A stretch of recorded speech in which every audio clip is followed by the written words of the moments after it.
Hey everyone, welcome to my new segment. Before I start, I would just like to say thank you to everyone who has supported me thus far on my return to gaming on YouTube. You all mean a lot to me, and I hope this video is worth all the hard work I've put into it. With that out the way, let's begin this new segment in style.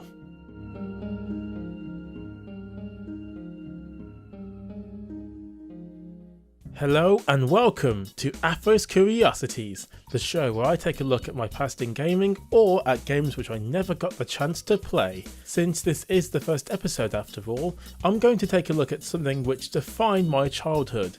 Yes, the almighty demo discs, specifically the demo discs that came in the OPSN UK magazines. Ah yes, back in the early 2000s, I'd pick up one of these babies for around £5 and each issue was well fun to read, at the time. I believe these demo discs first started appearing in 1997, with the demos continuing to appear until early 2004.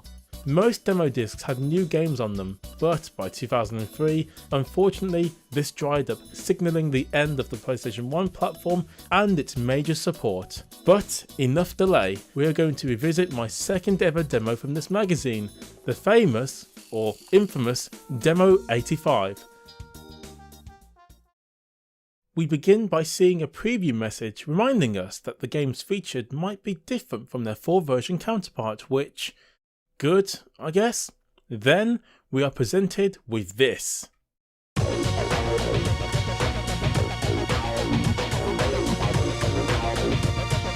To be honest, even by 2002 standards, this is not a bad looking show. As a child, I was floored by this and I was amazed by what I saw for the first time. It was like the future. Although it wasn't, of course, it's a demo disc full of incomplete codes after all. Despite all this, it's very easy to navigate and pick out the demos, and the other goodies on display here.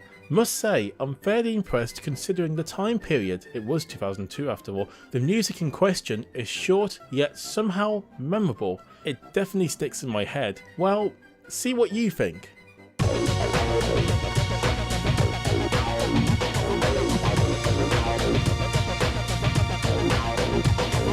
Now I've babbled on long enough again, what's on the menu today, I hear you ask? Well, we have today Formula 1 2001, Hogs of War, Jonah Lomu Rugby, I think that's how it's pronounced, Matt Hoffman's Pro BMX, Spiderman Filter 2, Spider-Man, Delta Force, Goal of the Month, Run of the Month, Stuart Little 2 movie trailer, and Net Eurose Games. So let's get into each of these and see how they fare in the eyes of adult me.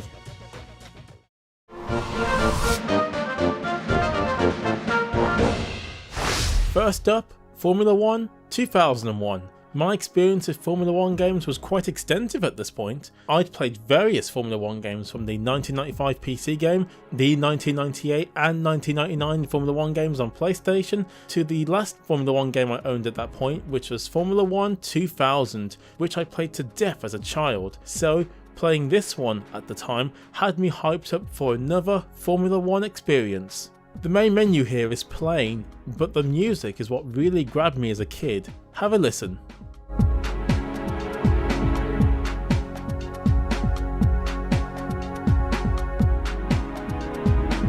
Occasionally, this track can also play as well.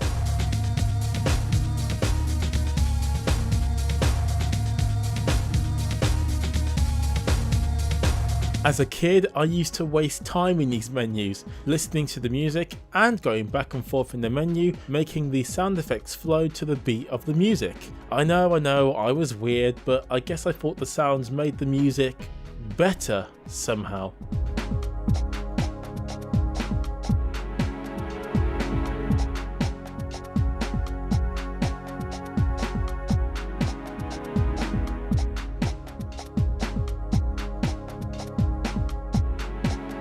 After spending 5 minutes literally doing this, I would finally start the game. After a brief F1 quiz, the game starts. Usually I'd be racing and showing you the game in action, but on this occasion, this occurred. What the heck? Oh my god, what is this? Why? What is going on? Yeah, so if you are confused like I was, allow me to explain. My theory is this. The demo has incomplete code, and since I'm using an emulator for recording purposes, my guess is the emulator is disliking something about the game's incomplete code and is causing the game to glitch out. Thankfully, I do own the full version and it's very good, fun to play, quite challenging and worth a look if you like good PS1 Formula 1 games. Unfortunately for this demo, yeah, no luck for us here.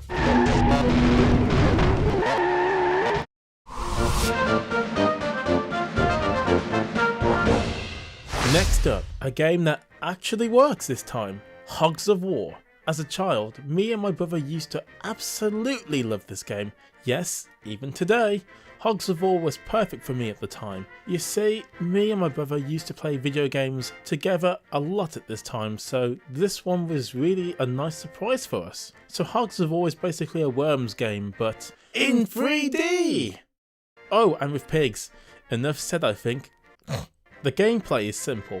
You have a set time limit to make actions. You can do what you want within the time limit really. These include exploring the map, collecting items, or repositioning your hammy fellows to make the most effective attacks towards your enemies. You have a limited number of items to use depending on the pig in question and its class type. Items such as knives, grenades, bazookas, sniper rifles and more can be used to rain down the ham on your porky foes. Although a bit clunky in the controls, everything is well done here and the humour in this game is very well done. It's much funnier than I actually remembered. Here, have a listen.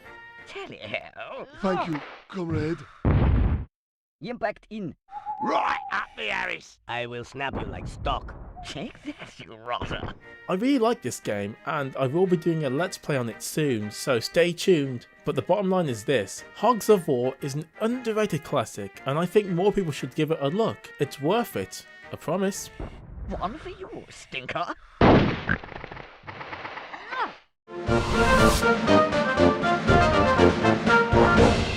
Now we have Joe Malomu Rugby. As a kid, I hardly played this one and I lost interest very quickly as I simply didn't know what to do. Rugby is a popular sport in the UK, but for myself, it never caught my interest, even today. It just didn't get me wondering more about the sport, although my brother loved it. Anyway, since I couldn't remember much about the game, trying to play it today is my first true time actually understanding, somewhat anyway, what to do in this game. Sadly, after pressing the buttons and getting caught in a scrap, the game simply stopped working on me. The menus were working fine, but the game was no longer responding to my button prompts. With that, I had to restart the demo and try again. My second attempt at this game did last a bit longer and I made some more progress, but eventually the demo broke. Again. Great, another demo that has failed to work properly. Mind you, even if it did, I was getting pretty bored of the game to be honest, and I was sort of glad it ended early. The only thing I liked about this game was the menu sound effects. I swear, sound noises from menus back then were like an experience in of itself.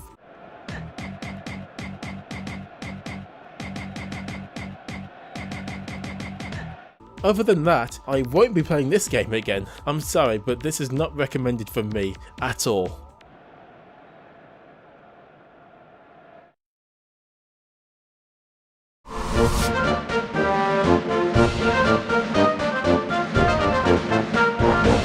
Next up, Matt Hoffman's Pro BMX. This game was one of my favourite demos, and it's easy to see why.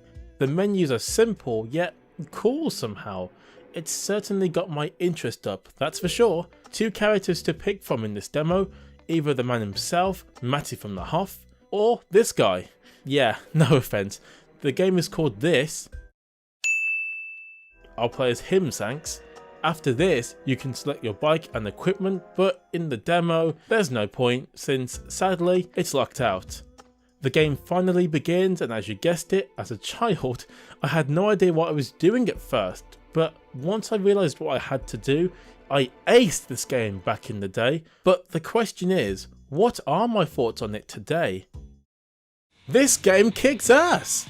The controls are very easy to grasp and the level design is pretty good. There's a good number of jumps, ramps, gaps and objects to grind on, and everything just flows so naturally to make for a seamless experience. Chaining combos is always very satisfying and rewarding to pull off. The tricks animate pretty well for a PS1 game and can look death-defying at times. It certainly got me queasy when my biker fell off as a kid. Ugh, to me it looked painful.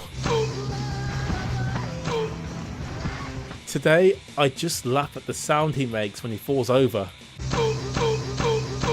I didn't know this at the time, but if you do spill on your bike, rapidly pressing the X button makes your rider get up even faster than normal. Oh, I wish I knew that back then. It helps you get back into the action and keeps the fun alive. The best thing about the game, however? The music.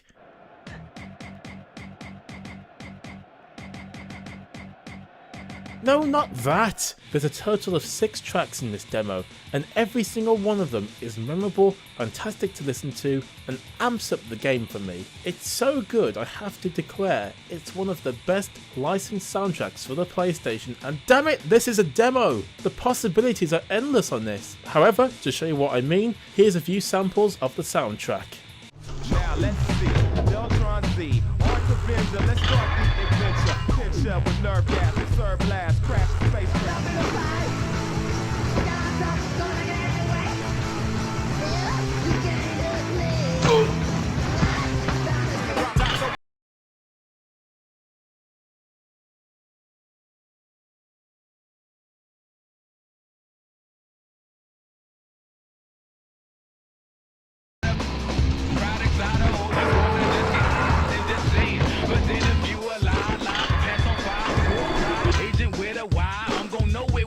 This demo really brought back a good amount of memories for me, and I'm so glad it's still a great game to this day. Definitely worth a purchase. Positive contact. Positive contact.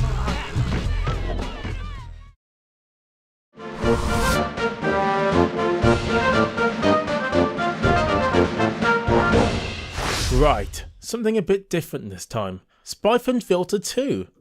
To be honest, I shouldn't have been playing this game back in 2002. I was only 9 years old, but oh well, I did. As a child, for the longest time, I struggled with this game. The controls were tough to use, the shooting and reloading wasn't clear, and I died a lot. As time went on, however, I got the hang of it all, but dying was a regular occurrence for me. It takes time and a bit of luck to get through this train level. Got to say, just to give credit where it's due, for an action spy game, Spyphone Filter 2 looks and sounds the part, and I do like the way it looks especially. The animations are kind of laughable today, but it will do. Playing today, I had a very hard time trying to survive. The controls are a bit rough and sluggish. It can get you killed if an enemy runs past you and shoots you from behind. Some foes have flak jackets or armour like a character does, and these particular foes take way too many bullets to kill. My main problem was ammo. I kept running out and dying over and over. Sadly, this caused me to lose and I couldn't get past this particular point here. Okay, you can stop shooting my dead corpse, you brain dead soldier. This game was still a bit of fun for me, but I need a lot more time once again before I can get good at it. At this point, this game is pretty dated somewhat, especially in its controls. Anyway, it's worth a look if you can forgive its awkward controls.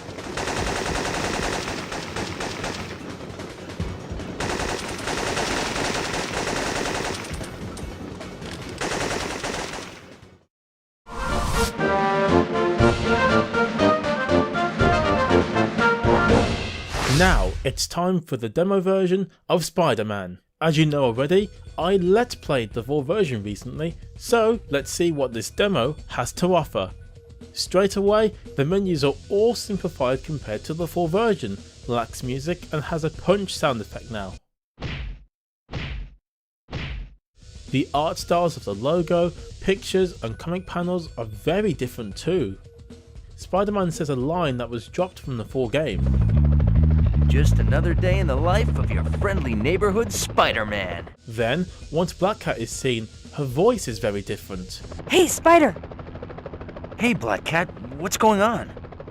I know there's been some trouble, but the bank's being robbed and they've got hostages. Use your Spidey compass and get to the bank quickly. Thanks, Cat. Hey, Spider! Hey, Black Cat, what's going on? I know there's been some trouble, but the bank's being robbed, and they've got hostages. Use your Spidey compass to get to the bank quickly. Thanks, Cat. It sounds very bad in my opinion, and I'm thankful it was re-recorded for the final release. Then the movements. They are mostly the same, but web swinging makes the camera unlock and it can lose focus on Spider-Man. This is annoying as it makes web swinging less fun and not so graceful. Black Cat's spoken lines are quite different in this demo too. When a building is close enough, you can swing to it by pressing the R2 button. Hey, Spider-Man! Come over here. When a building is close enough, you can swing to it. Press the jump button and then press and hold the R2 button while in the air to swing. What's up, Cat? You can tap the L1 button to recenter your view. Thanks. That could be useful in a fight. What's up, Cat? Spidey! That's a web cartridge. You can carry up to 10 of them. Hold it, Spider. He doesn't look friendly. You can kick, punch, or use your web to get past this guy. Hold it, Spider! He doesn't look friendly. You can kick, punch, or use your web attacks to get past this guy. The whole game has an incomplete feeling about it, but close enough to show that the developers had most of the assets and gameplay in place. Did I mention the building textures are different too? They are blockier and less detailed than in the final version. I'm so glad I played the full game first, otherwise this would seem promising but rather disappointing too. Lastly, the cutscene which shows the police helicopter getting shot down has a different voice actor than the final release. If Halloween Boy shows up, he's one dead bug.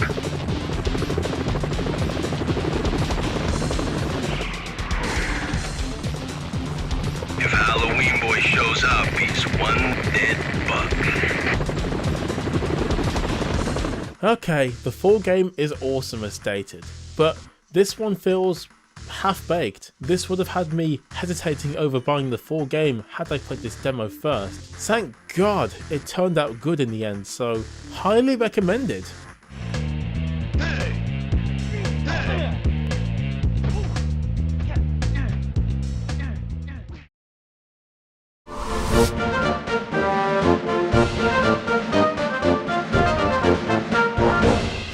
Next up, Delta Force. This is not a playable demo, it's actually a trailer for the game which was due for release shortly afterwards. OPSM UK hyped up this game on the cover of the demo and on the CD case as being a must watch. Even reading the magazine, the game was talked about extensively like it was going to be the best game ever. Well, in this clip, we see various shots of action, environments, shooting, the graphics, and the fact that it's either a first-person shooter or a tactical shooter like the Tom Clancy Rainbow Six games were. As a kid, I was also really wanting to play this game. It certainly looked epic enough, violent and pretty promising. Today, however, seeing it again after all these years, it looks pretty underwhelming if you ask me.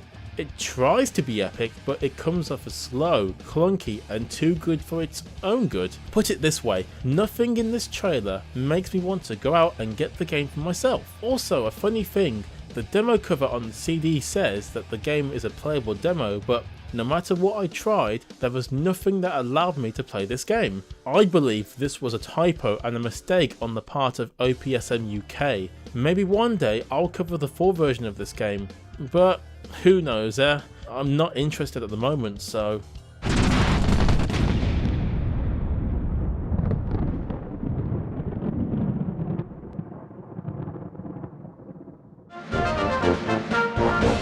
Next up, Goal of the Month. I only watched this as a kid once, and while it was kind of cool, I wasn't fully into football games at this point, so I skipped over it. Today, rewatching this, yeah, it's boring. Cool at the time, but boring. I think it's great that these people got to show their amazing goals in these football games to the world, but today, its presentation has aged so poorly, and I think it's a rather silly idea since this can be done so much better nowadays. I do kind of like the cheesy early 2000s trance music that they used here though. It's something I would have loved as a kid and it did keep up my interest.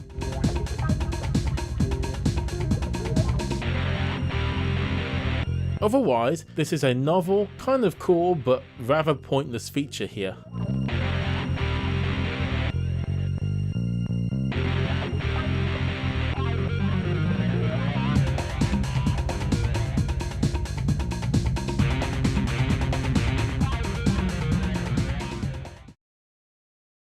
Next up, Run of the Month. This is the same as Goal of the Month, only much longer. It's also kind of lame, and has worse music than Goal of the Month.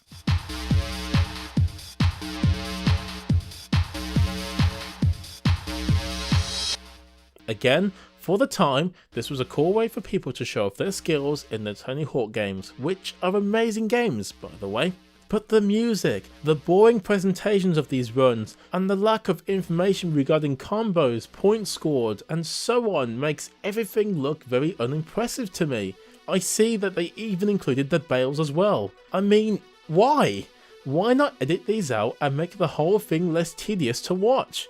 The music is awful. It's stock sounding and it drones on and on and on and on, making the whole experience unpleasant to watch. It's far too long as well. This 5-minute clip felt like 15 minutes to me. Oh god!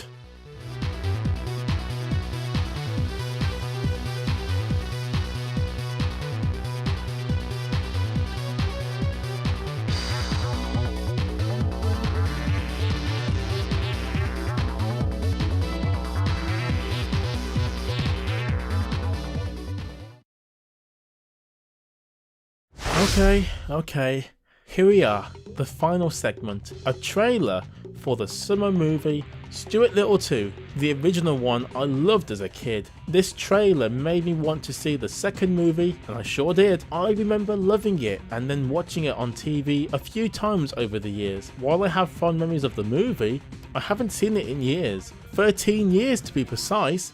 Damn, I'm old.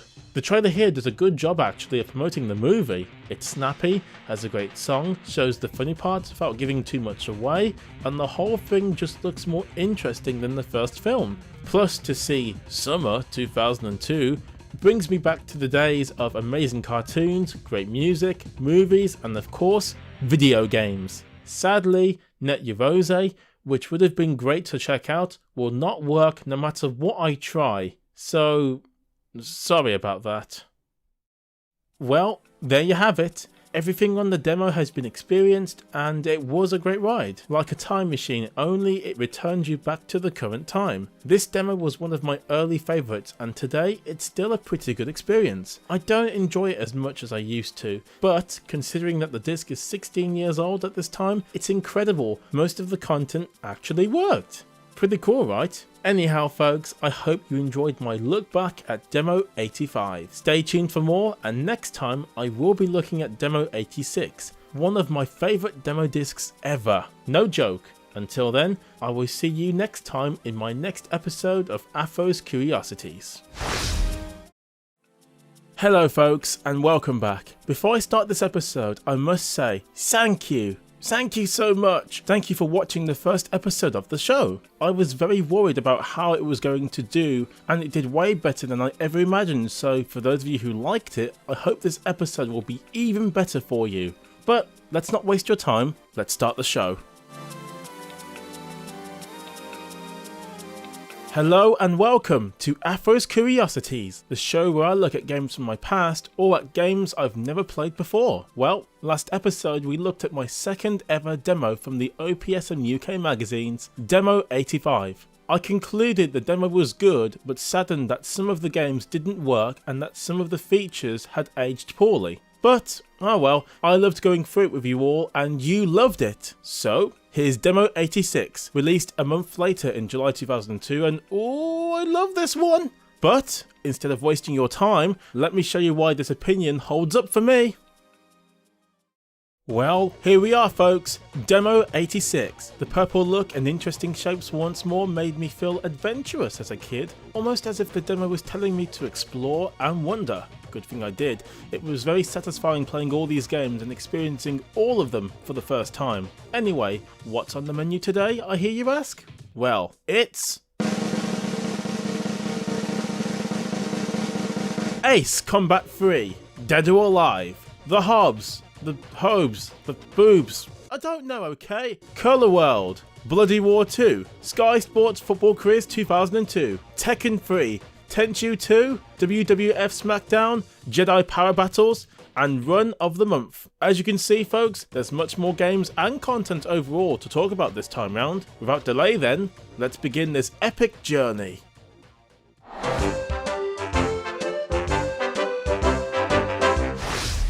First up, Ace Combat 3.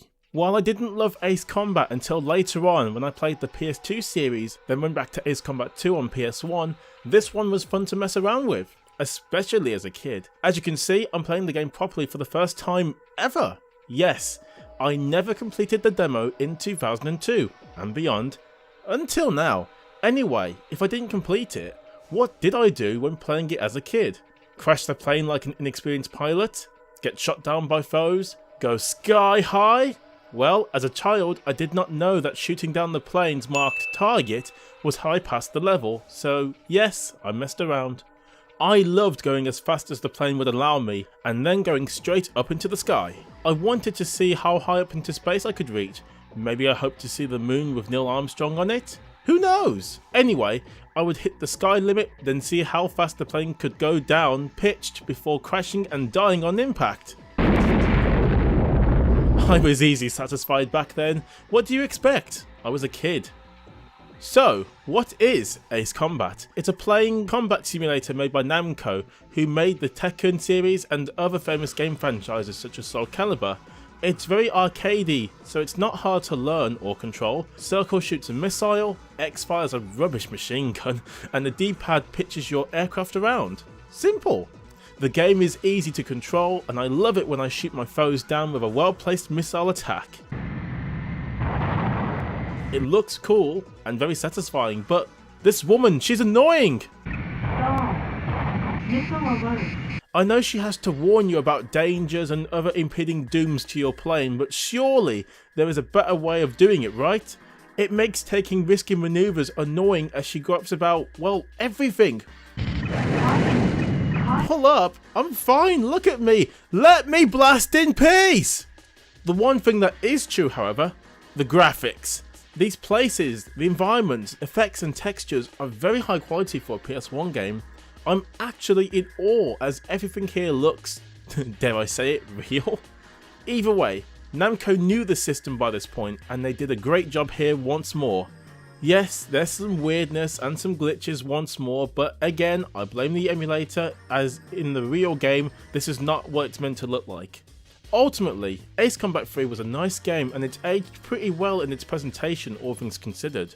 I will admit, however, Ace Combat 2 was a bit more fun, and the music in that game, oh my god, it rocks.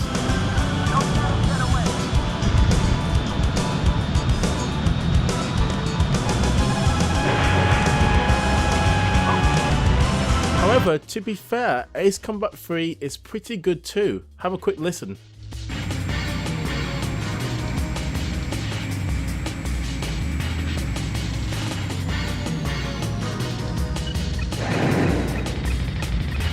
So perhaps maybe I should look into the full game of Ace Combat 3? I guess you guys can let me know in the comment section below. For now though, this demo gets a pass from me.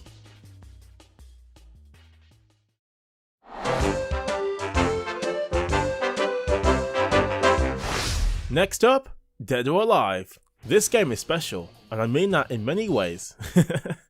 I'll explain. But first, Dead or Alive is a 3D fighting game, and a good one at that. Here, you can pick from 3 fighters in this demo: Kasumi, Jan Li, or Lei Feng. All 3 fighters have different fighting styles and moves to master. All 3 fighters are fun to use, and the animations in question need special mention here. There's a good number of ways fighters can be knocked down, and I love the way it plays out. But my particular favourite move is the counter move. The counter, which is activated by pressing the back on the D-pad and the square button at the same time, is a good way to block and deal damage to your foes. I love this move as it just allows me to wail on the foes without them touching me too much, thus allowing me to get the advantage on them. It's so much fun to see opponents just look completely weak and helpless as you counter everything they try to throw at you. The last thing to really mention about the gameplay is the damage floors, or the danger floors as the game calls them. These will be glowing on the floor, and if you knock down the fighters on this particular area, they'll bounce up and take damage. This allows you to get in further hits just to make their lives a lot more miserable. If a fighter is KO'd on this particular floor, they'll fly straight into the air. I love trying to hit my foes just before the game makes the characters do their victory poses. It just makes the whole thing look a lot more epic. Not to mention, I love how the game is easily able to transition from fighting in game to that and not miss a beat. I love it. Actually, in fact, this used to be a challenge me and my brother did. It was well fun back then, just to try and see if we could hit the character after they bounce off those pads. It was pretty epic. Oh, last thing quick, the replay mode in this game is superb. If you hit someone just right, the camera will repeat the epic move 3 times in quick succession. My mind was blown by this, and every game in my opinion should include this. Earlier, I mentioned the game was special in many ways. Don't forget, in 2002 I was 9 years old, and this game accidentally introduced me to a few tropes that my 9-year-old self shouldn't have seen just yet. First off, the costumes for the characters, especially Kasumi, are just sexualized for no reason.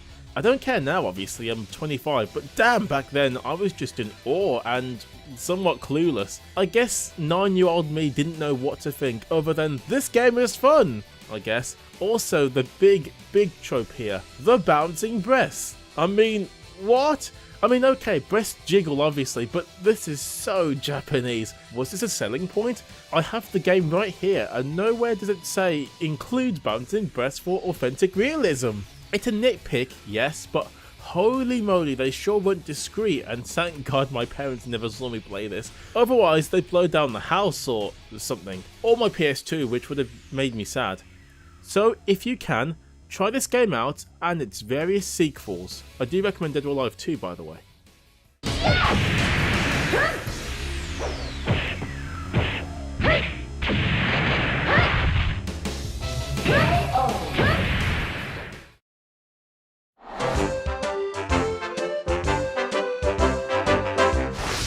And now we have the Hobbs. Why am I playing this? Seriously, why?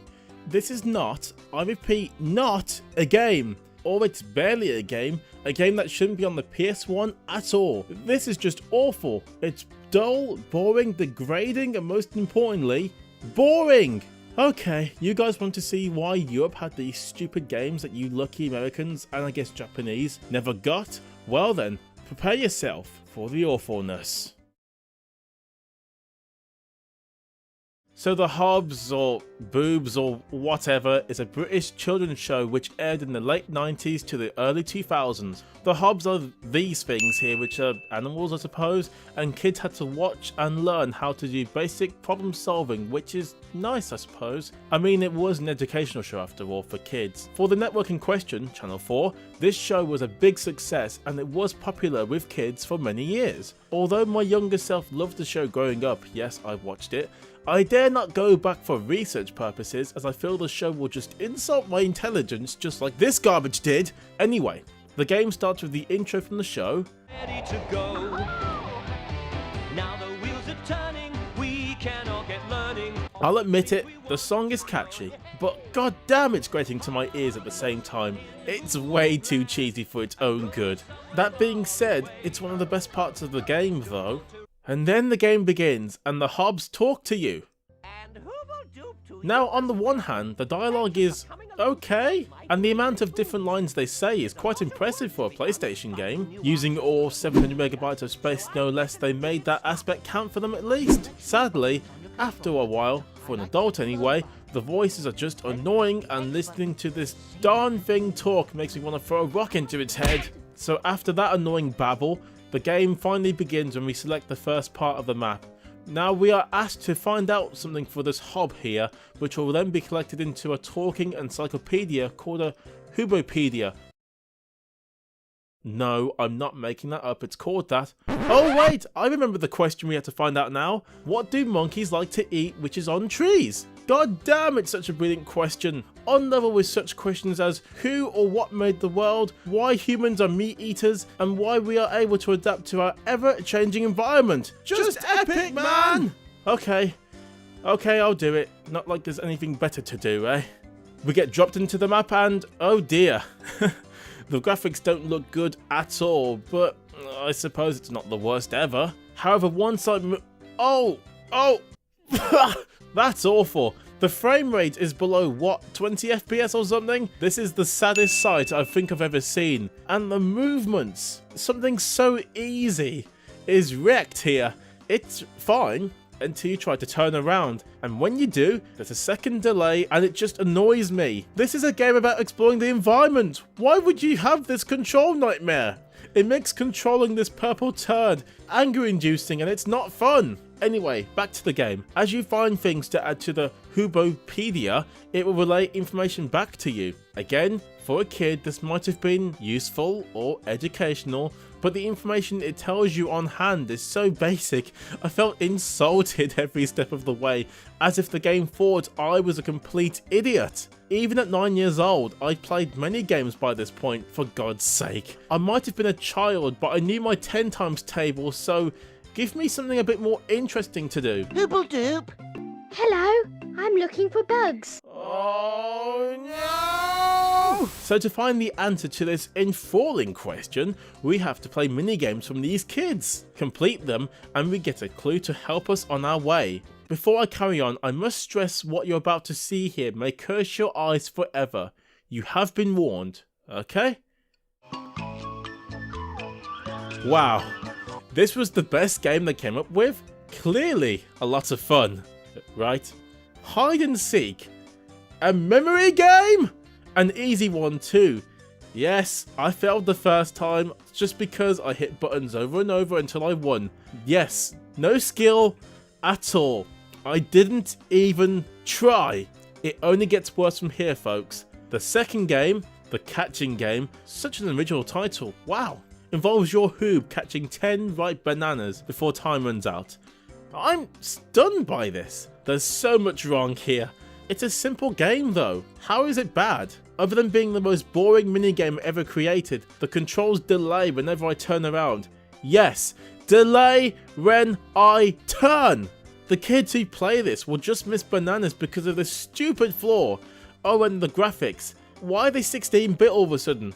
This is really bizarre, and they look worse than what the SNES could do with the same style. Yes, and that console debuted in 1990 in Japan. My mind is blown. Then there's this other minigame which is the same thing only with another animal on screen. Yes, the same thing only with another animal on screen as a minor distraction and a minor annoyance. Look, I'm so done with this game now, okay? 30 minutes of my precious life was wasted on this awful trash and I want all those minutes back. Whatever you do, just stay away.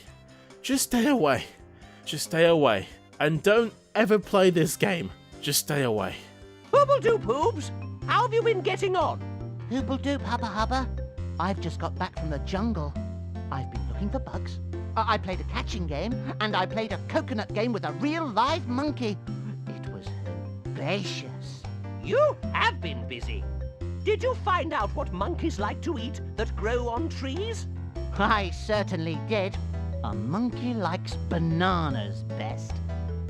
Ivor, you are a hoobly groobly hoob. Hoob hoob hooray!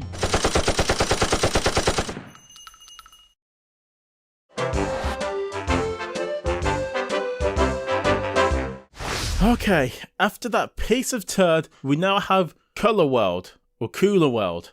It's a strange puzzle game where you have to guide this beach ball through these 3D levels to safety. You'll need to avoid spike traps, the timer, and falling off, which I did often. Yeah, I'm not good at this game. I only got to level 2. Sue me. However, you can freely roam the level, and you'll need to figure out how to get to new platforms and different sections of the level before moving on.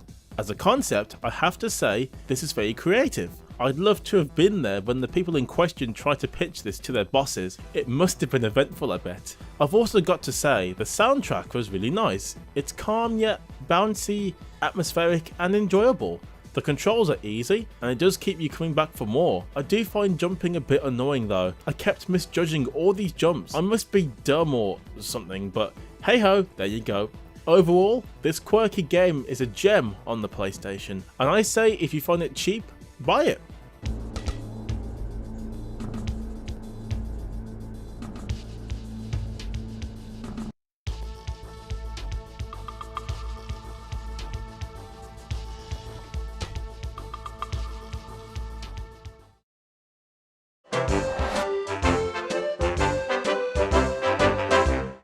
Righty ho, it's now time to kick butt in Bloody Roar 2. Bloody Roar 2 is a fighting game and it's awesome! In this you can pick from two characters, Long the Tiger, or Dun the Insect, which is a character I never use unless I felt like losing today. So the game has you fighting as humans first, but in the lower section of the screen is a beast meter. The more it fills up, the longer you'll be able to be in beast mode once you transform, and when you do, it's brilliant. If you transform right next to your opponent, they'll be swept off their feet. The beast mode enables faster, more deadly combos and the use of your claws via the circle button, the same button you use to transform. You can mix up punches, kicks and claws to cause mayhem and epic looking combos on screen. It's honestly a blast to do this and the game is superb. Oh, also special mention, the graphics are superb. They use the PlayStation's high-res mode and run at a stable 50 frames a second, or 60 if you live in the United States. It feels great, and the animations on display for a 3D game are really nicely well done. Oh, and you cannot forget about blasting the foes out of the ring like this.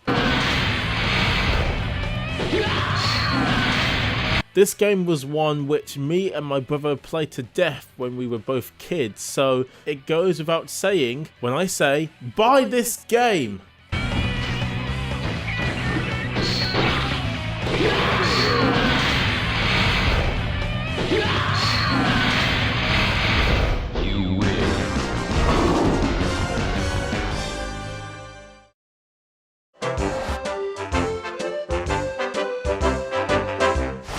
It's about time. We finally get to talk about one of the best PlayStation games ever released, Tekken 3. As a kid, I used to play Tekken 1 quite a lot, and although the game is dated now, I still have fond memories of me playing the game. Even so, back then I knew this particular game, Tekken 3, was special, and well, it still is. Tekken 3 allows you to choose from Eddie Cordo or Ling Xiaoyu. Two very different fighters. I personally prefer Eddie as he's just a beast, but Ling Xiaoyu is also fun to use too. This whole game is brilliant, and as you guessed, me and my brother loved this game, trying to one-up each other in every fight we attempted to do. Tekken 3 made some very critical changes to the game, which are still used in Tekken games to this day. Firstly, the characters can get up from the ground a lot quicker than previous games, and if they land in a certain way, they can do a quick roll out of the way, which is awesome. Then, the jumping was modified. It used to be called the moon jumping, which is now gone, and the jumps are much more controlled too. Darting from side to side is now possible, and the combos and controls are so well done and so well developed and so tightly controlled, I cannot find a fault with them at all. It's 3D movement and controls done superbly. The frame rate is rock solid at 50 frames per second, and of course 60 for the Japan and North American markets, and the animations and graphics are really nice here. Some of the PlayStation's best looking graphics for sure. The music is good, but admittedly it's not as good as say Tekken 2, but it's not bad by any means. Surely all of you must know Tekken 3 by now, right? If you don't own it or play it or experience it in some way, you're crazy. And yes, I highly recommend it. Don't even ask me that question.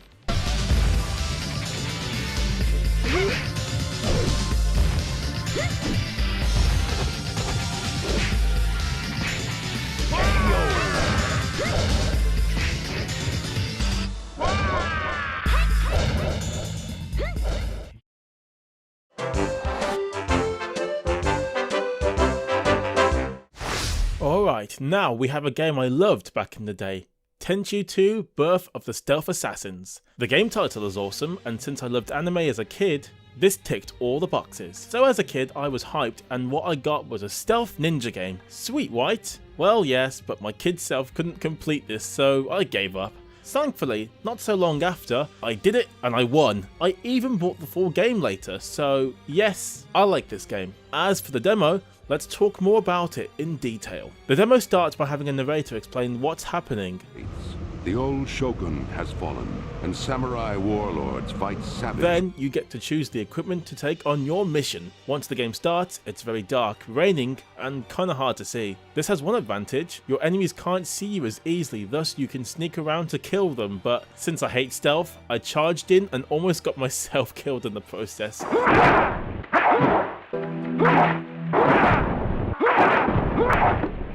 There's no compass system to find your way around, the levels are open-ended, and you must explore the environment to find your way around. This is why as a kid I was never able to finish the level. I got stuck a lot, then I was killed trying to fight the enemies who always came towards me with their axes, swords, and arrows. Fighting in this game is absolutely tough, as the controls when fighting are heavy and are not precise enough to take on foes. You have a sword which you can put away or draw out, which I did for most of the level. You can attack with 3 swipes of your sword in quick succession, or you could also do diagonal swipes or even 180-degree strikes too. Oh, and don't forget about your equipment, which are lifesavers, from a grappling hook, healing items, or throwing stars, fire arrows, and so on. These will help you get out of trouble. If you're not spotted, an icon which will have both a number and a symbol will correspond to how far a foe is from your current position. This will help you determine the best course of action. Of course, I just attacked anyone in my way, so...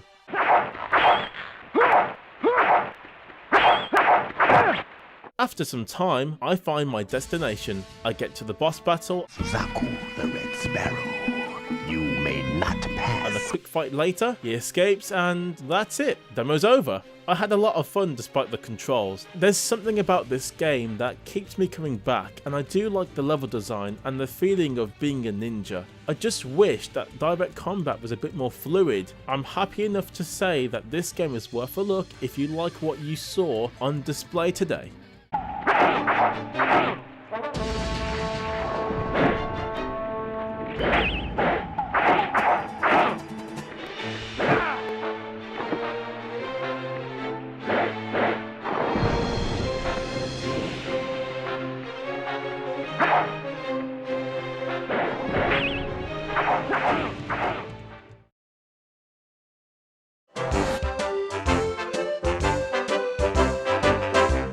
Oh yes, this is WWF SmackDown. This was the first WWF game where I felt it was, well, awesome. As a kid, I did try the previous wrestling game in the franchise, WWF Warzone and WWF Attitude. Now these were fun at the time, but WWF SmackDown really turned up the dial to 12. It's that good. It was a big improvement to those 2 games, and I felt it looked and played amazing. So in this demo, you get to choose from 5 wrestlers. I picked The Rock personally because The Rock is, well, he's everywhere these days. Then the fight begins. The music is lively and it kicks you right in the kisser. You don't believe me? Well, have a listen for yourself.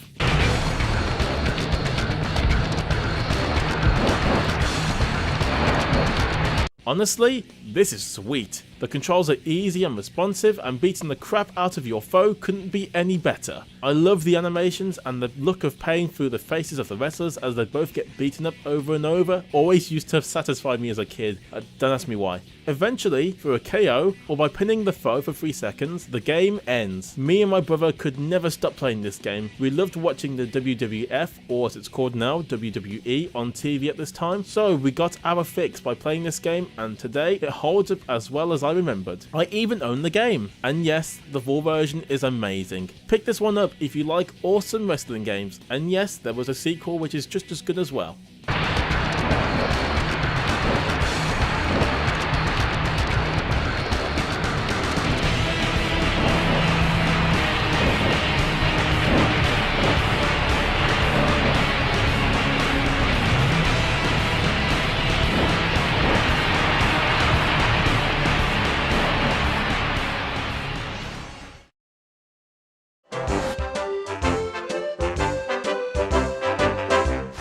Oh dear, my kid self is going to be disappointed because this is Star Wars Jedi Power Battles. I kept loving and playing this game as I loved the Jedi duels in the movies, and at the time, this was a dream come true for me. I was slashing these robo-sods with laser sight accuracy and darting through the level like Obi-Wan on speed crack, man. Anyway, today, that didn't happen.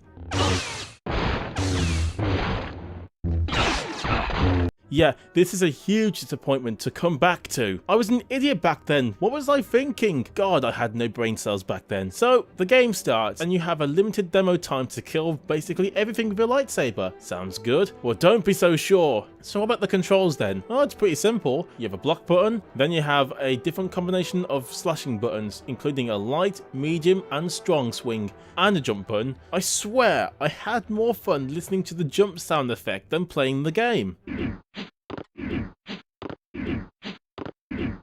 I swear, I must be on crack or something. The main issue is, it's hard to hit anything in the game. Your perspective of where the enemies are will always mean you miss a hit when you should hit. For example here, I was sure I lined up with the enemy, but when I went to swing, I missed. And then, for some reason, with the controls, I kept pressing buttons, and honestly, the move that should have pulled off didn't happen half the time. I swear, in this game, the controls are buggy as hell. Then, if you get hit, which you will a lot, you'll freeze in place and you'll get hit multiple times after that. Oh, and when you do kill, the robots just fall over and it's not satisfying. I mean, come on. Honestly, if the control issues were the only thing wrong with the game, I could live with it. I mean, if killing robots were fun and you felt like a Jedi, then yeah, I could happily live with it. Instead, the game comes off as bare bones and a rush job. At the very least, there are some good Star Wars games out there, so I recommend the ones I'm showing here over this disappointment.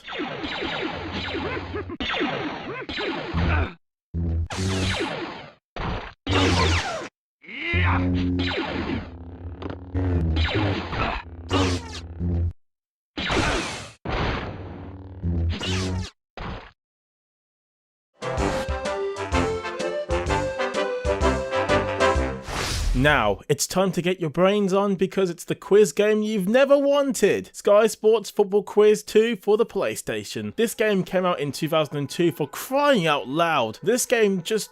it troubles me. It troubled me for ages, as our host keeps talking to us. Sky Sports Football Quiz. Are you a quick-witted sharpshooter or a dim old clogger?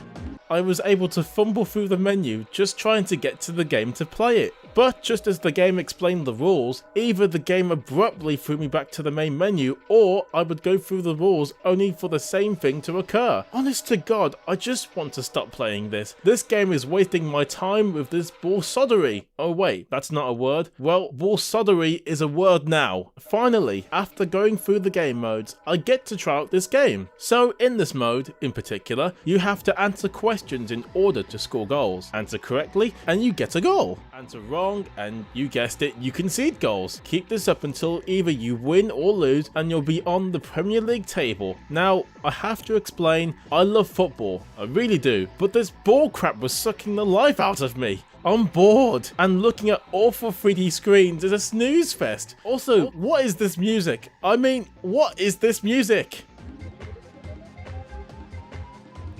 Right, let's just pretend this game did not exist, okay? After a few more matches, we'll start to see who'll be seriously challenging for the league title. There will be some tough encounters in the league this week. It's time to kick off.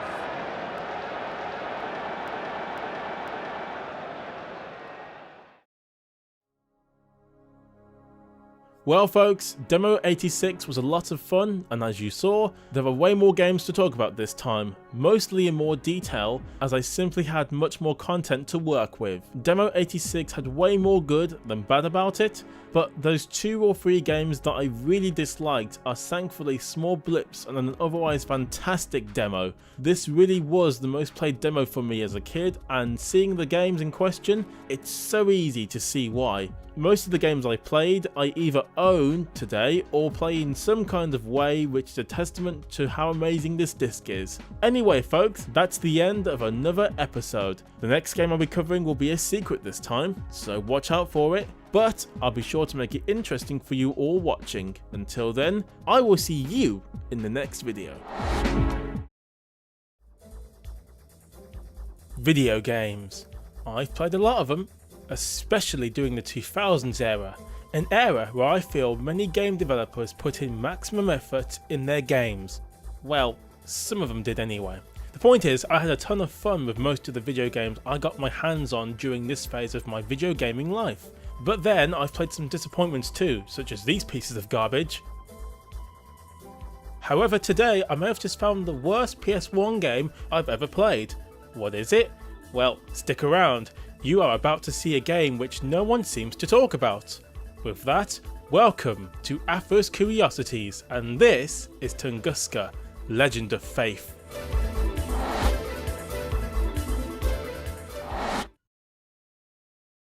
Ah yes, from what I could barely find online, Tunguska was developed by Exorcist and published by Project 2 Interactive BV.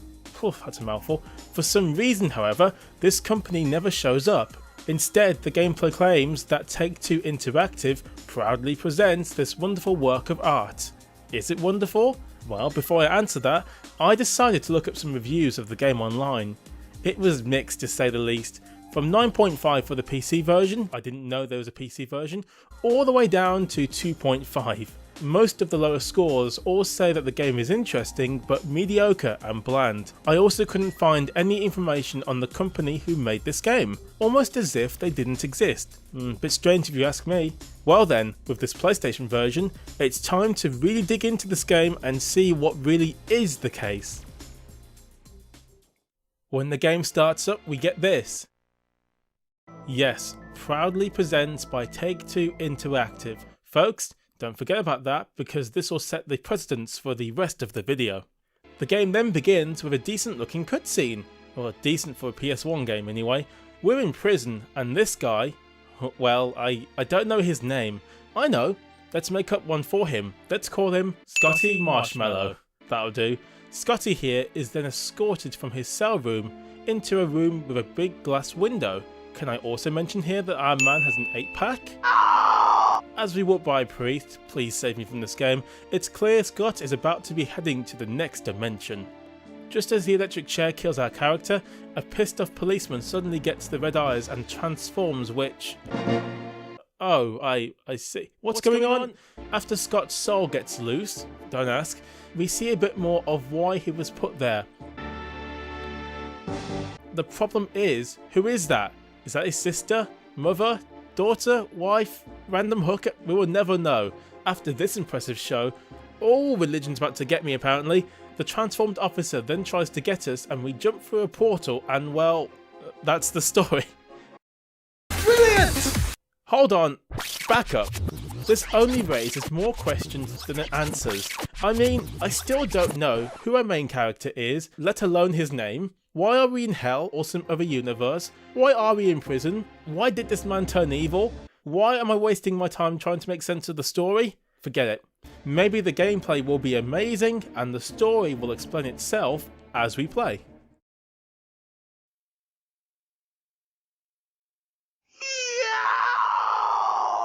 You know the saying, first impressions count? Well, this game throws that out of the nearest window. The graphics are hideous. It's taking the Resident Evil approach, as you can see, pre-rendered backgrounds and 3D models for the characters and items. Sound idea? Well, this game doesn't think so! The backgrounds are blurry as heck. They made zero attempt to blend it in with the 3D models. It makes the characters stick out like a sore thumb. Now, if this was the only issue with the game, I wouldn't care, but oh boy! Wait until we start moving.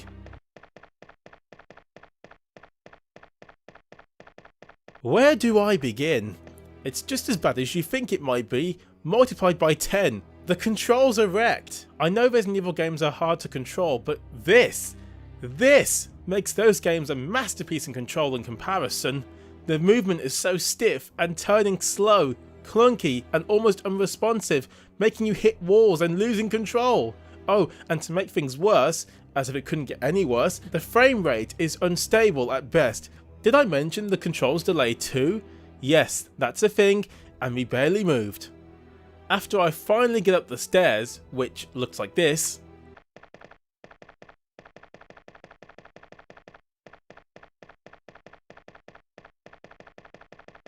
I use the triangle button to enter this mist lookalike interface, and that's being kind. There's no voice work, no text, nothing! No information to give us a clue as to what to do next or any information on my environment. To give you a good example, let me show you what I mean by this. Resident Evil 2 can show you information and things about the environment and the game world to give you an idea as to what to do next. But this game really wants you to figure things out. Did I mention there's no music, no environmental sounds, and just annoying sound effects instead?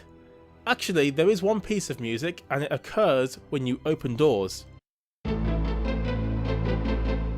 Oh, I'm sorry, did you like that a lot? Well, get used to it, it's the only music cue you'll ever hear. After finally entering the door, oh, who is that? Is that you, Bruce? So you have to fight in this game, hand to hand, in a Resident Evil-like control scheme and with fixed camera angles. Sounds great. It's just god awful. You know what? Watch my first 4 fights and see what you think.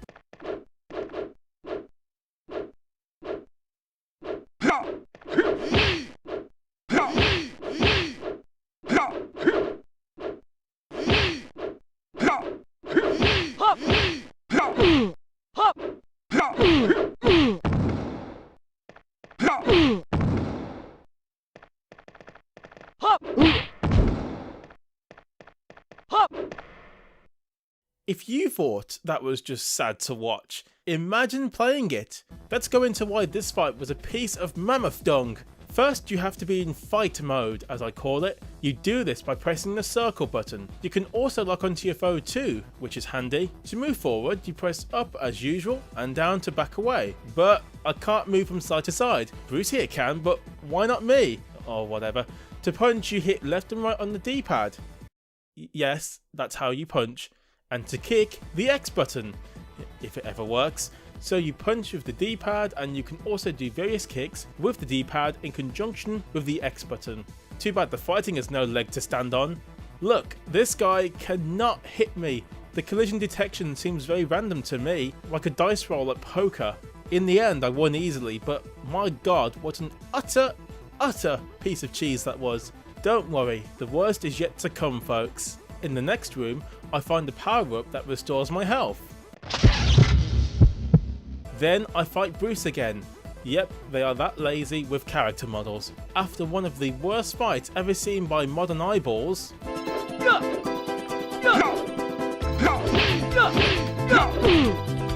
I just about won. I head towards the next room and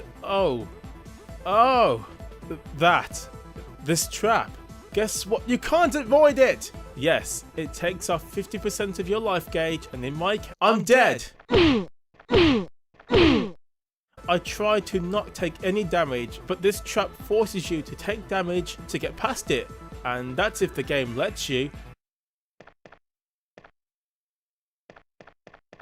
This game gives you a very, very small window to get past, and believe me, you will not! I got through eventually by jump kicking my way through, coding at its best here, clearly. After beating another guy, not before dying multiple times in the process, I then fight a monk dude, and well, honestly, what is this? Why is he making that sound? I finally pick up this statue, and yes, just like before, there's nothing about it at all. No description, no care, no thought. Oh, and to make my life even better, I have to go past the trap again. Finally, I bring the piece back to the tower, and after a riveting cutscene,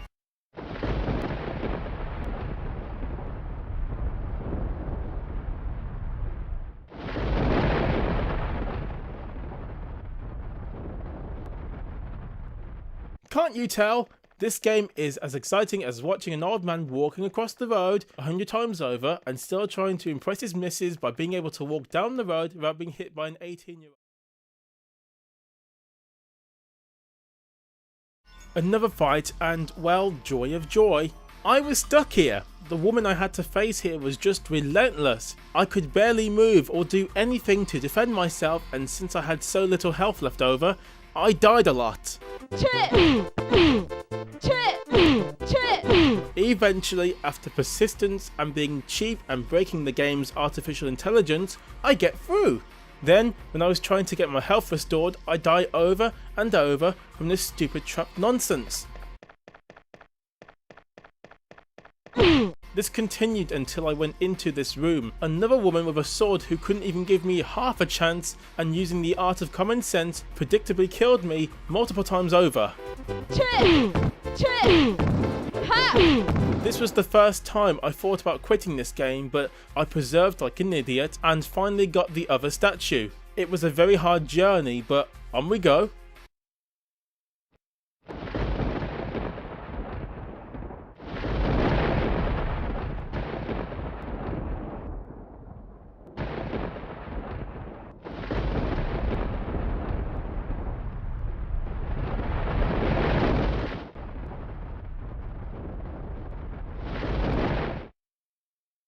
After this, I struggled on and on with the enemies, the traps that killed me countless times, the keys that never seemed to work indoors, the cursor which bugged out and seems to be locked on the grid system, which was absolutely fun to navigate. It wasn't. Oh, and these foes which I couldn't beat for the longest time.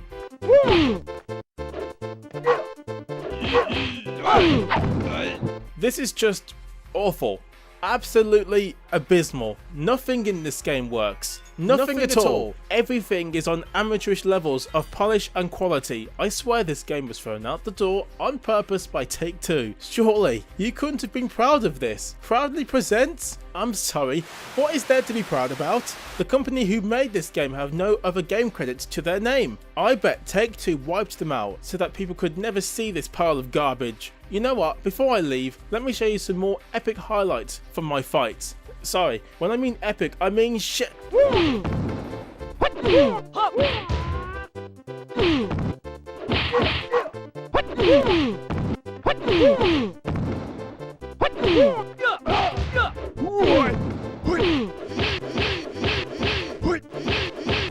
I cannot take this game anymore. I have a headache and this game is not telling me anything, and everything I do is a massive chore. This possibly might be one of the worst PS1 games ever made. The levels of incompetence are simply astounding. What did they eat before making this? Weetabix? Makes sense, as apparently indecent fools eat that before committing bad deeds, or so I was told. But yet, the game is so bad it's almost good. The comedy of errors and the lack of competent programming sure made me laugh from time to time. It's so bad it's just unbelievable. So if you find the game super cheap or emulate it, play it, I dare you.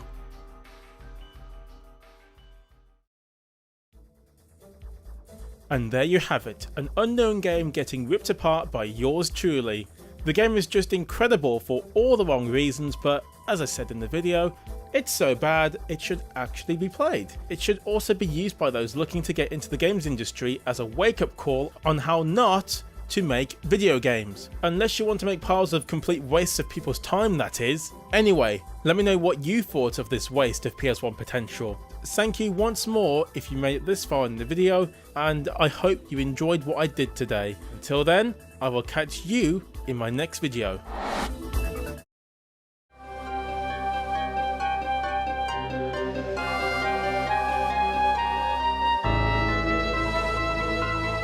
Resident Evil 2 is pretty much a legend now. Its success, along with the original Resident Evil, influenced horror games in ways still felt today, and it still continues to receive critical praise today, something most 90s games struggle to get nowadays. With Resident Evil 2 on its 21st anniversary, and the Resident Evil 2 remake finally with us, it's time to have a detailed look into why Resident Evil 2 is still one of the best games in the series. However, to help me in this massive undertaking, I have a guest who also loves this game as much as myself. someone who also wanted to speak their thoughts on this legend too. I welcome Rae Killham. Yes, thank you, Affro. Hi, my name is Rae Killham, and I really love Resident Evil, so I'm happy to be talking about the second game, which happens to be my favorite. This video will explain in detail why, so without wasting any more time, let's get going. I couldn't agree more, Ray. Folks, brace yourself. In today's Afro's Curiosities, we're going to take a detailed look back at Resident Evil 2.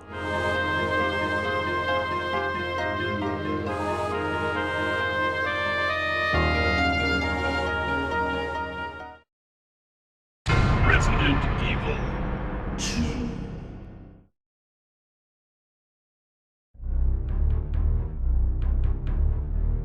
With the success of Resident Evil, it was only a matter of time before development for its predecessor began. And so, within a month of its release, development underwent for Resident Evil 2. Creator and director of the first game, Shinji Mikami, was moved to role of producer. Hideaki Kamiya, who was the planner of the first game, was moved to director. By July 1996, with only 3 months of work into the game, Production Studio 4 had a demo to show in Japan. During production, however, Mikami and Kamiya did not see eye to eye, and would frequently disagree about the direction of the game. It got so bad that Mikami had to step down and take a creative backseat for the sake of the game. By November 1996, a press release from Capcom USA revealed May 1997 as the release date of Resident Evil 2, a little over a year after the release of Resident Evil. This version would go on to be known as what we call today Resident Evil 1.5. What made this different from the Resident Evil 2 we all know and love were several different things. RPD had a much different look, and the player could find themselves easily swarmed by the living dead due to low polygons. The main characters shifted from Chris and Jill, as their stories had been told, to brand new ones who would have no tie-ins to the original game. This new game would introduce Leon Kennedy, who instead of being a rookie on his first day, would be a well-established RPD officer trapped within the police station. His co-star was to be Elza Walker, the original version of Claire Redfield, who would be a college student returning to Raccoon City for the summer, only to be attacked by zombies and crash into RPD. With the game being nearly complete at 70%, Mikami's supervisor, Yoshiki Akamoto, was given a demo of the game, and expressed his dissatisfaction with it. Noboru Sugemura, a screenwriter, would be brought in to consult how the scenario should play out. His nuclear option? Scrap it and start completely over from scratch.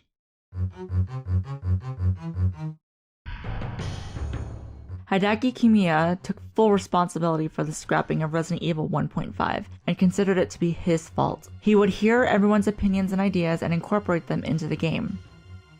He was truly grateful Mikami kept him on the team as director of the game. However, with recycled animations, characters, and polygons, improving graphics wherever they saw fit, they would go on to make the true successor of Resident Evil. By June 1997, 1 month after its original release date, Capcom demonstrated a new demo of the game at the E3 convention. Aside from graphics, many noticed changes in the characters as well. Elza Walker was redesigned and remade into Claire Redfield and was made the younger sister of Chris Redfield as a way to tie the two games together. Marvin Branagh and Robert Kendo, who were both supporting characters in 1.5 to Leon and Elza, were given mere cameos, and instead of beginning the game in RPD, players would instead start in the city and make their way to the police station. Another addition to the game was the zapping system, whereas in 1.5 Leon and Elza would never meet. The zapping system would make the actions of one scenario affect the other. It was because of this Resident Evil 2 was given scenarios, with the official scenario being Claire A, Leon B, and the non-canon scenario being Leon A, Claire B.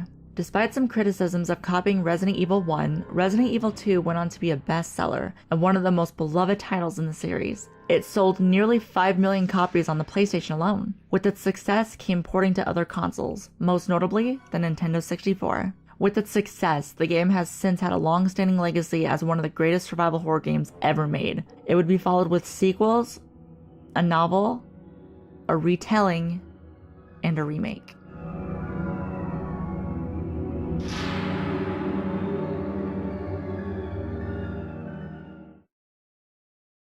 Resident Evil 2.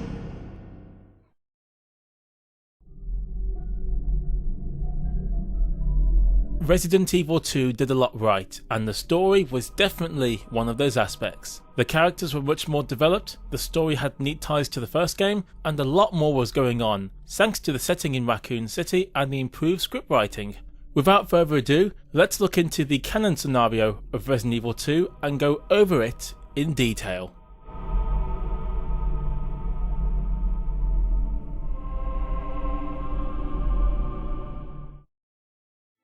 When the game starts, we get a brief prologue of what occurred in the previous game, Resident Evil. The voiceover explains in July 1998, a bizarre incident took place in the outskirts of the American city called Raccoon City. Victims were attacked by a mysterious group, and it transpired that these victims were eaten alive. The disaster was caused by a virus called the T-virus. This mutagenic toxin was created by the international enterprise Umbrella. They used it for bioweapon experiments. The Raccoon City Police Department Special Stars Unit immediately began an investigation into the developing situation. The case seemed to reach its conclusion due in part of Stars members Chris Redfield and Jill Valentine, along with Barry Burton and Rebecca Chambers. The intro forgets to mention these two, sadly. Unfortunately for Stars and the citizens of Raccoon City, this was not the end of the story.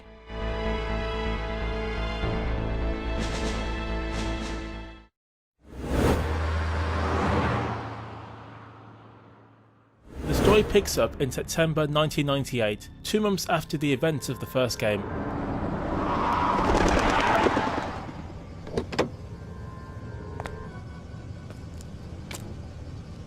What have we got here?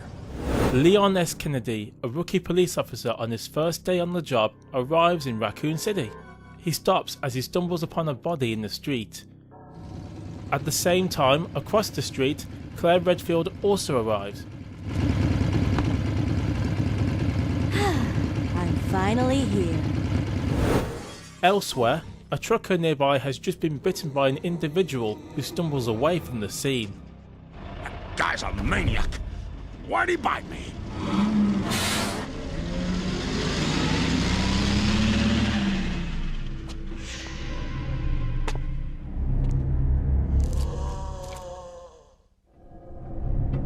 Man, what a mess. What could have done this? As Leon investigates the body, he is suddenly faced with 3 other human-like individuals who ignore his request to stop. What are these things? All right, that's far enough. Don't move! Don't move. Then, the individual on the floor grabs his foot, only for Leon to shoot it dead.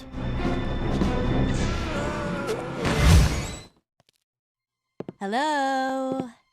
Is anyone here? Hello? Claire, meanwhile, walks into an abandoned bar, only to find a zombie eating something. It then turns towards her and advances. Look, I'm sorry I bothered you, okay? Just don't come any closer. Are you listening?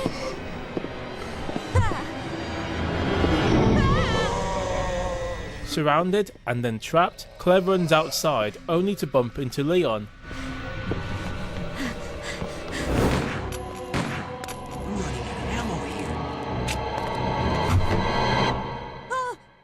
Wait! Don't shoot! Get down! Leon kills the pursuing zombie, and the two eventually escape in a police car. The police station. It'll be a lot safer.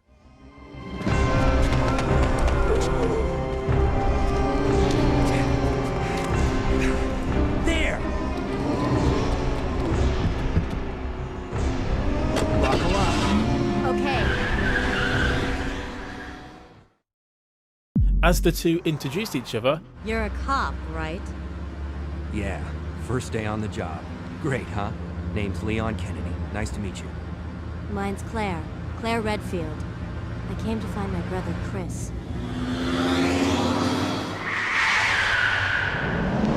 they are unaware of the truck driver, now out of control, right behind them. As Leon gives Claire her weapon, a pistol, Sure.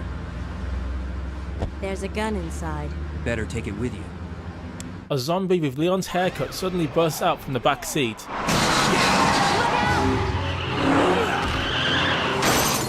This causes Leon to lose control of the patrol car and he crashes.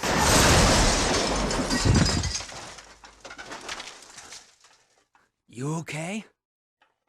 Still in one piece. Suddenly, Leon sees the truck coming towards him and the two flee in different directions.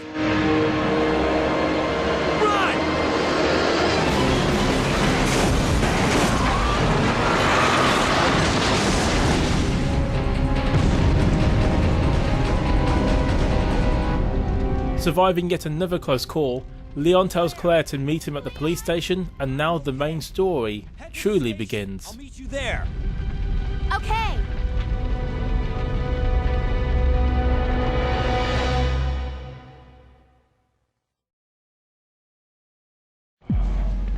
Claire makes her way through the streets, coming across a survivor, gun store owner Robert Kendo. Who are you? What are you doing here? Don't shoot! I'm a human!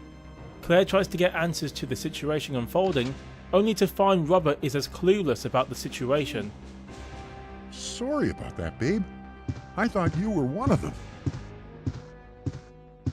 What's going on in this town? Hold on. I ain't got no clue, darling. By the time I noticed something was wrong, the entire city was infested with zombies. But don't you worry, girlie. You'll be safe in here. I'm keeping a close eye on things. Shortly afterwards, Robert is then killed by zombies bursting through the window.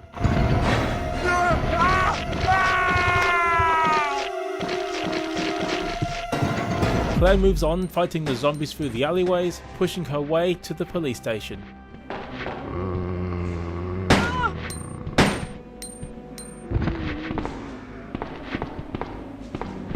Meanwhile, Leon quickly finds the police parking lot and quickly makes his way into the police precinct.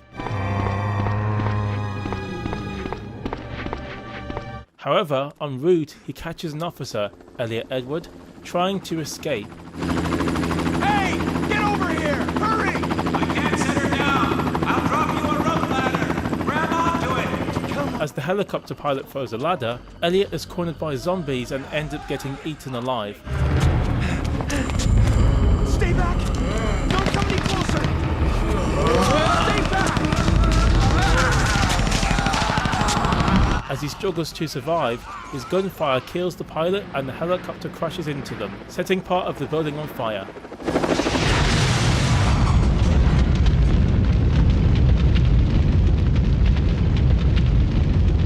Leon goes and searches for something to extinguish the fire as he now battles the undead police officers and civilians. Claire meanwhile makes it to the police station, but all the doors are locked out.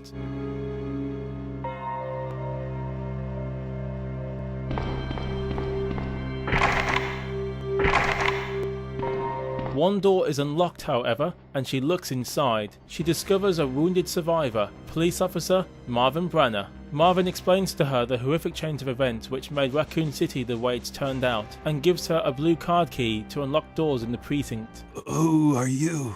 Claire Redfield. I'm looking for my brother Chris. We lost contact with him over 10 days ago. Chris, Jill Barry. Every last STARS team member has disappeared. We should have listened to them. What happened?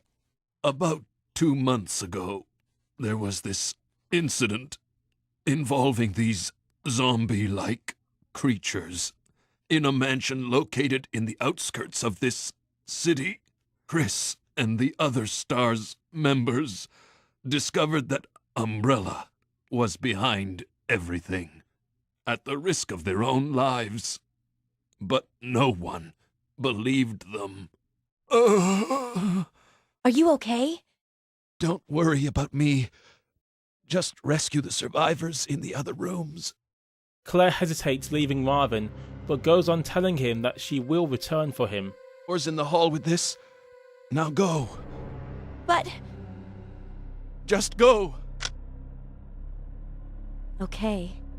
Just hang in there. I'll be back soon.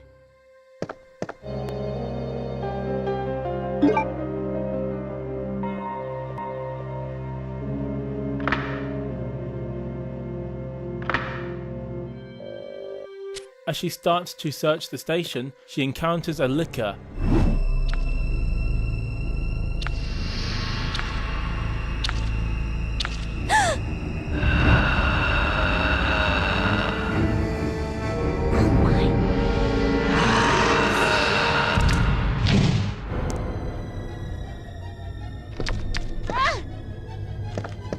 Claire dodges the creature. Leon manages to extinguish the fire.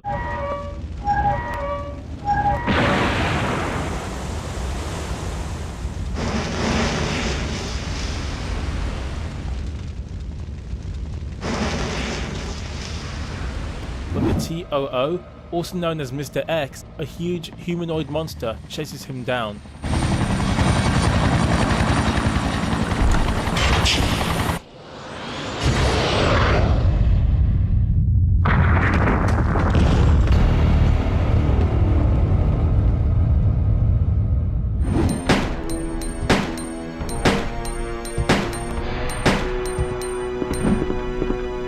Leon stops the monster,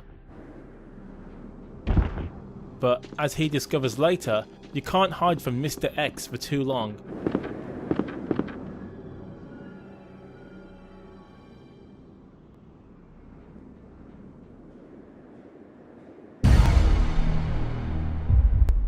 Claire then finds Chris's diary, detailing his findings on Umbrella and their misdeeds, and his next mission: tackle Umbrella head-on for their crimes, while also leaving to head to Europe, where the Umbrella headquarters is situated.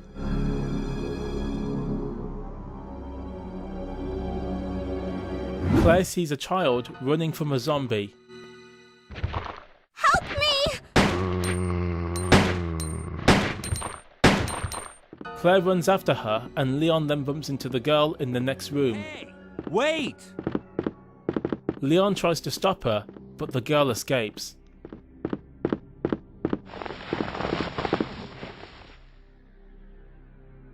Claire and Leon then meet up discussing the girl and their new mission: escape the city with any survivors found along the way. Yeah. Have you seen a little girl around here? Yeah, you just missed her. Who is she? I don't know. But it's too dangerous for her to stay here alone. Leon, I'll go look for her. You go and find us a way out of here. Of course. But before I forget, here's a radio. That way we can keep in touch if something comes up.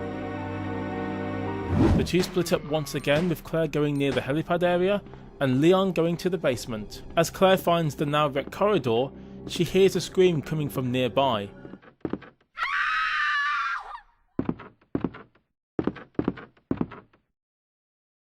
Thinking fast, she decides to blow the wall up. Returning to the first floor, Claire retraces her steps and finds C4 plastic explosives in a small office, but she is lacking a detonator. In the next room, she finds both the detonator and Marvin. Marvin gets up, only to turn into a zombie.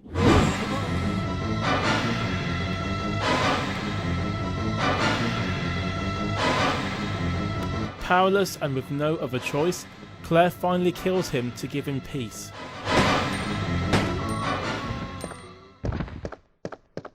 Claire then blows a hole in the damaged wall and finds a secret door. Meanwhile, Leon goes into the parking lot, only to be stopped in his tracks by a gunshot. It's Ada Wong.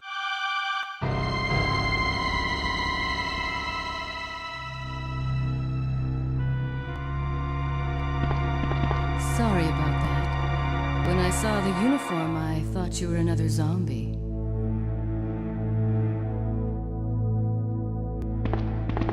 Who are you? Ada Wong. And what are you doing here? I'm looking for some guy named Ben. He's one of those reporter types, always looking for a scoop. I heard he was locked up in the cell block, only there's a wrecked car barring the entrance. I've been trying to find another way inside.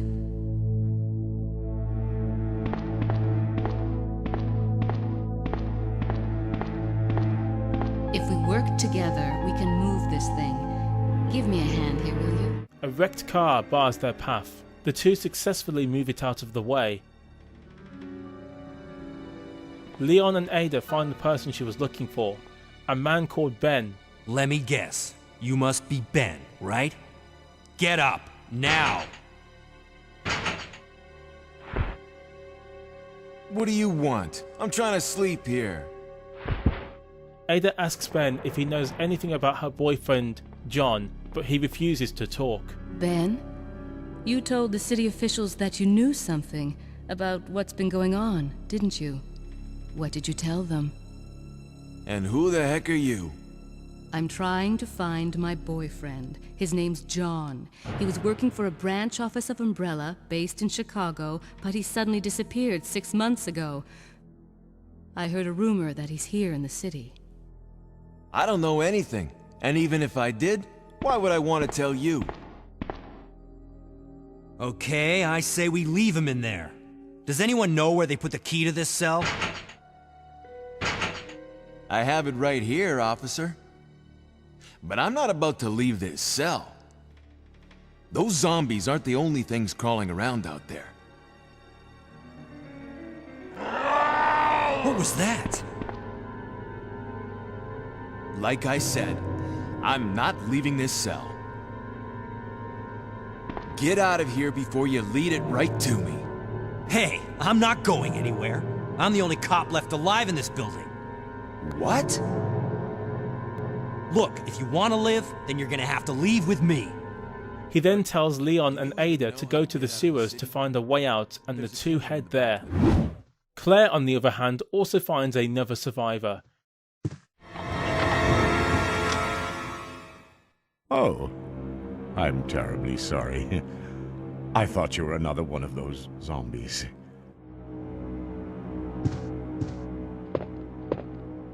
Are you Chief Irons?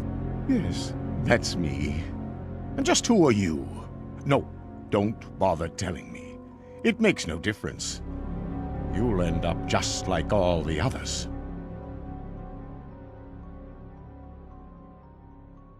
That's the mayor's daughter. I was told to look after her, but I failed miserably. Just look at her. She was a true beauty. Her skin nothing short of perfection. But it will soon putrefy, and she will turn into a zombie within the hour, like all the others. There must be some way to stop it. In a manner of speaking, there is. Either by putting a bullet through her brain, or by decapitating her completely. After a comment on his hobby, taxidermy, he asks Claire to leave him, which she does. Suddenly, Claire then hears footsteps. Tracing them, she finds the child. The kid tries to run off, but Claire convinces her she is not a zombie and only wants to help her. Let me go! Easy, easy there. I'm not a zombie. You're safe now. Claire updates Leon about the situation. Leon, come in. I found the girl, and I've cleared the wreckage that was blocking the corridor. Got it.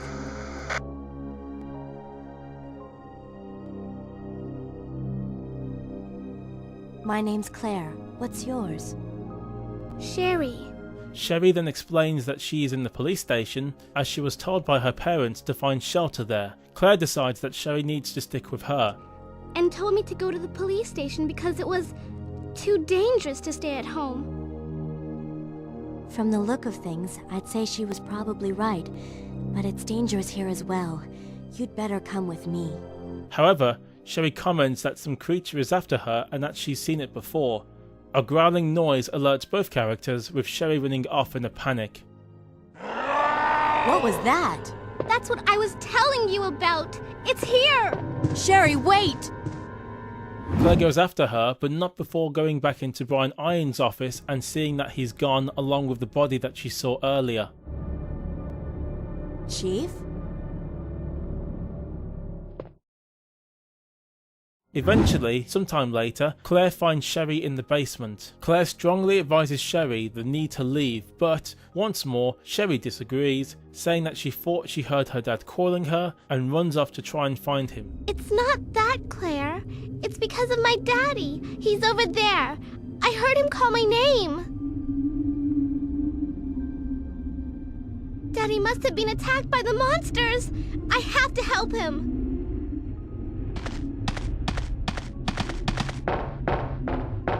Wait, Sherry, don't go alone!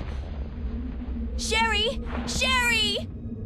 At this time, Leon and Ada do find the sewers, but find no way to get there as the doors are locked. Ada suggests the ventilation ducts and Leon lifts her and she climbs through. You think we can get upstairs through this shaft? Give me a boost. I'll go and check.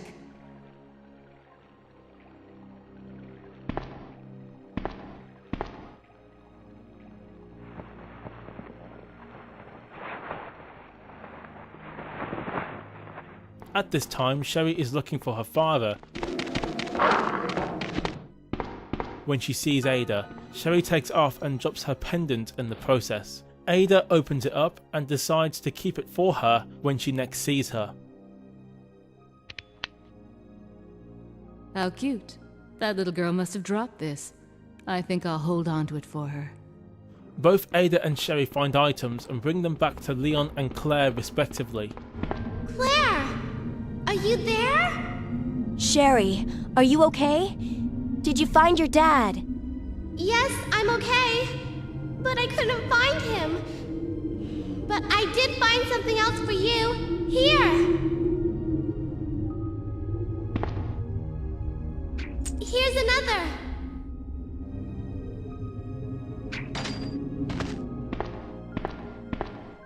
Leon, can you hear me?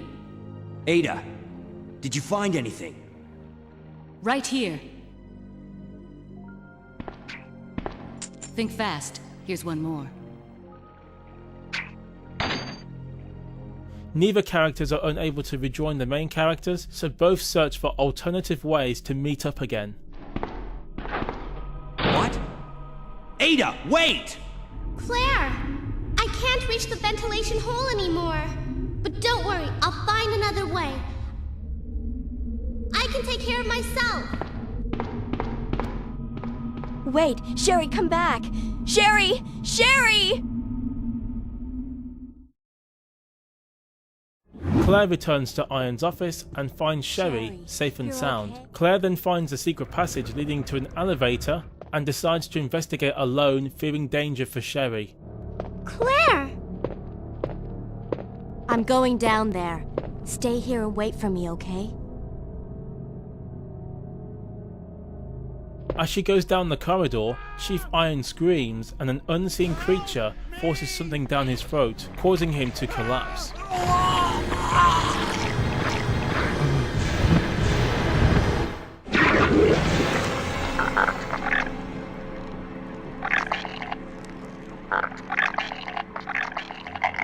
Claire quickly comes in and Irons traps her, pointing his gun at her again. Irons tells Claire what's really going on and reveals William Birkin to be Sherry's father. If you must know, it's the agent that can turn humans into the ultimate bioweapons. Superior to the T-virus in every way. Dr. William Birkin is the genius behind the project. William Birkin? I'm sure you've already seen his little girl running around here somewhere. Sherry, isn't it? In case you haven't already figured it out. The monster that's been tearing my precinct apart is yet another product of the G-virus. An ultimate bioweapon. Before he murders Claire, however, his chest starts to burn, and eventually a G-parasite rips out of Iron's chest, killing him on the spot. My chest can't take the pain!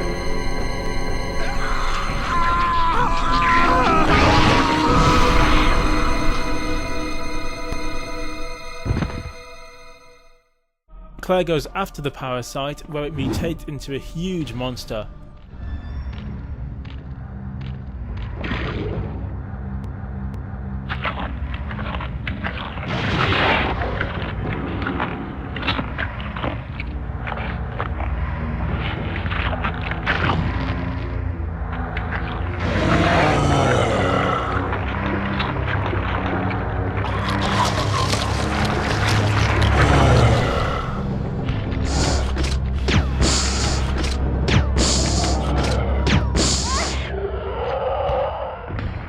Claire eventually kills it with repeated firepower. Thinking the coast is clear, she returns to Sherry. Sherry is happy to see Claire, but Claire is still concerned, now knowing more about Sherry's dysfunctional family and secrets. I can't believe the man who developed the G virus is actually her father. What's wrong, Claire? It's nothing. But I think I found a way out of here. We should be able to find someplace safe if we can just make it out of town. But... Don't worry, I'll protect you. I promise. But you have to make sure you don't leave my side. Meanwhile, Leon backtracks through the cell blocks and hears a man scream for help. It's Ben, and he is brutally attacked by an unknown creature, which only shows an eye on its arm. Get away!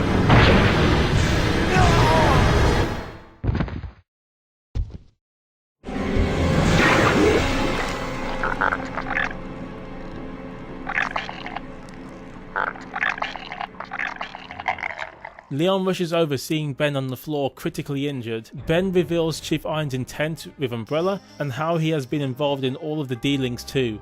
I don't believe this. I almost got the story. Ben. Bitter irony. The chief of police, a co-conspirator. Get that scum. Make him pay. Hang in there, Ben.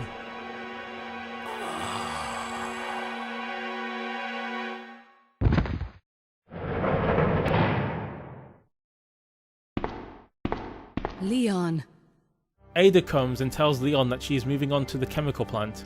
Leon tries to stop her, with no success. Where are you going, Ada? To the chemical plant. I have a feeling that's where I'll find John. Ada! Wait! Hey! Claire then informs Leon that her and Sherry are leaving. Leon again tries to express concern to Claire, but Claire tells him they'll be alright before cutting Leon off. Leon, are you still there? We're leaving. Are you crazy? The streets are still crawling with zombies. It'll be alright, trust me. We found a way to the sewer. Follow us later. Claire! Claire! Wait! Man, why doesn't anyone ever listen to me? Leon rushes towards one of the sewer entrances, only to be confronted by mutated William Birkin, the man who killed Ben.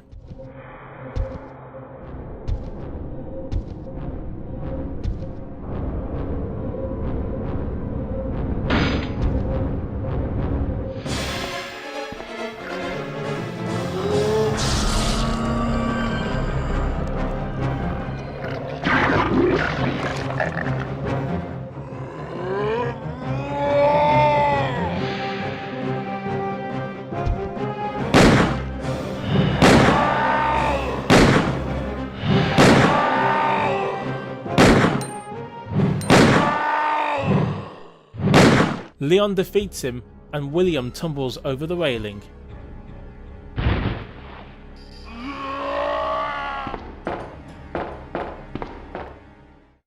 Claire and Sherry start their journey into the sewers, only to realise William is following them.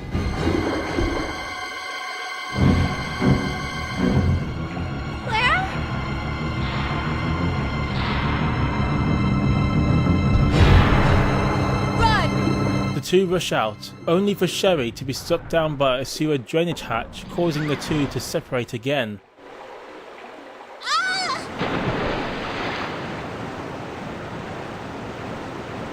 Sherry? Where are you? Sherry! Claire! I'm here!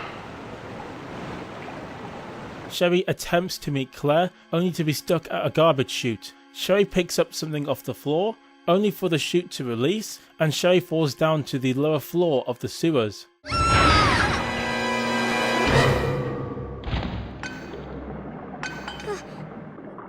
Claire? Birkin finds Sherry and manages to implant her with one of his embryos when she goes unconscious.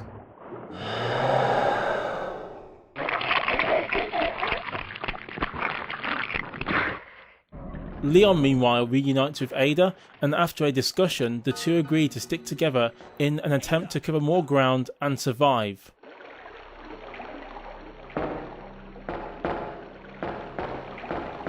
What was that all about?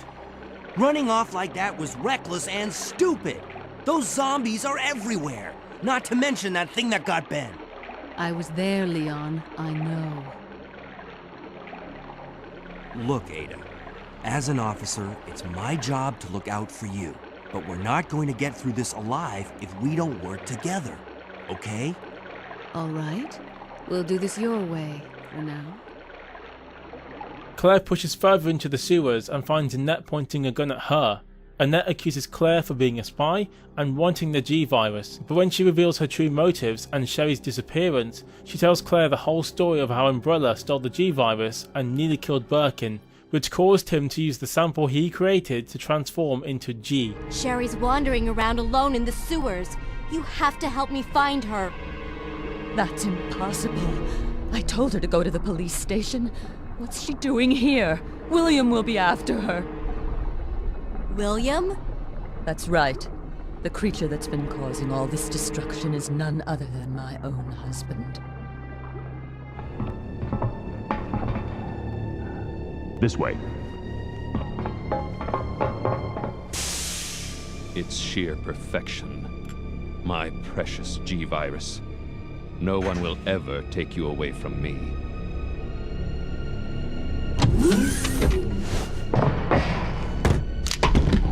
There he is. So you finally come. Doctor, we're here to collect the G-Virus sample.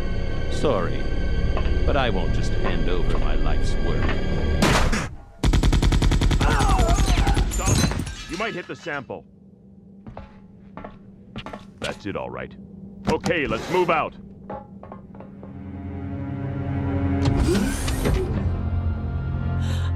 William. Oh my. Hold on, darling. I'm taking care of that bullet wound first. Stay here.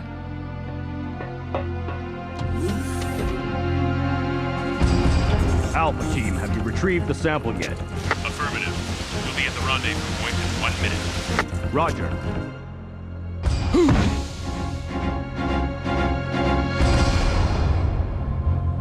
Are you telling me that he injected the G-Virus into his own body? The G-Virus has the ability to revitalize cellular function. Shoot!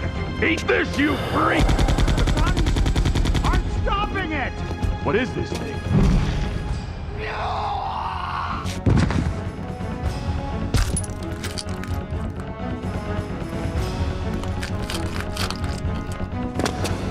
What is this thing? Fire! Fire! You son of a...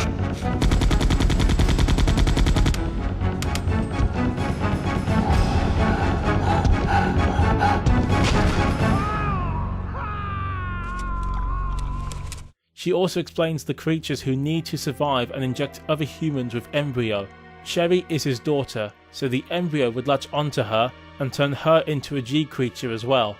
The two split up when Sherry's screams ring out. It's Sherry! You go that way. Claire finds her shortly afterwards.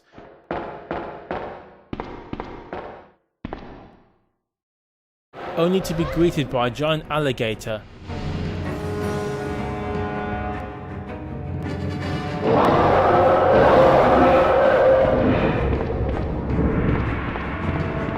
Claire is able to defeat the creature and reaches Sherry.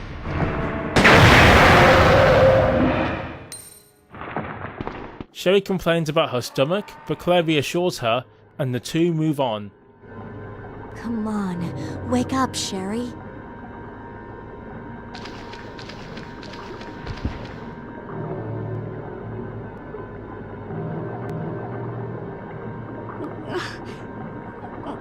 My stomach. It hurts.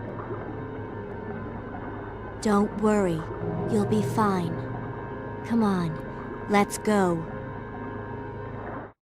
As they head to the lower floors, they spot a woman. The woman shoots at Ada, but Leon takes a bullet and falls unconscious. Ada leaves Leon to go after the shooter.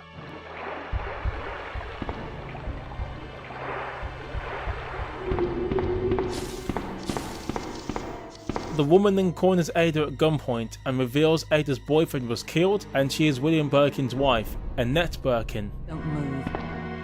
You're the one who was with that cop, if I'm not mistaken. Identify yourself. Ada Wong. Ada Wong. I've heard that name before. Now I remember.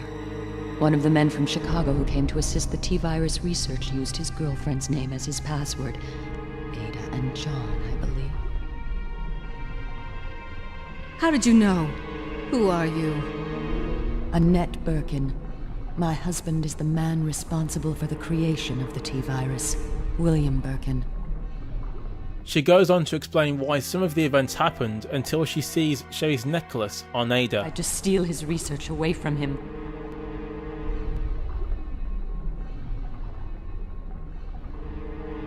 Where did you get that pendant?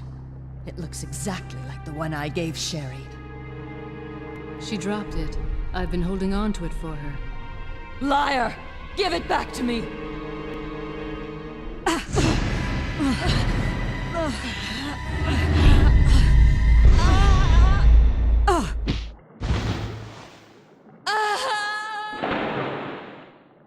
Too bad. She then looks into the necklace and finds a sample of the G-virus contained inside.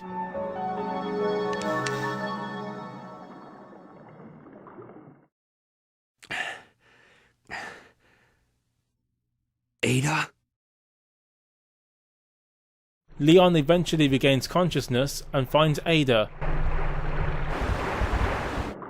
Ada! But his earlier wound is causing issues for him. Luckily, Ada is able to bandage his wounds before telling Leon that her boyfriend John is dead. That's 2 I owe you. Don't mention it.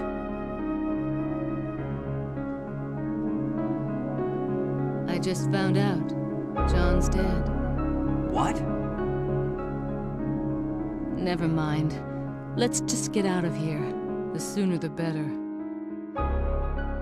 Claire and Sherry head to the factory, which allows them to head to the Umbrella Underground Laboratory.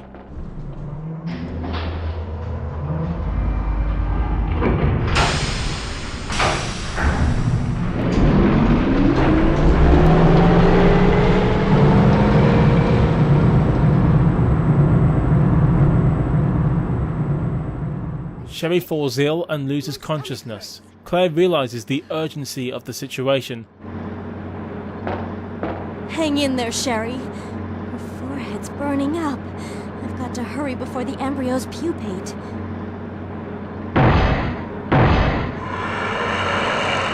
But not before William Birkin catches up to the duo and fights Claire.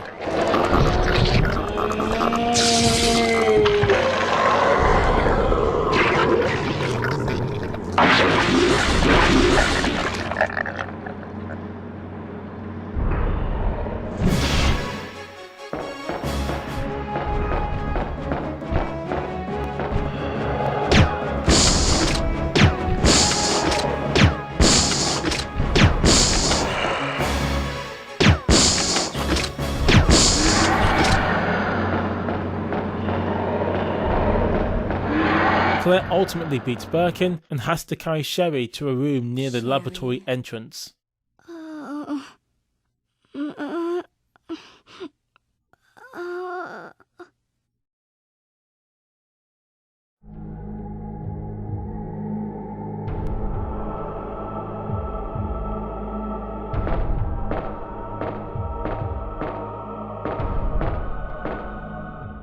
As for Ada and Leon, the two are able to get on the trolley Claire and Sherry just boarded moments before. Getting to the factory, Leon runs ahead to try and bring the platform back to the surface. He is able to find the control panel key. Leon then sees Mr. X coming towards him and has to take him out.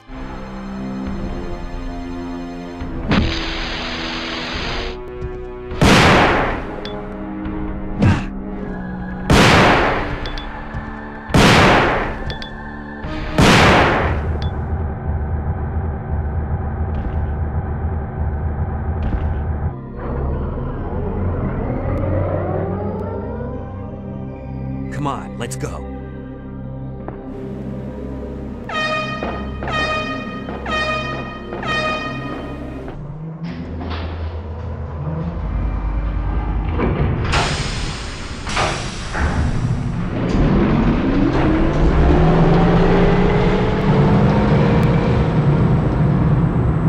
Leon and Ada then go on the platform until Birkin smashes through the trolley and takes out Ada. Ada! Ada! Can you hear me? Come on, snap out of it!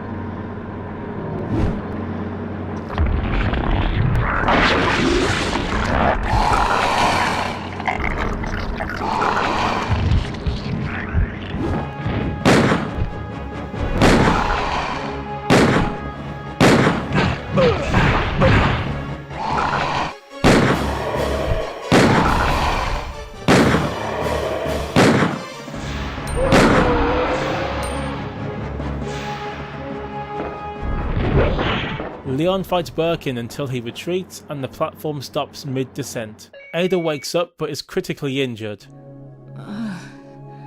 Welcome back. Hey, take it easy. We're inside Umbrella's secret lab. I'll go find something to treat that wound, so just rest here in the meantime. But I'll only slow you down with these injuries. Go. Save yourself. Is it just me, or does everybody always ignore what I say? I told you, it's my job to look after you. But you'll be in danger if you stay with me. I know I've only known you for a short period of time, but I really enjoy being with you. I know I'm not capable of caring about anyone, but I don't want to lose you. We're leaving this place together. Wait here for me. I'll be right back. Leon goes to find first aid for Ada when the platform suddenly restarts, leaving Leon behind and forcing him to get to Ada any way he can.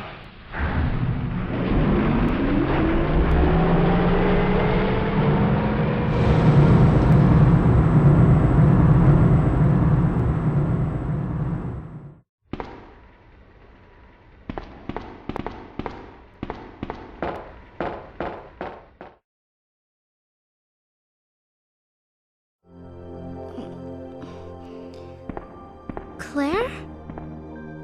Oh, you're finally awake. Isn't this... That's okay. You keep it. I'm sure it'll keep you safe. Thank you, Claire. Even though I'm an only child, neither of my parents ever spent much time with me because of their work.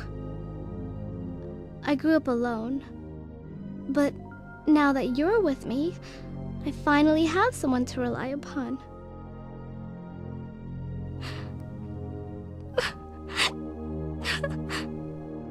Sherry. Rest here for a bit. I'll be right back, as soon as I found the antidote for you. After a brief chat with Sherry, Claire heads out to find the cure for her. Claire succeeds in restoring the power to the lab with the main fuse,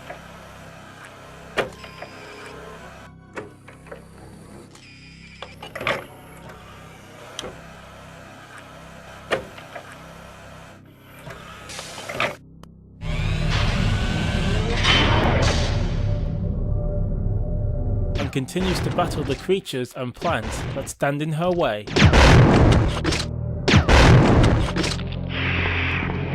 Leon, meanwhile, battles his way back up to Ada by turning on the elevator's power.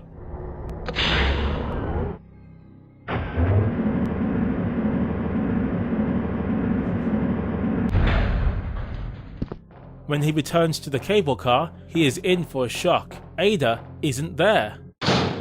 Ada? Where did she go? Returning to the elevator, Annette confronts Leon, thinking he is after the G-Virus, and then reveals to him that Ada was a spy working for Umbrella all along. Or you came for the G-Virus, didn't you? But you'll never take it from me. This is my husband's legacy. Where's that spy you were working with earlier? You know who I'm talking about. What? You really don't know anything, do you? She's one of the operatives sent here by the agency. The only reason why she came here is to obtain the G-Virus. That's a lie. No, it's the truth. She specifically got close to John and became his girlfriend to get information about Umbrella. That can't be. I know her. Ada wouldn't do something like that. If you don't want to believe it, I don't really care. You're about to die anyway. Just as Annette is about to shoot, Mr. X appears, forcing both to run and escape.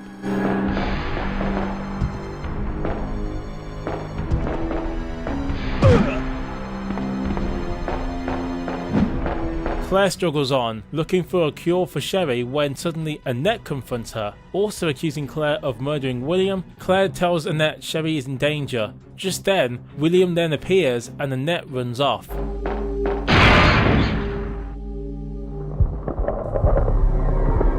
Amazed that her husband is still alive, he swipes her and leaves her critically injured. Before succumbing to her wounds, she tells Claire how to get the antidote made for Sherry, then dies shortly afterwards. He's getting stronger with each skin he casts off. Tell me what I need to know. How can I save Sherry? I have detailed information. Everything you need to know to prepare the antidote is right here. Save my daughter. And tell her I'm sorry I wasn't a better mother. Tell her I love her. Annette! On the other hand, Leon is struggling with Mr. X. He gets cornered only for Ada to show up and save his skin. Run! Ada!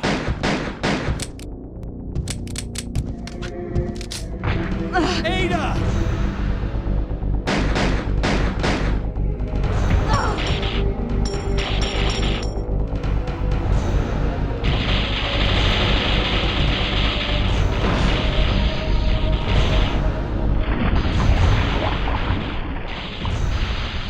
Leon holds her, and then the two confess their love for each other, sealing it with a kiss.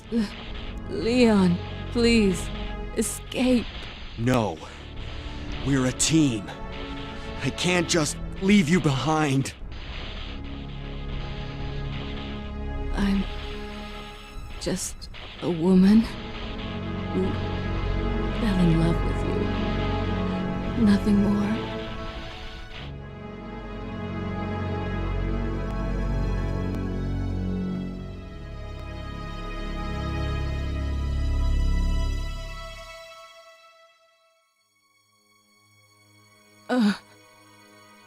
Ada. No.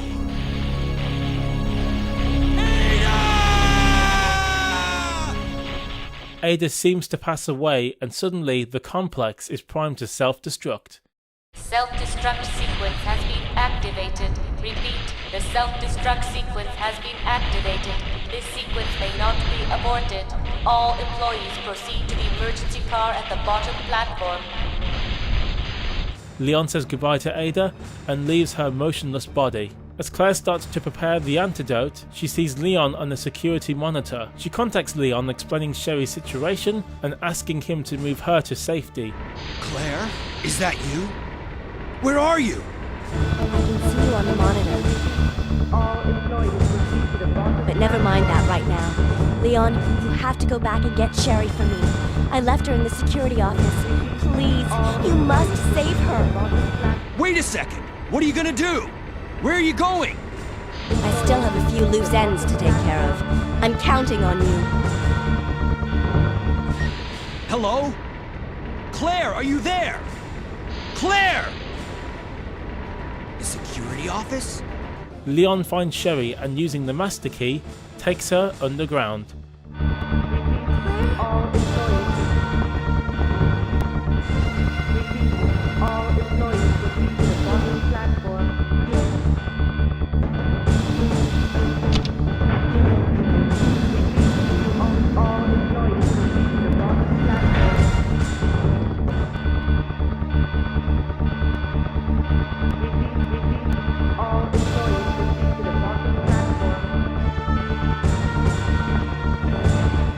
rest here for now. Claire should be back soon.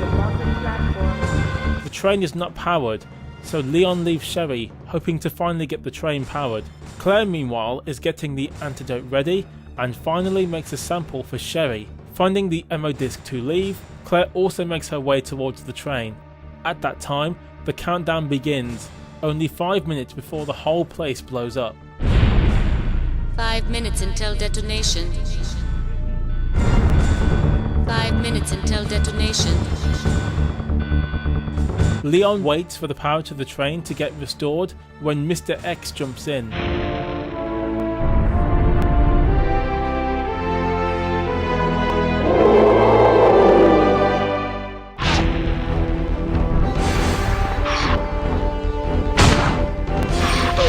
No matter what he does, his firepower is not affecting him in any way. Claire has to fight a mutated William Birkin while waiting for the elevator.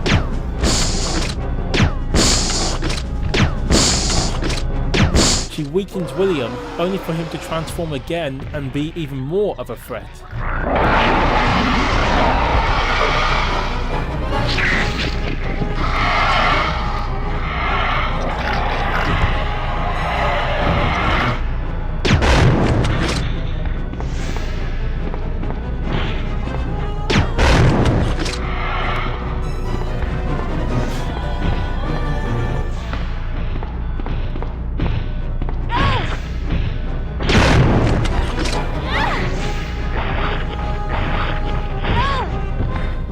As Claire struggles on, Leon suddenly gets a lifeline, thrown by a mysterious figure who happens to be Ada. Ada, is that you? Ada! Leon finally rids Mr. X once and for all. Game over.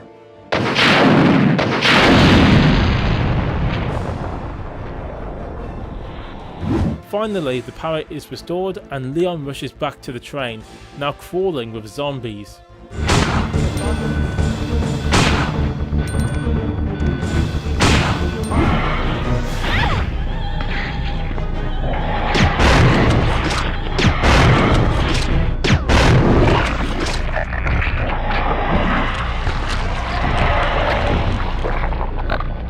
Claire finally beats William Birkin after a very long fight. Leon gets the power started on the train and Claire makes her way down too. The train is moving and Claire makes it aboard just in time.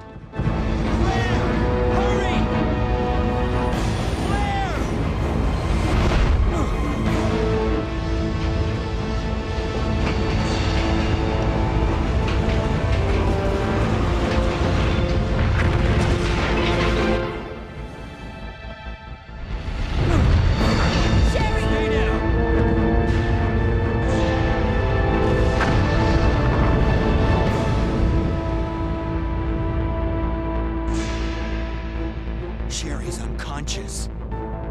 I have the antidote, if I give it to her.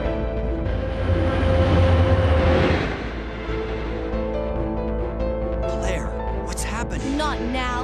Come on, Sherry, wake up. Wake up, please. Sherry wakes up and finally everyone thinks for now it's over. Claire? Where am I? It worked! Oh, Sherry, you're gonna be okay. Thanks, Claire. It's over. No. I have to find my brother. You're right. This is just the beginning.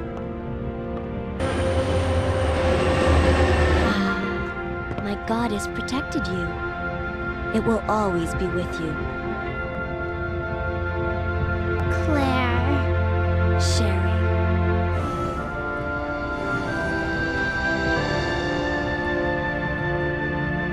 Goodbye, Ada. Sadly, the train shakes and when Leon goes to see what it is, the doors lock behind him and Claire cannot open them again. Warning, biohazardous outbreak imminent. The emergency system has been activated. This train will detonate. Repeat, this train will detonate.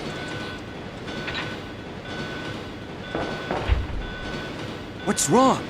I don't know. The door won't open. Suddenly, William appears again, this time as a giant blob bent on revenge.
Warning.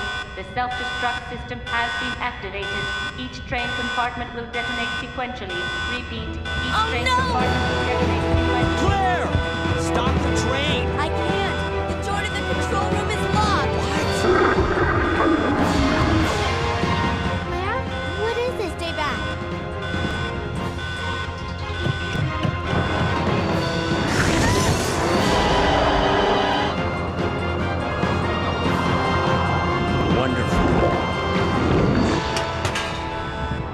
Sherry? What are you doing? We have to stop the train, right? I can do it.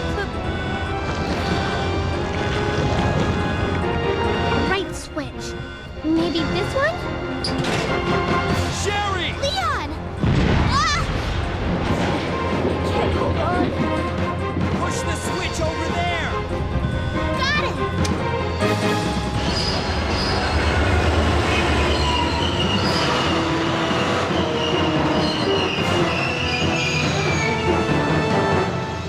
Finally, the exit. Are you all right? I'm okay. Where's Claire? Claire? Claire! Right here. Claire! I guess we all made it. They just won't quit. Come on, we have to get out of here. Run!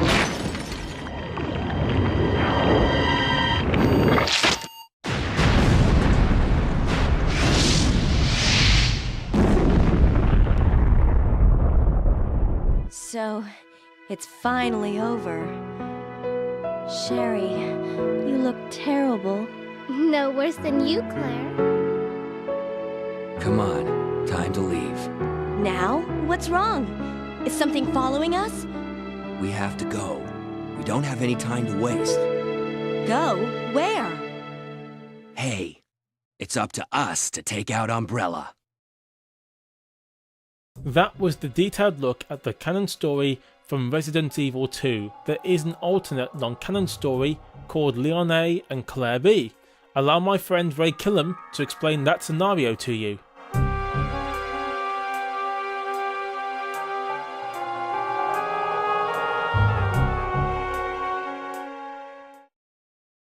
Resident Evil 2.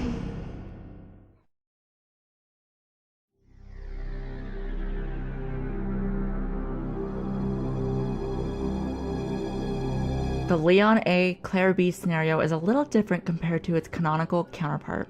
For one, the biggest change is Leon faces Birkin and Claire faces Tyrant, otherwise known as Mr. X. Depending on who you ask, some firmly believe that this is the true canon storyline, as there are several reasons why.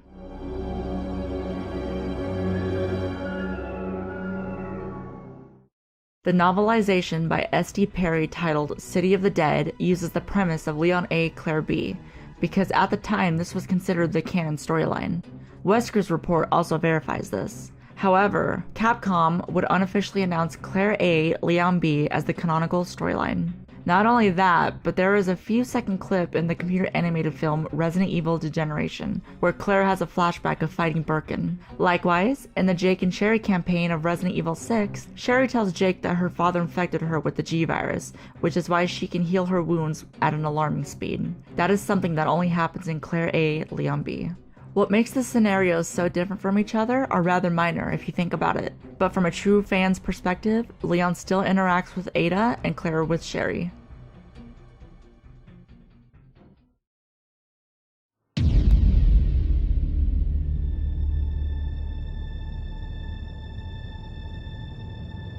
The game begins just like the other scenario. Leon and Claire arrive to Raccoon City and are instantly swarmed by the living dead. Okay. Upon meeting, they flee into a cop car until a zombie from the backseat causes them to crash.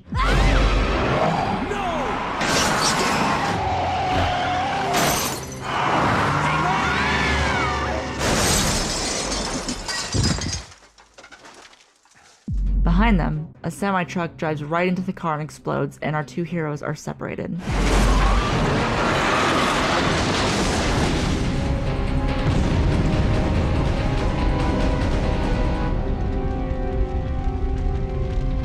Claire! Leon! I'm okay. Head to the station. I'll meet you there. Okay.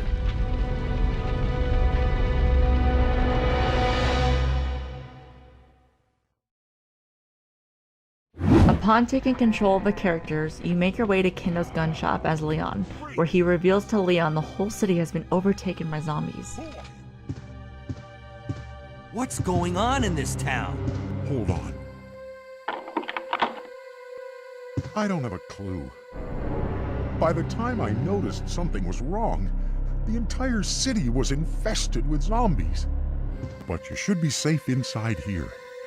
I'm keeping a close eye on things. However, he is killed shortly after, and Leon is forced to continue on, making his way through the zombie-infested streets of Raccoon City.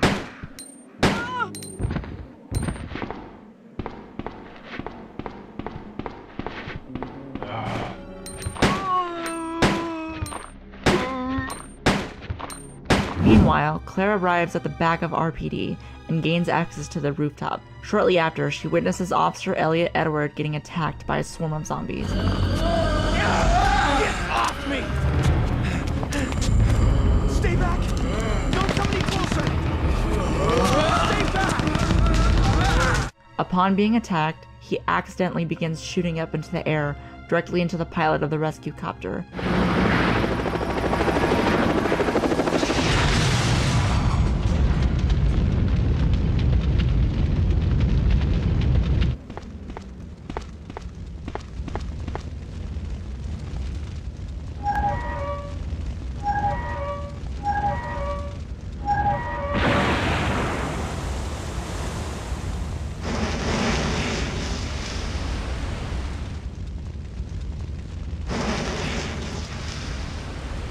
Shortly after entering the building, Mr. X is dropped into the station by a helicopter, and this is Claire's first encounter with the tyrant. He is large, strong, and doesn't go down easy.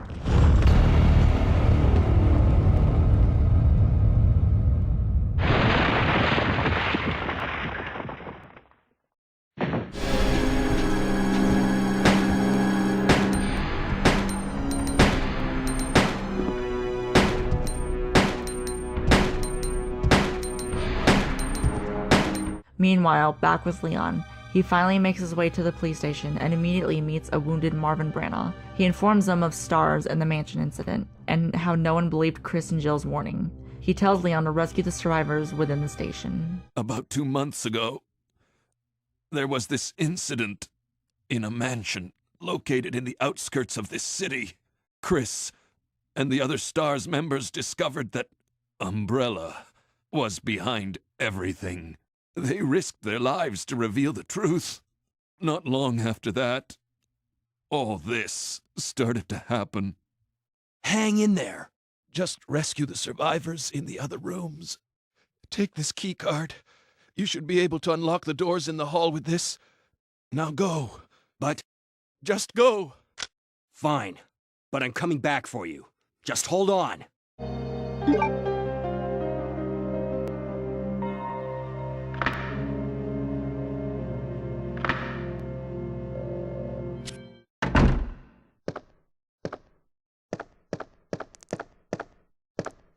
Not long after, Leon encounters the notorious Licker, for the first time.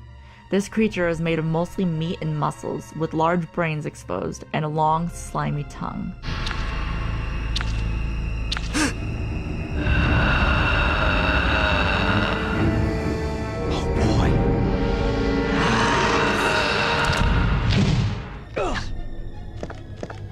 But not long after that does Leon make his way to the Star's former office and reads Chris's diary.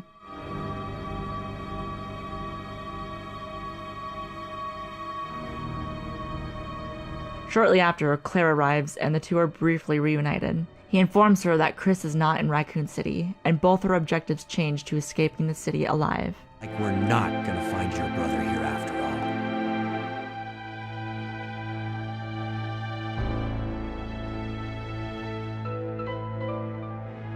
There's no reason for us to stay any longer than necessary. Let's split up, look for any survivors, and get out of here. Right. One last thing. Here's a radio. Take it. That way we can keep in touch if anything happens. After their exchange, Claire exits the Star's office and sees Sherry Birkin for the first time, running away from a zombie. However, she runs off before Claire can help her. Not long after, she is able to put the fire out and destroy the wreckage, where she meets Chief Irons for the first time.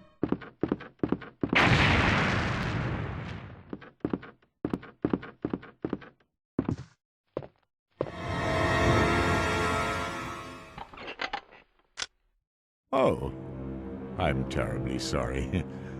I thought you were another one of those zombies. Are you Chief Irons? Yes, that's me. And just who are you? No, don't bother telling me. It makes no difference. You'll end up just like all the others. Like in her A scenario, she learns the G-Virus is the cause of Raccoon's downfall. Either by putting a bullet through her brain, or by decapitating her completely.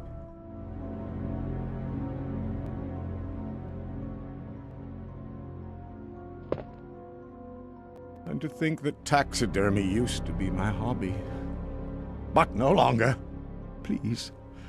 I'd really like to be alone now. Upon further investigating his office, she finds Sherry hiding in a dark room, who tries to run off, but not before Claire can grab her and reassure her she's safe. From the look of things, I'd say she was probably right, but it's dangerous here as well. You'd better come with me. But there's something out there. I don't know what it is, but I saw it. Much larger than any of those zombies. And it's coming after me. What was that? That's what I was telling you about. It's here. Sherry, wait! Meanwhile, Leon returns to Branagh to find he is now zombified and is forced to put him down.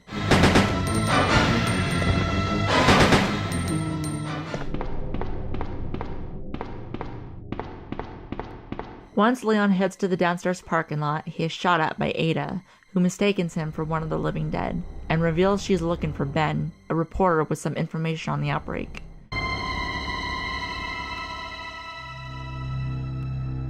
Sorry about that. When I saw the uniform, I thought you were another zombie. Who are you? Ada Wong. And what are you doing here? I'm looking for some guy named Ben. He's one of those reporter types, always looking for a scoop. I heard he was locked up in the cell block, only there's a wrecked car barring the entrance. I've been trying to find another way inside. Leon agrees to help her push a cop van out of the way so she can talk to him. Let me guess. You must be Ben, right? Get up, now! What do you want? I'm trying to sleep here.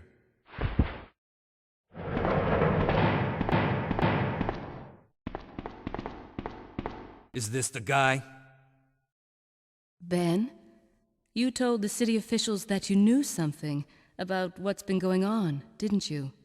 What did you tell them? And who the heck are you? I'm trying to find my boyfriend. His name's John. He was working for a branch office of Umbrella, based in Chicago, but he suddenly disappeared 6 months ago. I heard a rumor that he's here in the city. I don't know anything. And even if I did, why would I want to tell you? He reveals there is something scarier than zombies running around and refuses to leave his cell. He informs them of a manhole in the kennels which will lead them into the sewers. What was that? Like I said, I'm not leaving this cell. Get out of here before you lead it right to me. Hey, I'm not going anywhere. I'm the only cop left alive in this building. What? Look, if you want to live, then you're gonna have to leave with me. But do you even know how to get out of the city? There's a kennel in the back of the building. Inside the kennel is a manhole. Go through and it'll lead you to the sewer entrance, but it won't be easy.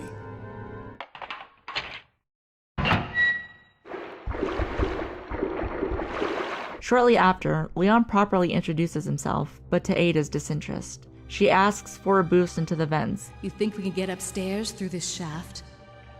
Give me a boost. I'll go and check.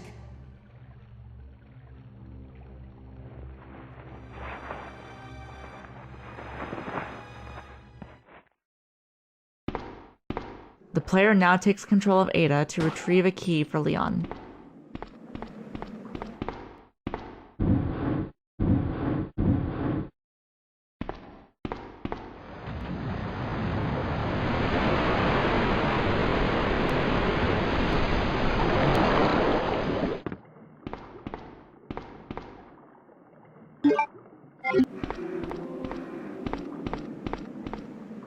However, she can't reach the vent upon returning and takes it upon herself to go her own way, much to Leon's disapproval.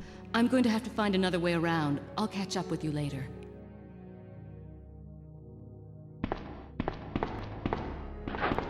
What? Ada, wait! Meanwhile, Claire finds a manhole in an alleyway, and upon going down, runs into Sherry wandering alone. She tries to convince her to stay with her, but Sherry refuses. She claims she heard her father call her name, thinking he was attacked, and runs off to help him. Claire tries to stop her, but to no avail. Wait, Sherry, don't go alone! Sherry! Sherry!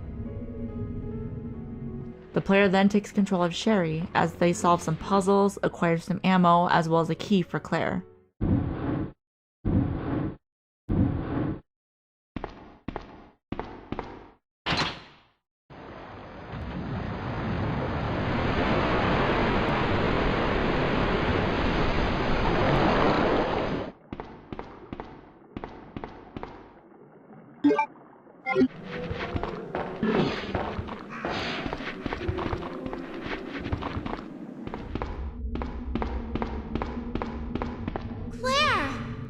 You there?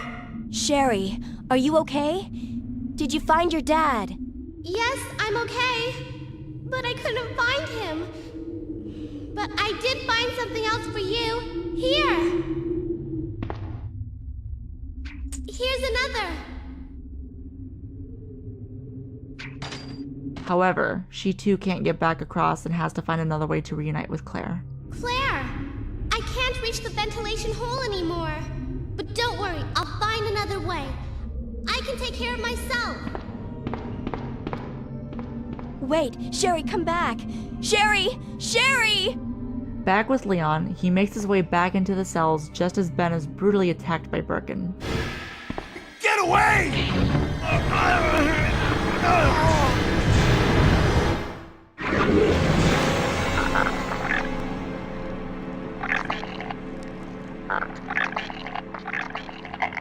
He is still alive, but barely. At least enough to tell Leon that Chief Irons is the co-conspirator of the outbreak. Bitter irony. The chief of police, a co-conspirator.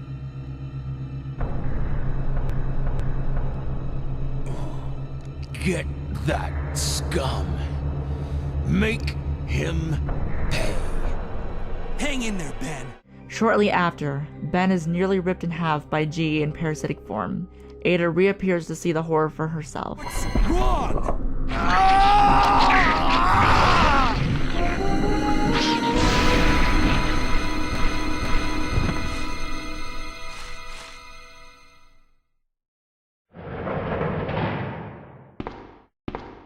Good God, what was that? She goes off on her own once again, informing Leon she is going to the chemical plant, where she thinks her boyfriend John is. At this moment, Leon radios Claire to tell her there is access to the back compartment, and that he is heading to the sewers. Do you read me, Claire? We now have access to the back of the parking lot. Got it. I'm getting out of here and heading to the sewer. Can you meet me there? I'm on my way. This is when he encounters the G-Virus spawn, the first boss in Leon's A scenario.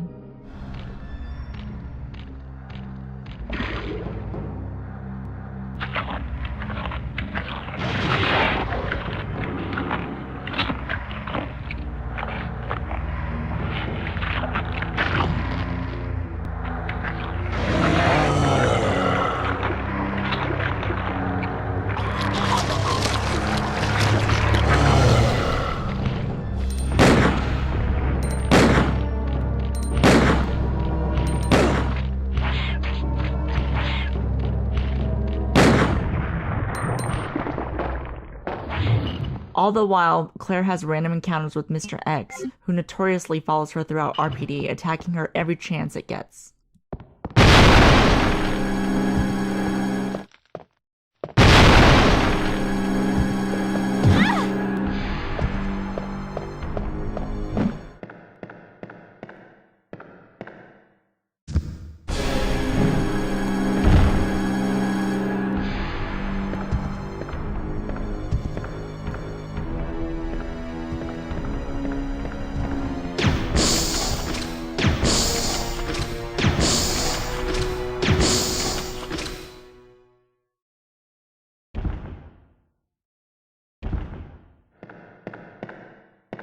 Meanwhile, Claire reunites with Sherry in Iron's office, but tells her to wait as she descends the elevator to his little workshop of horrors. Claire!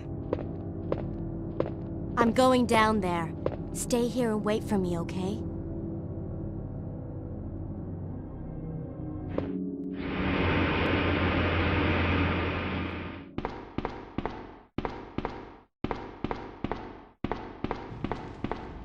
Here, his true colors are shown as he reveals he's been working with Umbrella and explains the G-Virus to Claire. He even reveals Sherry's father, William, is the product of the G-Virus, the ultimate bioweapon. Then you must know about the G-Virus. What is it? Tell me! If you must know, it's the agent that can turn humans into the ultimate bioweapons. Superior to the T-Virus in every way. Dr. William Birkin is the genius behind the project. William Birkin? I'm sure you've already seen his little girl running around here somewhere. Sherry, isn't it? In case you haven't already figured it out. The monster that's been tearing my precinct apart is yet another product of the G-Virus. An ultimate bioweapon. Umbrella must be trying to cover its tracks. However, as he's been holding her up at gunpoint, decides to take her out with him before an arm reaches out of the manhole and drags him down below.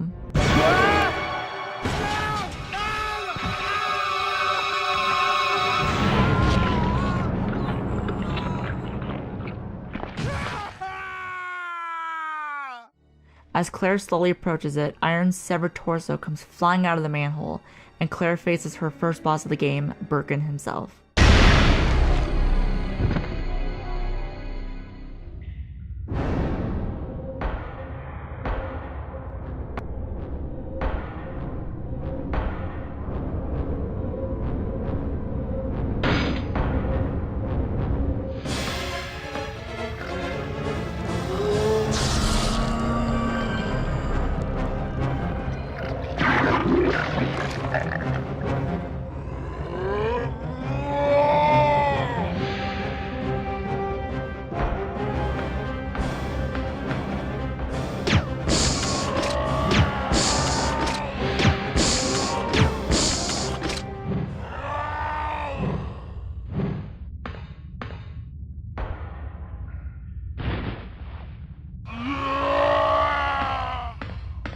Meanwhile, Leon and Ada are reunited, and he scolds her for being so reckless.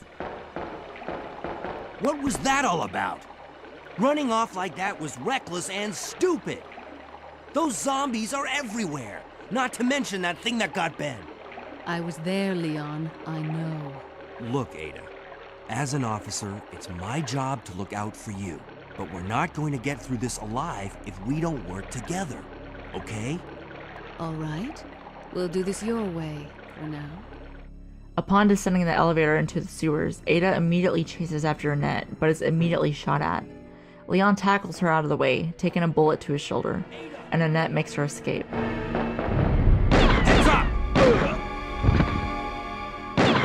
Leon, that woman was... I have to talk to her.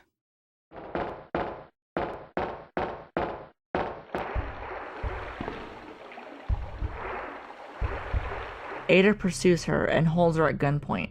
She tells Ada that John is dead and zombified, and that her husband is the monster who's been lurking around. We are then taken to a flashback of William injecting himself with G after an attempted robbery. One of the men from Chicago who came to assist the T-virus research used his girlfriend's name as his password. Ada and John, I believe. How did you know? Who are you? Annette Birkin. My husband is the man responsible for the creation of the T-virus, William Birkin. What? John's dead. He became one of those zombies. My condolences. And although I regret this, you will be joining him shortly. I won't let anyone take the G-virus away from me. G-virus? It's capable of creating the ultimate bioweapon. Its potential is even greater than that of the T-virus. Then that must mean the creature in the police department is...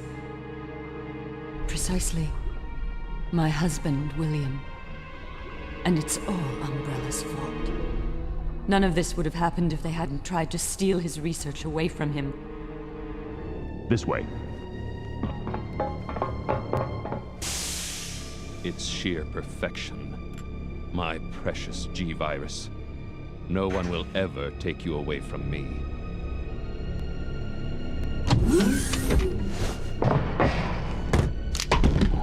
There he is. So you finally come. Doctor, we're here to collect the G-virus sample. Sorry, but I won't just hand over my life's work. Stop! You might hit the sample. Okay, let's move out.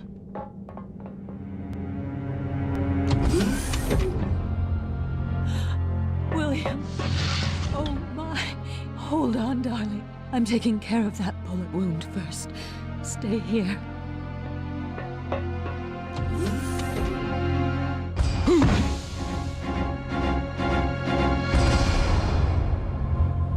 Are you telling me that he injected the G-virus into his own body? The G-virus has the ability to revitalize cellular functions. Let's check it out. Over there! Hurry!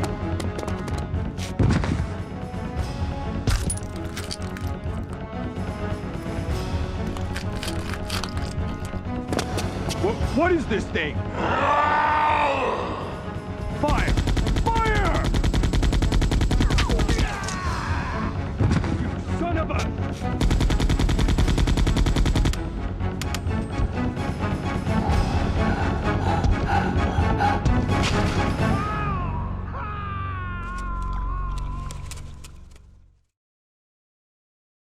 On the other hand, Claire and Sherry are reunited, and this time Sherry agrees to stick by her. But I think I found a way out of here.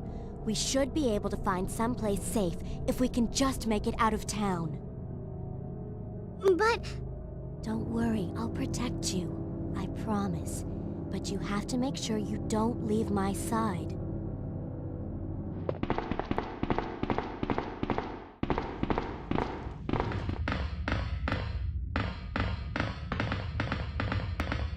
However, they see Mr. X looking for them and make a run for it.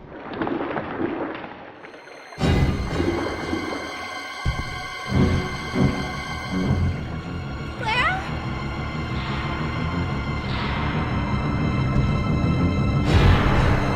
Run! However, Sherry is sucked down a drain immediately and is once again separated from Claire. Sherry? Where are you? Sherry! Ada learns that rats are responsible for the outbreak and that Birkin can implant embryo into human hosts. However, the two ladies get into a physical altercation and Annette is pushed over the edge.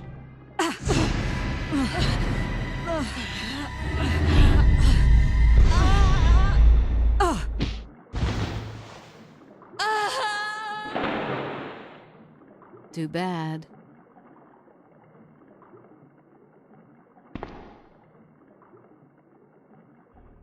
Back with Leon, Claire descends the elevator and is horrified to see he's injured. He tells her of Ada and insists he's more worried about her. I ran into this woman who was in trouble. Her name's Ada. Right after that, someone tried to kill me. Nearly succeeded, too. Ada went after the sniper, but I'm worried about her. You gotta find her before something happens. But you've been shot. I'll be okay. It's Ada I'm worried about. Ada is then attacked by something.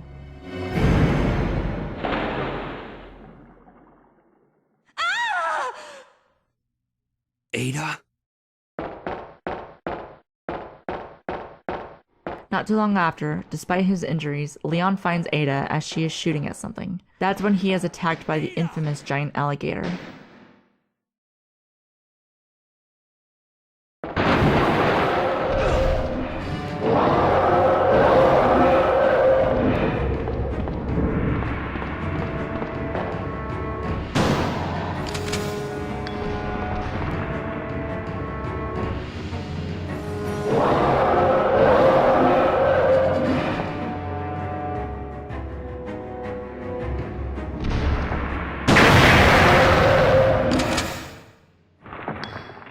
After blowing its head into chunks, Leon reunites with Ada, who manages to bandage him up.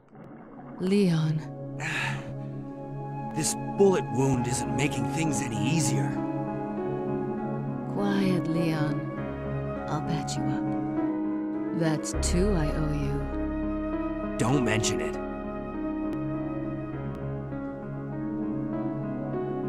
I just found out.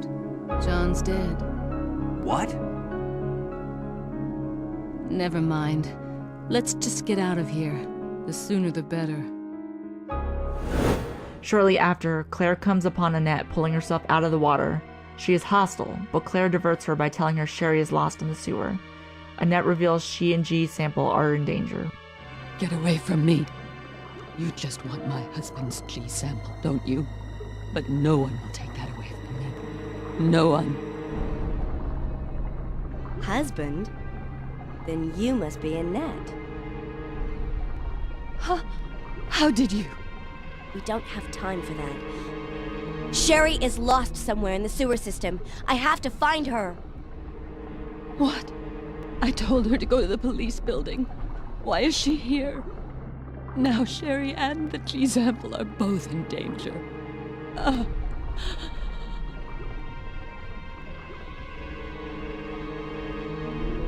What did she mean by that? Does Sherry have the G sample? Meanwhile, Leon and Ada board the lift and descend into Umbrella itself. However, Ada is attacked and injured, leaving Leon to fend off a further mutated Birkin.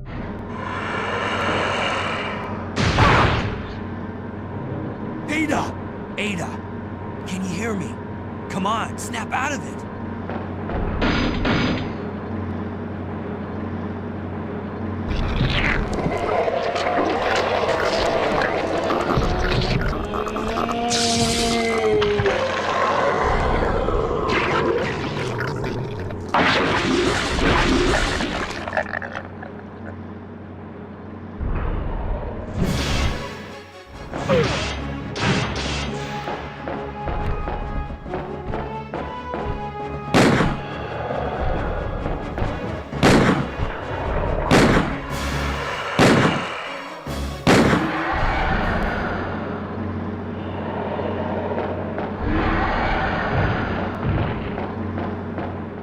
Don't die on me, Ada. Come on. Wake up. Come on! Ada falls unconscious, leaving Leon to carry her into a safe room within the labs. Ada manages to come to and proceeds to tell Leon to save himself. He refuses, and she reveals her fondness for him. Welcome back. Hey, take it easy. We're inside Umbrella's secret lab. I'll go find something to treat that wound, so just rest here in the meantime. But I'll only slow you down with these injuries. Go. Save yourself. I told you, it's my job to look after you. But you'll be in danger if you stay with me. I know I've only known you for a short period of time, but I really enjoy being with you. I know I'm not capable of caring about anyone, but I don't want to lose you. We're leaving this place together. Wait here for me. I'll be right back.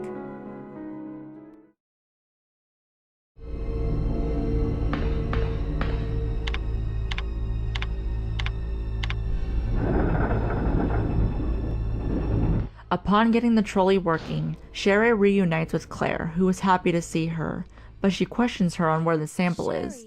Sherry, of course, has no idea what she's even talking about. Sherry, did your mom give you something called G-virus? Either a vial or a test tube? G-virus? I've never heard of anything like that before. Are you absolutely sure? If you give it to me, I'll hold on to it for safekeeping. But I really don't have anything. It's the truth. But why would her mom say something like that?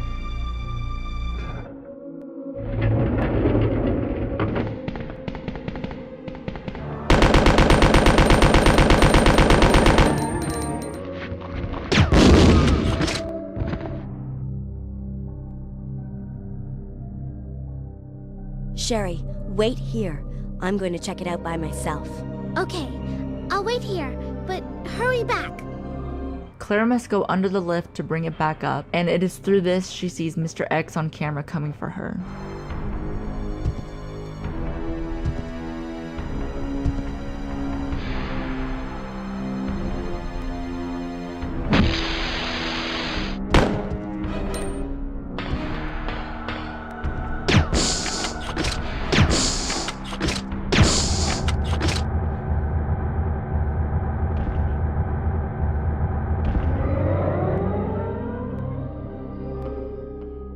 Okay, Sherry, let's go. She is able to bring the lift back up, and together with Sherry, they too descend into the labs.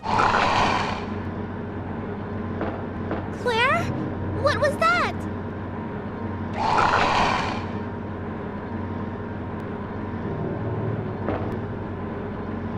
Don't worry. Just wait here. I'll go and see what it was.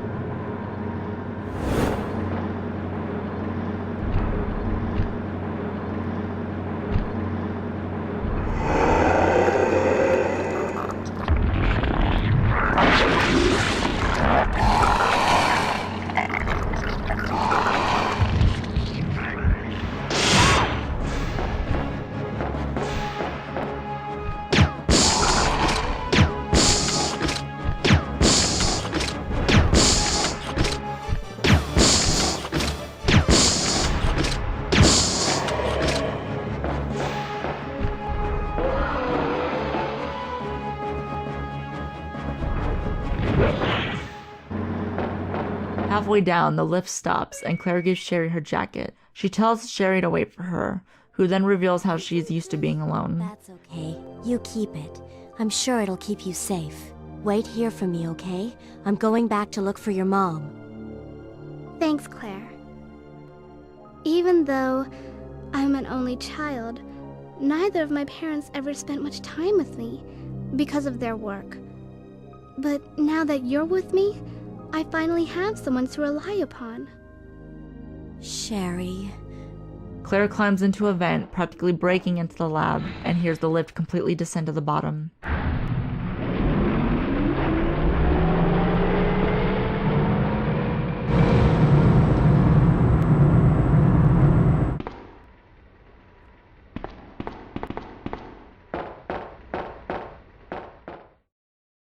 While Inside the labs, both Leon and Claire face advanced liquors and plant 43s as Leon finds help for Ada and Claire turns on the system.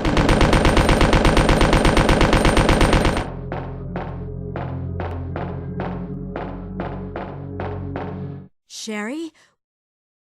Where is she?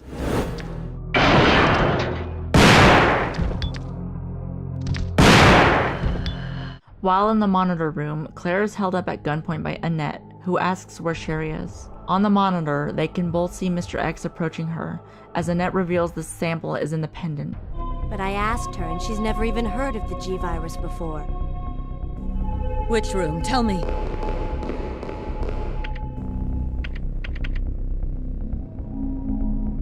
Sherry!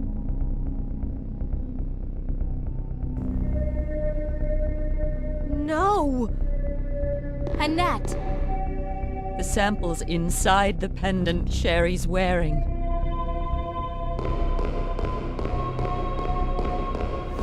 Not too long after, Leon is approached by Annette, who accuses him of killing her husband and wanting the sample. She reveals Ada is actually a spy, here to attain the G-Virus, but Leon is in denial.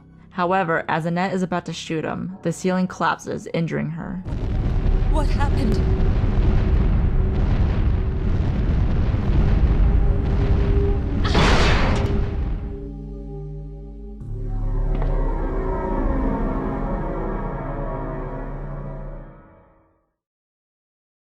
Claire rushes to save Sherry from Mr. X, who tells her it's after her pendant. The monster's after your pendant! Throw it to me! Sherry throws it to Claire, causing Mr. X to turn on her instead. She lures it far enough to throw it over the edge, and Mr. X follows it all the way into the vat of lava.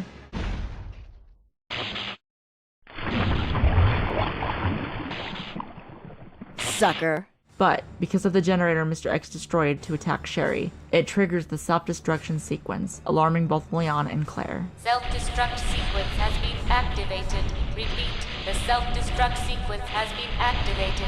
This sequence may not be aborted. All employees proceed to the emergency car at the bottom platform. Claire manages to look for a lost Sherry as Ada reunites with Leon. However, she pulls a gun on him to his surprise and demands he hands over G-Virus. He is devastated, but refuses to give it to her. What are you doing? You know what this is about, so just hand over the G-Virus. I don't believe this. Annette was right. About everything. That's why I told you to leave without me, but you wouldn't listen. Now hand it over. Don't make me shoot you. You can't do that. But that's when she is shot by Annette and goes over the edge. Annette passes out, and Ada says her goodbye before letting go, seemingly falling to her death. This devastates Leon further. Ada, I've got you. Don't give up. Leon, it's over. Just let me go. Shut up. You're gonna make it. It's too late, Leon. We both know it. No. I promised you that we would escape. You just have to help me out here. Goodbye. Ada!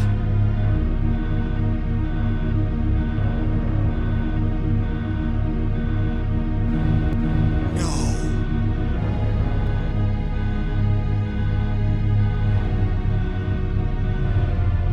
So, this is what everyone's been dying for.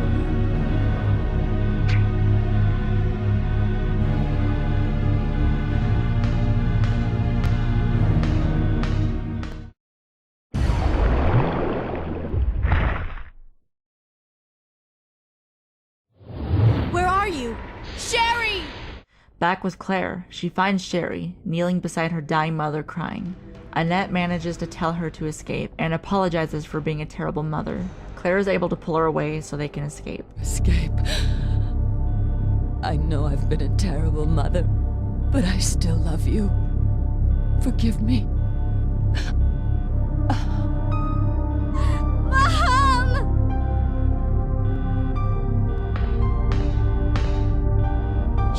We have to go now.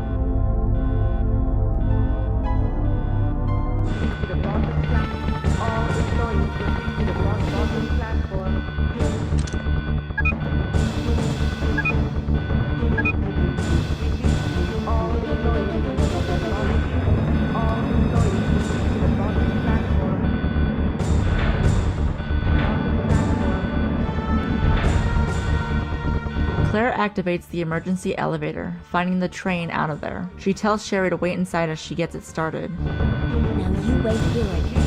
I'll go and get this thing moving.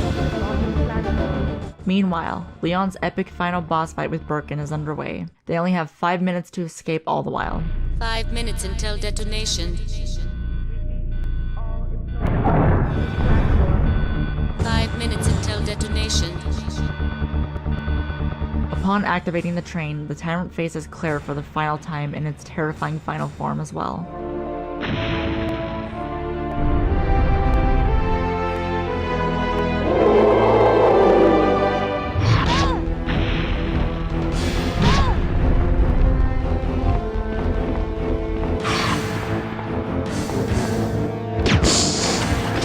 She battles it before a mysterious figure drops a rocket launcher, who coincidentally sounds like Ada. Use this! Who are you? With her final words, she pulls the trigger and blows up the tyrant in Resident Evil 1 style. You lose, big guy.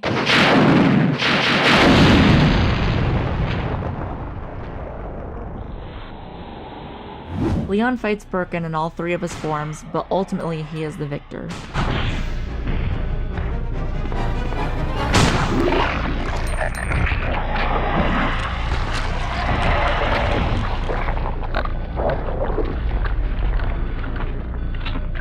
He descends the elevator, catching the train just as it leaves the station.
Protected you. It will always be with you. Claire. As Umbrella explodes, our 3 survivors make their escape. However, the end is far from over. The train's emergency signals go off, and Claire goes to investigate. She is immediately locked out from Leon and Sherry, and hears a warning of the train's self-destruct sequence. Biohazardous outbreak imminent. The emergency system has been activated. This train will detonate. Repeat, this train will detonate.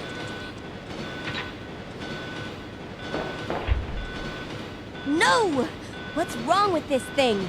I don't know. The door won't open. Shortly after, she is attacked by Birkin in his final form.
compartment will detonate sequentially. Repeat, each What? train compartment will detonate sequentially. Leon, stop the train! I can't. The door to the control room is locked. What is it? Sherry, get back!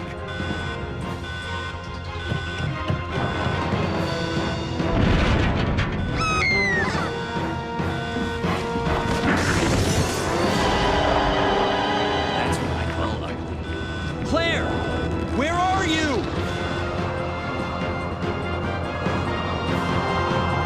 You don't give up, do you? Sherry! What are you doing? We have to stop the train, right? I can do it. Sherry! Persistent, aren't you? Well, come and get it!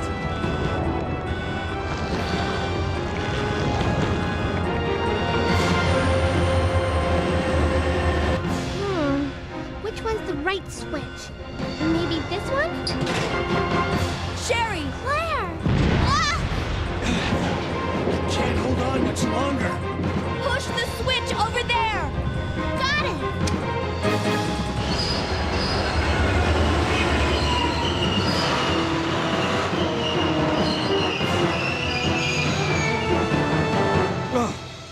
Finally. Are you okay, Sherry? I'm okay. Where's Leon? Leon? Leon! Right here. Leon! You're both safe. Just die. We've got to get out of here. Move it! Go!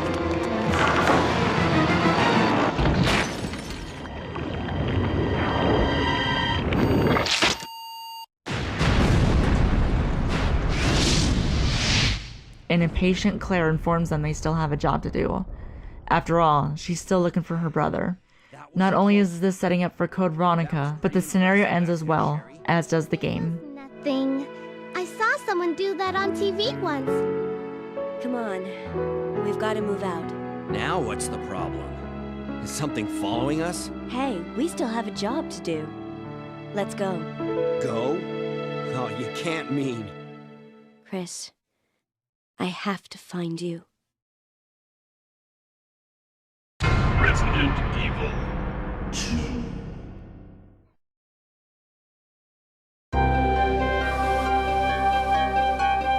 Resident Evil 2 has several changes from the gameplay template that the first game established. Let's go over those changes and how it affects the gameplay experience. Let's begin with how the characters behave. In Resident Evil 1, you could choose from Jill Valentine and Chris Redfield. The two had separate scenarios which could cross to some degree. Chris is the harder of the two, due to needing extra keys and having less infantry slots. Chris also gets limited use of a flamethrower and Rebecca's assistance, which can only heal him and not much else. Jill, on the other hand, has 8 slots, not 6. She has Barry Burton assisting her with more firepower, and he can help her out in certain situations, such as the infamous ceiling trap room. Stay away from the door, Jill. I'm gonna kick this door down. Hurry! This way! Jill, however, can't take as much damage as Chris, and she's slower too. Finally, in Resident Evil, the lockpick Jill starts with is super handy, while Chris's lighter is only used for one minor puzzle, and that's it. Pity that you can't discard it in any way to free up space. Resident Evil 2 changes a few things. In most versions of the game, there are 2 discs, one for Leon and one for Claire. The two also have different scenarios, A and B. This is also known as the zapping system in the game. This means, depending on which order you play the characters, you'll get different story outcomes, cutscenes, bosses and more. Key items and some cutscenes do not change, but you will be going through the police station in a different manner than before. The changes do extend the gameplay, but only in a minor way, as the changes are not huge. Still, it's nice to have. Another change is that Claire and Leon feel identical to each other. Both take the same amount of damage, both start with 8 slots, and both have the same running speed. Where things are different, however, the key items and the characters the two get paired up with. Leon gets the lighter, and this time, the lighter is much more handy as several puzzles and bonus items need it, whereas Claire gets the lockpick, but its handiness is nowhere close to the first game. The lockpick only opens several drawers and a cabinet exclusive to Claire's story arc, but that's it. Very disappointing. Leon needs more keys to open these drawers, but there's only one you really need to open. The drawer before you enter the library, where you get an upgrade to the pistol, but we'll get to that in a moment. I mentioned that the protagonists get new characters to work with, Ada Wong for Leon and Sherry for Claire. Ada gives Leon more firepower and makes his scenario the easier of the two due to this advantage and the upgradable weapons you can acquire throughout the game. Sherry is slower than Claire and has to be taken care of, thus slowing down the player and requiring more careful progress since Sherry cannot defend herself. Sherry and Ada will be playable for a brief period during the game. Sherry a bit more so, depending on which of Claire's scenarios you pick. This is why Claire's story is harder than Leon's. As for the upgradable weapons, Leon can upgrade the starting pistol, his shotgun, and finally, the Magnum. This will make defeating zombies easier and bosses almost a piece of cake if you pick the right items carefully. Another change is that all of the cutscenes are computer generated. The original game had live action cutscenes which were never used again. Another difference is how in each character's B scenario, the TOO, also known as Mr. X, will chase and follow the player everywhere, making the B scenario much harder since there's more boss fights and harder enemies in areas already traversed. However, in general, Resident Evil 2 is shorter overall and much easier than the original Resident Evil, thus making it a breeze in comparison. The quicker pace of the game, the enemies you see and fight, and the easiness of the puzzles contribute to this aspect. This is not a bad thing, just something I feel is the case after playing the two games side by side. Finally, you can unlock the bonus games that are featured in most versions of the games: Extreme Battle, The Fourth Survivor, and Tofu scenarios. These bonus games are for fun, but they do make playing the game more fulfilling since there's more to do and it's fun to try a more action-oriented game mode. The final changes to really discuss are the new mechanics. If you're grabbed by a zombie, instead of just taking it and hoping for the best, you can rapidly press buttons to push zombies off you, taking less damage and knocking over nearby zombies too. Another welcome change is the ability to shoot down zombies even when they are getting up, making it easier to kill them. This was impossible in the first game. The lock-on makes its default return, and zombies can still be killed via a headshot with the shotgun. Claire has no access to this weapon, so you may have to be more creative when you play as her. Finally, you can unlock alternative costumes by killing Brad Vickers, who will be a zombie. To get him to show up, you must not pick up anything on the way to the police station. Once you kill him, go to the first save room you come across and you can change your costumes there. That's all of the gameplay differences compared to Resident Evil, so here's Rae's take on gameplay, but in a different light. Enjoy.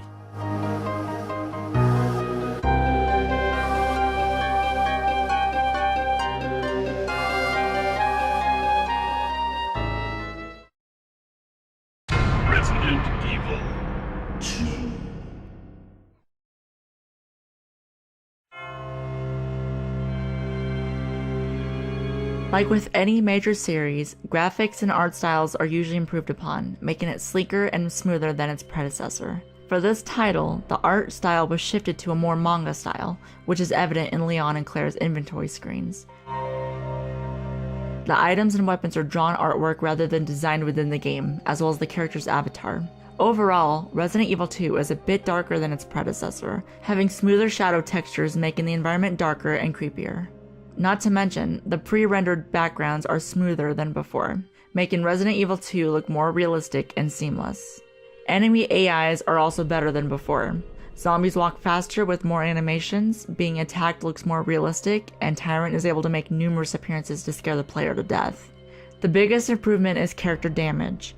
When Leon or Claire takes damage, their pace begins to get slower, representing their overall health. When their health is fine, they are able to move their fastest. When cautioned, they hold their sides in pain. However, upon taking too much damage and getting in the danger zone, Leon and Claire will limp slowly, and any more damage will result in death. Compared to the first game where your character showed no signs of damage, this was a major improvement. The atmosphere of Resident Evil 2 is phenomenal, and are guaranteed to give you a good scare if you aren't careful. The first game had narrower hallways and tighter spaces. Resident Evil 2 tends to have wider open spaces, but with more zombies inhabiting the area than the first one did. On the topic of lighting, Resident Evil 1 was generally better lit, with some areas being darker than others. Resident Evil 2 lighting is slightly dimmer, with more shadow textures than its first, but enough to make a player wonder what's around every corner. Overall, Resident Evil 2 was a major improvement over what Resident Evil offered. It fixed what Resident Evil could not, and even expanded further. Resident Evil 2's graphics and art style will forever be remembered as one of the best in the series, and that is what makes Resident Evil 2 one of the best titles in the entire franchise.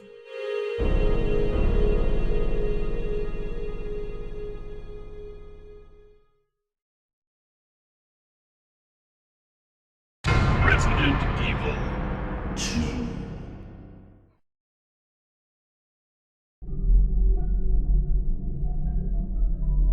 Resident Evil 2 is really my favourite game in the series, even though 4 is the best playing one, but I digress. Resident Evil 2 has the perfect blend of story, backtracking, character development and action gameplay, while sticking true to the survival horror the series made popular. The setting is more interesting and relatable, and the various improvements from the first game really make this one so much easier to deal with.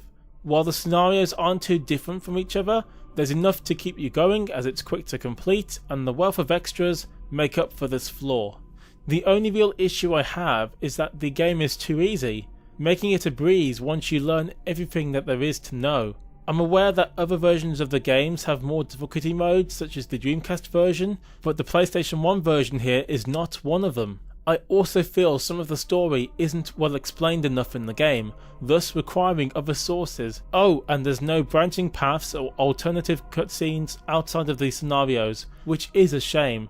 Otherwise, Resident Evil 2 is a game I could play multiple times and enjoy its atmosphere, gameplay, story, soundtrack, and so on. If this, combined with what I've just said about Resident Evil 2, doesn't explain my love and personal affection for the game, then I don't know what will.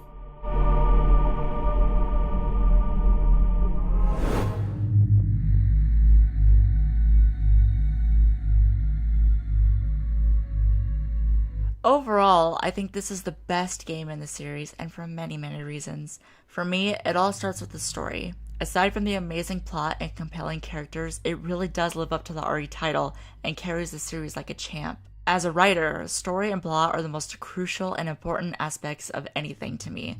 And so, with a video game, it needs to suck you in and keep you invested in the characters and how their adventures/fates unfold. Resident Evil 2 is a game that makes you always want more. Not only with the story split in two for Leon and Claire, but we were given 4 separate storylines with each scenario. It's absolutely brilliant. The graphics were improved significantly compared to its predecessor, and the characters had amazing depth. The series also introduced my personal favorite character in the entire series, Claire Redfield, whose witty and sarcastic banter speaks levels to me and I can relate to as a person.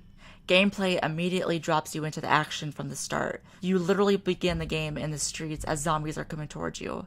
And for me, it's just the absolute perfect way to start the sequel to a survival horror game.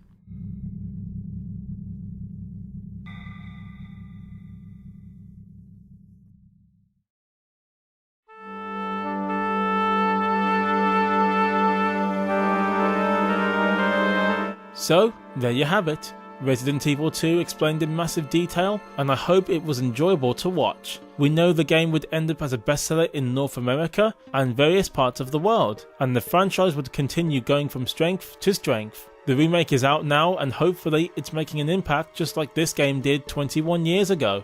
I want to give a huge thank you to Rae for being my guest in this episode and her contributions to this collaboration. Well guys, let us know your thoughts on Resident Evil 2, its remake, and thank you once more for watching this video all the way to the end. Please check out Rae's channel, you will enjoy her gaming videos, and until next time, I will see you on my next video.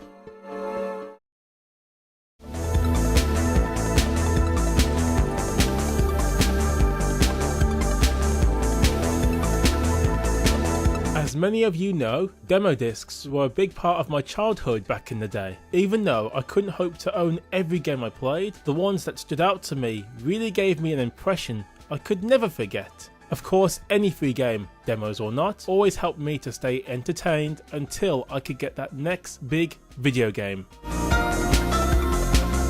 let's return to the year of 2002, the year I started really collecting these demos. We've already looked at demo 85 and 86, so let's jump ahead to demo 89, released in November 2002. In my other videos, I would tell you all the games coming up, but this time I'm going to surprise you. Hopefully, this will keep you on the edge of your seat. Otherwise, welcome back to Affro's Curiosities, and this is demo 89.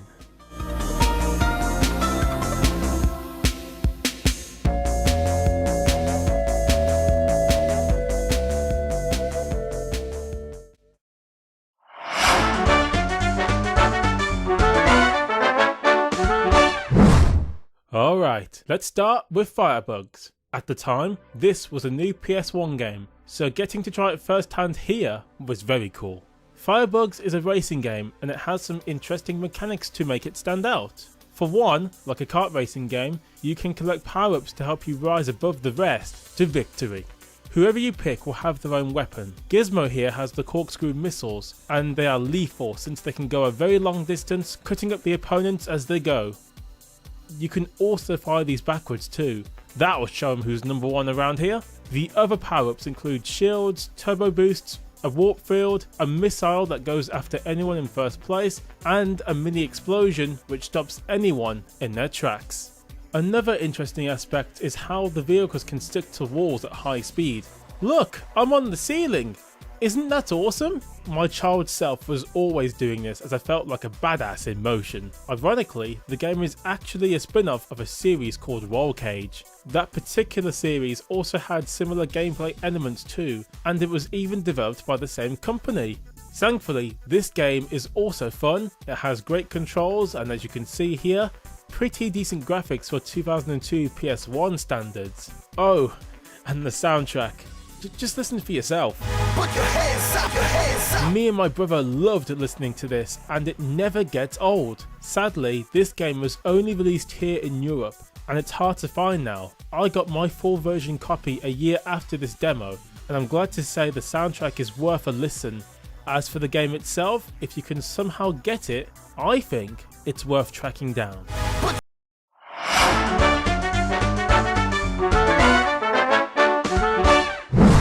Next up, it's Atlantis, The Lost Empire. Based on the film of the same name and developed by Eurocom, you play as Milo as you search for the lost city. In this particular mission, you have to look out for a gemstone. Gem is found behind a massive stone statuette. To try and get it, you jump these platforms and collect crystals along the way. Oh, and don't fall into the fire pit.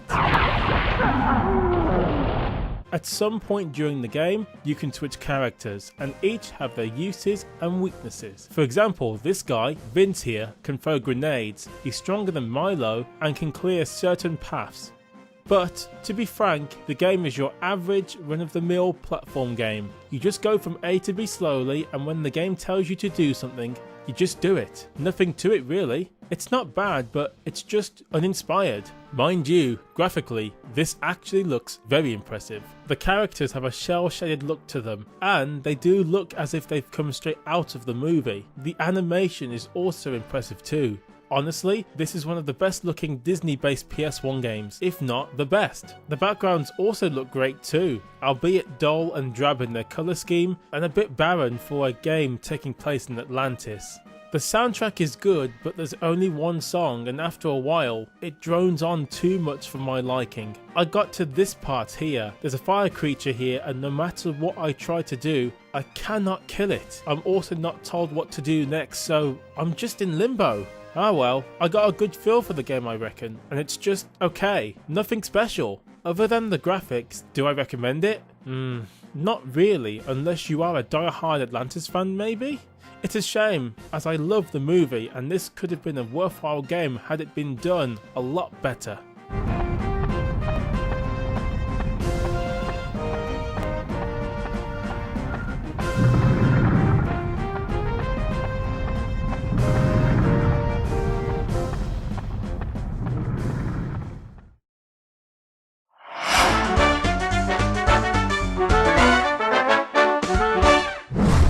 Oh yes, here is the incredible Legend of Dragoon. I love this game. It's one of the few RPG games I actually like, so I won't focus on the story too much as it's only a demo, but you do get a decent amount of backstory to help you get acquainted with the characters and the current situation.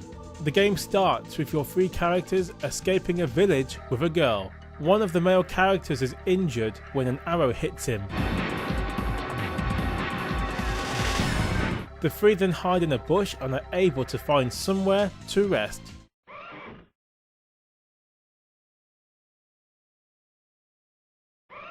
After that, it's all about the battles, exploring, and learning more about these characters. This game reminds me of Final Fantasy without doubt. The random battles that occur when you walk around, the flashy and long battles that occur when fights happen, and the use of magic and very long story moments. But here, I love it! Well, the battles can drag on, but oh well, it's still fun.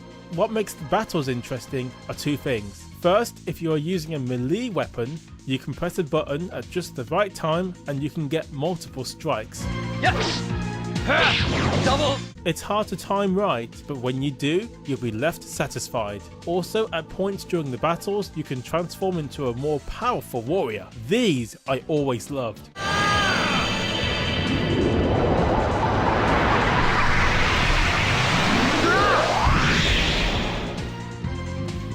They look awesome in motion, and you become way more powerful. It's like a Power Ranger, only better. Sadly, after just one attack, the form is gone, so that aspect isn't so hot. Like Final Fantasy back then, there's no voice acting, for the most part.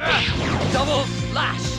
Only long text boxes, and yet the story is well worth it. There's a charm about the presentation that only few games can match, and the story is captivating. This part here, where one of the characters explains how he lost his parents, always got me emotional, and the music definitely played a part in making me feel that way, almost as if I can feel his pain.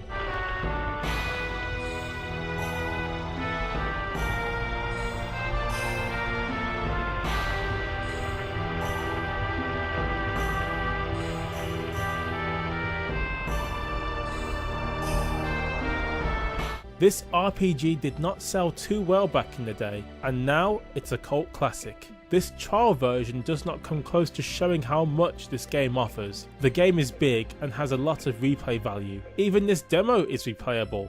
Very nice for something that sadly didn't catch on with the public. But if you love RPGs, this game is worth playing. There's something about it that really does capture my attention better than most games in this genre.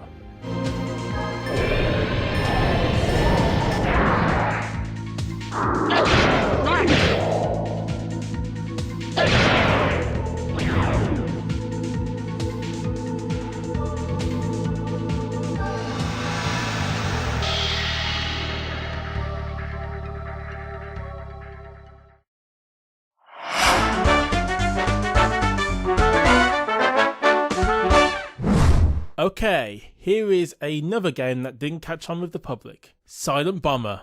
You guys know I've Let's Played this game, and it's an awesome game.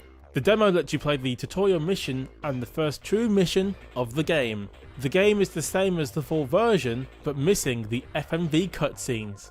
Anyway, this is an arcade style game where your weapon is your bombs. You can play standard bombs, stack them to make more powerful explosions, and use 3 special bombs: napalm, paralysis, and gravity. All these have unique characteristics and abilities which will help you become a bombing god. The game is linear, and you will not get lost playing this one. It's fast, furious, and a whole lot of fun. The controls are super responsive and easy to use. All you need to worry about is inflicting pain and destruction on those who stand in your way. The graphics are great, good detail in the environments, decent animations, and really cool explosions all over the place. Yes, it can get chaotic as you really get going, all while keeping a pretty good frame rate and hardly slowing down. The boss fights are pretty sweet too, they'll give you a smile when you beat them.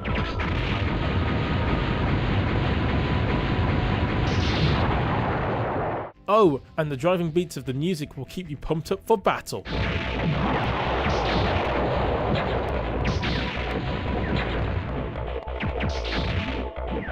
This is a great game, and if you can find a copy, own it. It really is an underrated classic.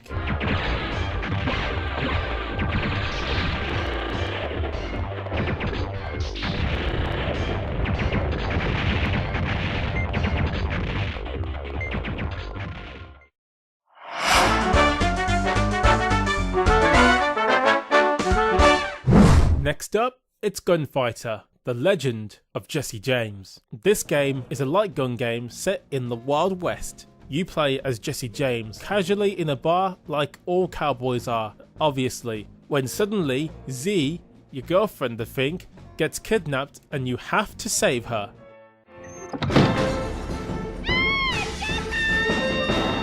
Z!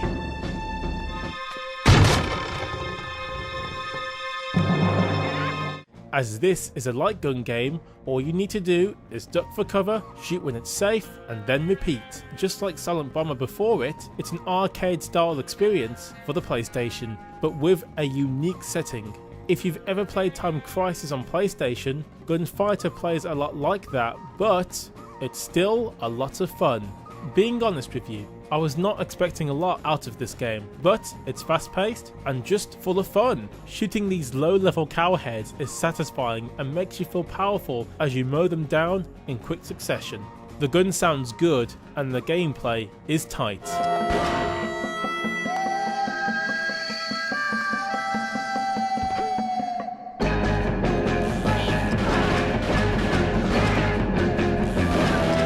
Amazing how a simple concept can be so good. Graphically though, the game is just okay. Nothing great here, and the character models do look rather goofy and borderline ugly. It gets the job done, but it won't impress your friends. What this will do, however, is make you look like a badass playing. Be careful though, if you take 4 hits. Yep, that's it. So be wise, cowboy or cowgirl. The music here is awesome though. It really sets the mood so well, and it's catchy. I mean, it's really catchy. It's worth putting on your music player for those sweet Wild West sounds.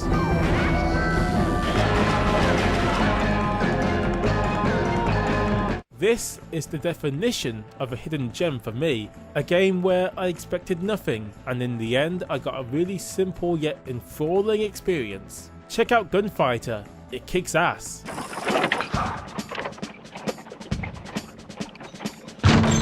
Cool!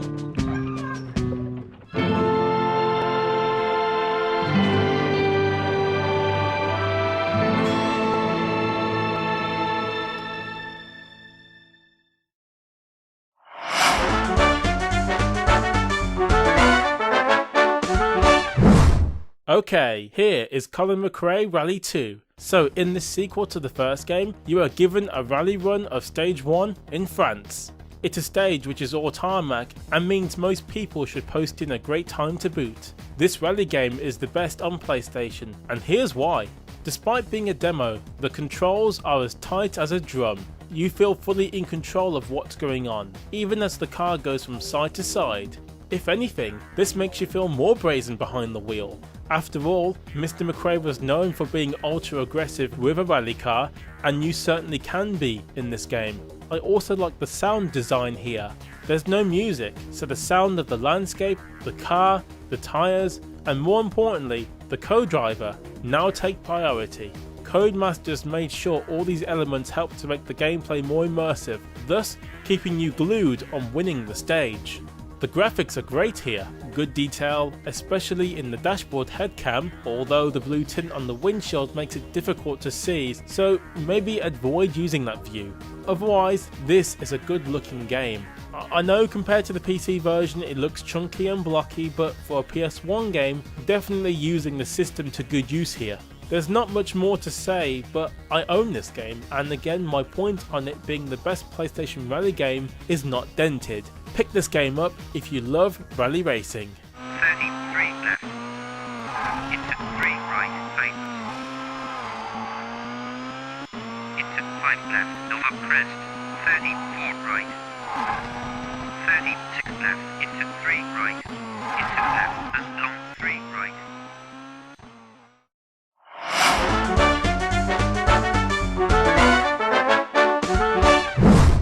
Now we have the legendary Command & Conquer.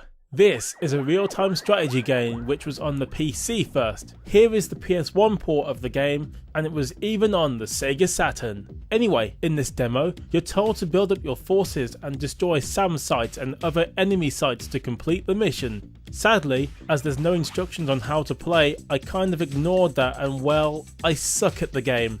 As you can see here, I just never got to grips with my troops and what they could do. The controls are easy for a PS1 port. The mouse cursor is very easy to move and it's simple to drag and select multiple units. You'd think the PlayStation mouse would be a must for the game, but the standard controller works nicely for the game. The game speed is a touch too fast though. I feel as if I'm always losing my troops and then finding them again isn't always easy. I also do not like how zoomed in the screen is. It makes it feel as if I can only see 2 feet ahead. But the game is fun though. Real-time strategy at its best, and the minor gripes do not detract from the excellent gameplay. I just suck at the game, so I need more practice. To end a great game, the music, although short in this demo, is awesome, especially when the vocals kick in.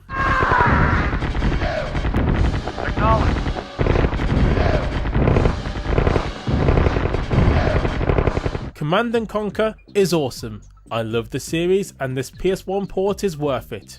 Ironically though, because I actually own this console, I'd love to get the Sega Saturn port of this. If you can, pick this game up. Affirmative. Reporting. Yes, sir. Roger. You got it. Roger. Moving out. Affirmative. Not a problem. Yes, sir. Moving out. Moving out.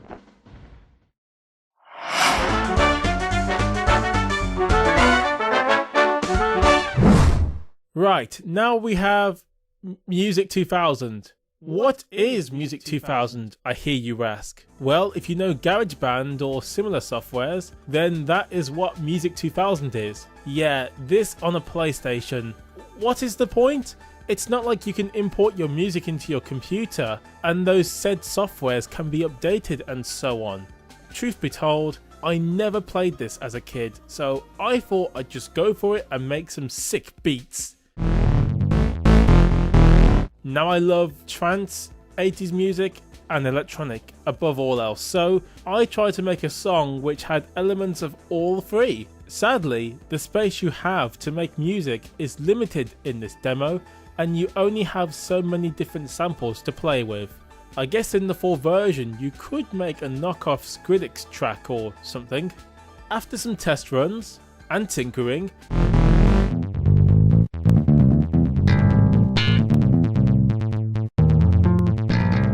I decided my masterpiece was complete. The new track is going to blow your socks off. It's so good, even Celine Dion would call me Beethoven 2000 because I'm awesome. Anyway, here is the official debut of the Affro Show theme song.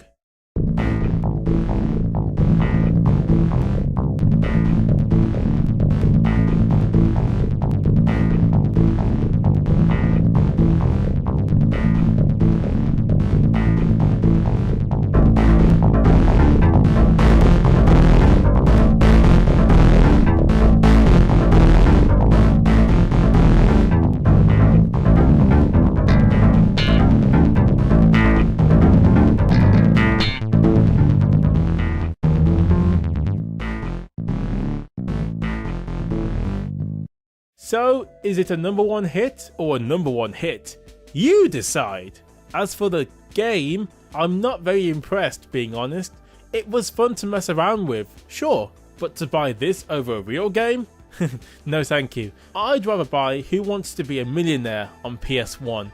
Also, why did Codemasters of all people get involved in this crap? Stick to racing games!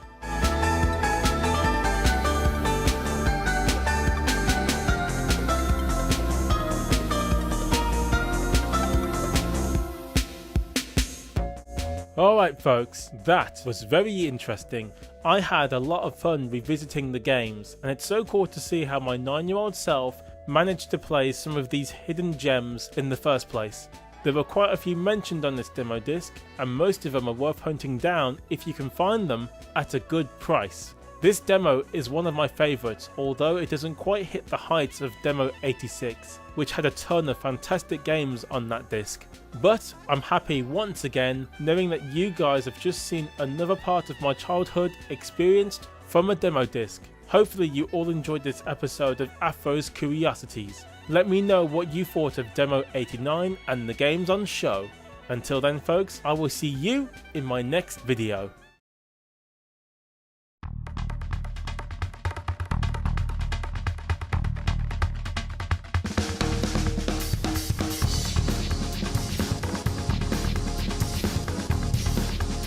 It's funny to me that people will try games that they have no knowledge of whatsoever. The thing is, you could stumble upon a hidden gem and that is always a welcome surprise.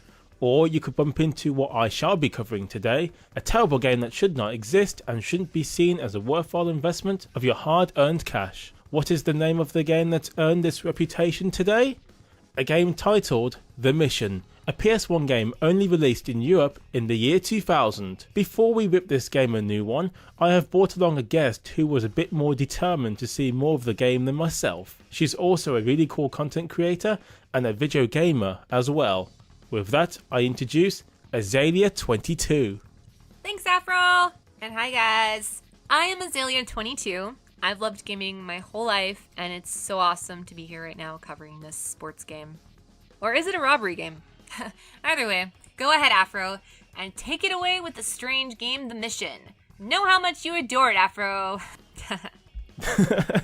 Very funny, Azalea. That's a good one. Alright folks, put those seatbelts on. This is going to be a car crash of a game. Otherwise, welcome back to Affro's Curiosities, and this is The Mission.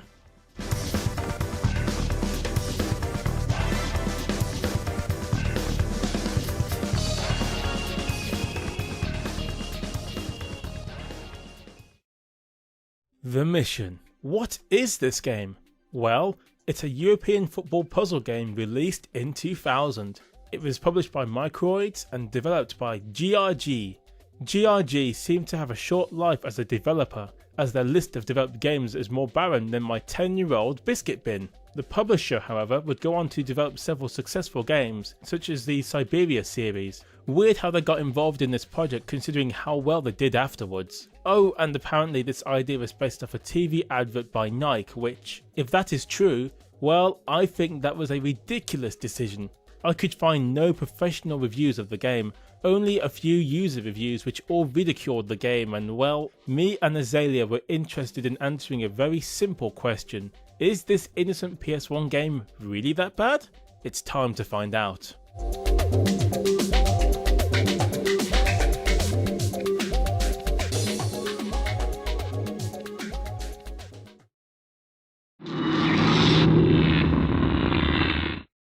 To start off, there's this vehicle that drives in, leaving a first impression of being some kind of espionage type game.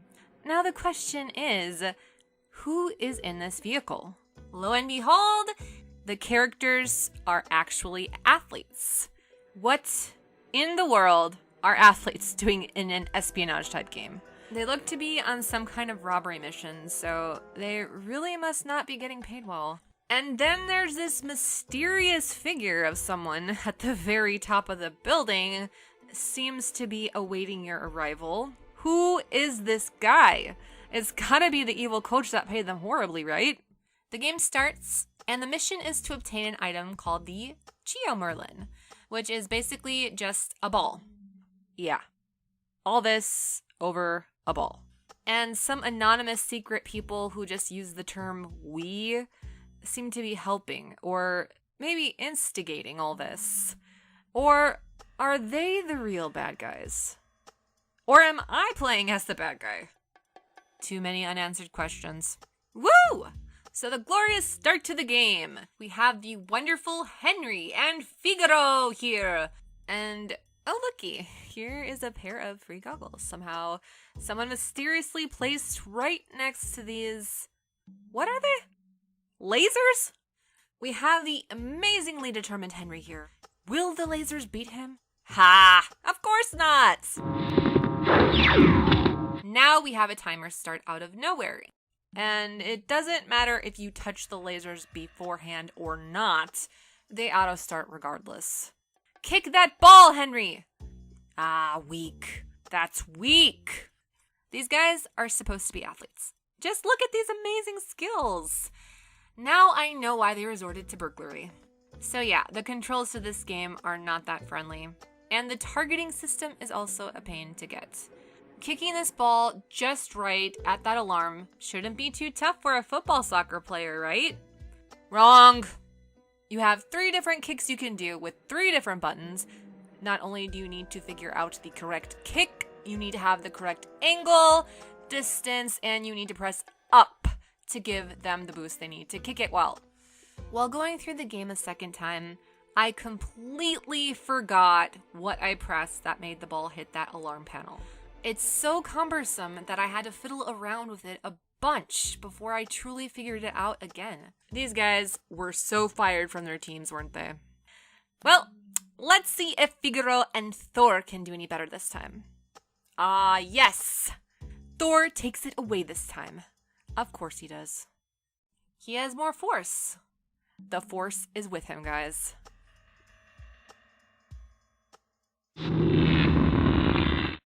Level 2 then comes up, and in a basic sense, all you have to do is defeat these ninja dudes. Wait, ninjas against footballers? I'm sorry, who approved this again? Oh wait! Anyway, you have to defeat these ninjas and proceed to the next force field until the game lets you pass. If you try to pass without defeating the ninjas, the game will stop you, so yes, you have no choice. Well, if I did, I'd rather use water than a football. This level is a complete mess and it feels like it takes forever to complete. Oh, you're still confused? Okay, allow me to explain. The controls suck! The controls suck! It's too twitchy, and should you aim at these freaks, you end up getting hit by them and falling over. Then they try to take the ball away from you, which is when you have to slide tackle. Good luck hitting them, you miss half the time. And when you do get the ball back, getting any distance to shoot at them is a pain. The gauge at the bottom charges too slowly, and guess what? When you do decide to shoot, the lock-on won't always hit its target. Yes, doing this and constantly repeating it gets very tiresome very quickly. Oh, and to make your life even better, sometimes you'll end up switching to the other player without any warning, which makes the game even more fun. Oh wait, sorry, wrong game. This one just wants to make you throw a brick at the TV. This is an absolutely tedious level. This level is absolutely tedious. It is so dull and boring, I'd rather watch a man eat a ham sandwich in front of me. For hours. Is the game over yet? Okay, we got to the end. God, it's finally over. That felt like 100 years to complete. The question is, what's next? Ah, the wonderful level 3. This is where the fun truly begins, folks. Not only do you have to kick the ball at these mirrors with the correct angle and distance, but you have to kill these ninjas. And guys, these are not your average ninja. Somehow, they can magically use telekinesis or some kind of force to bring the ball to them. They are basically Jedi ninjas. And wow, that sounds cool. To add to the fun, you can't dash under the electric currents without getting stunned. And boy, is it fun when the enemy just wants to hang around right at that beam where it's hard to attack him. Okay, proceeding forward. Wait, what? Why won't this beam go away and let me proceed? Oh, now after the guy's gone it lets me. Phew, now I can go forward. Now another guy spawns right at my location. Okay, so just get rid of this guy now. Easy. And oh my god. Now for some reason, the previous enemy that you already killed respawns all over again at the previous spawn location. Oh, you get just a hair too close to that area and the cycle repeats itself all over again.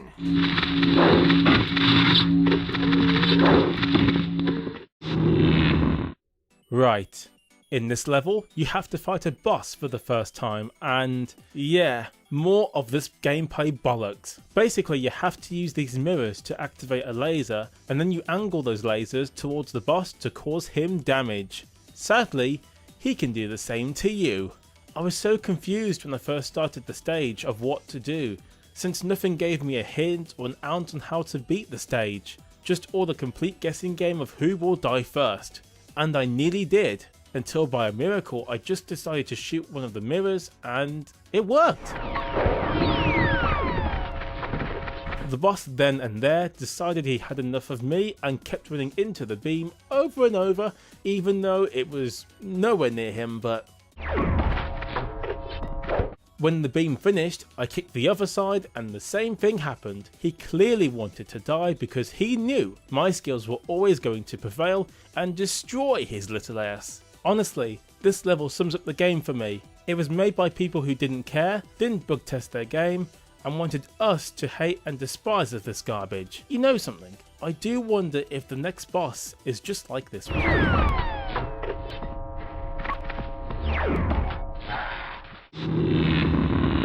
Oh, an easy one now maybe. You have this small room with just some Jedi ninjas you need to dodge and defeat. Seems simple enough. Oh, and look! A power up, how nice. Surprise! You're now trapped. Gotta love how they just bait you with that item. You have 2 green square areas on the floor that will trap your character. Walk right over these, and boom! That character can no longer move or be controlled by you. And to make it even more sweet, if both characters get trapped, it is game over, man. But as long as you can power kick that ball at the trapped character, you are able to free him from the glorious green square of doom. Thankfully, this game doesn't let the ball hurt your other character in the process. And wow, I cannot stand the enemy's victory dance.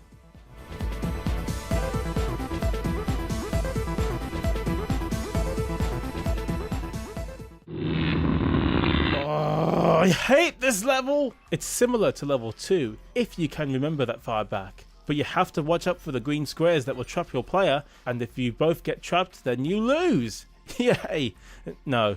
In this one, you have to keep beating the ninjas until the lasers blocking you weaken, which is shown on the left hand side, gradually getting smaller. Once it is small enough, you can shoot it to break it. Too bad I had no idea, and once again I had to take a wild guess. Game developers, making me take wild guesses without any suitable hints or clues isn't good game design. It only makes me feel bored, hopeless, and wondering why my life choices didn't make me any richer. Thankfully, if one player gets trapped, you can shoot the green box to free them, so I suppose that's good. Too bad all the problems mentioned before only help to make the level drag on and on and on and on and on. It's really evident here in this part, right at the end when the ninjas just keep coming and coming and coming. And just when you think it's over, no! Another one pops out and makes you really want to turn this crap off. Why did they make us suffer even more for trying to play? Don't they want people to like the game? They failed big time there. It took me 7 minutes to finish this part, but it felt like 30 minutes. That's how boring this whole experience was. I can say without doubt, this is the most boring game I've ever played, and that is saying a lot.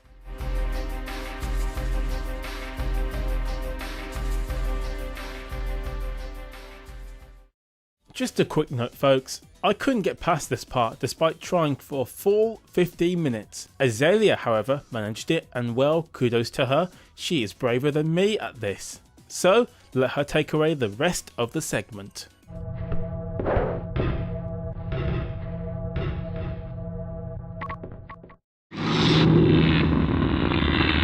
Right off the bat, you are greeted by just one single enemy here. Is this game actually trying to be kind for once? What the? I can target a panel here. But no matter what angle I kick the ball at it, nothing happens anyway. After many attempts at trying to figure out this level, it finally lets you pass after a strong kick to this, whatever this is. Some invisible field.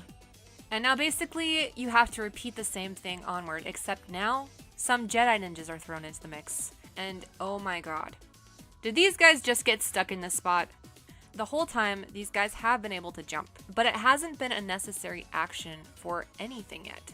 It seems the jump movement was only put in for this very moment. Somehow, someway, my alternating ball kicks at the enemy, panel, and invisible field managed to eventually work after a bunch of random interactions. And truly, this winded up being the most odd and confusing level, at least for me.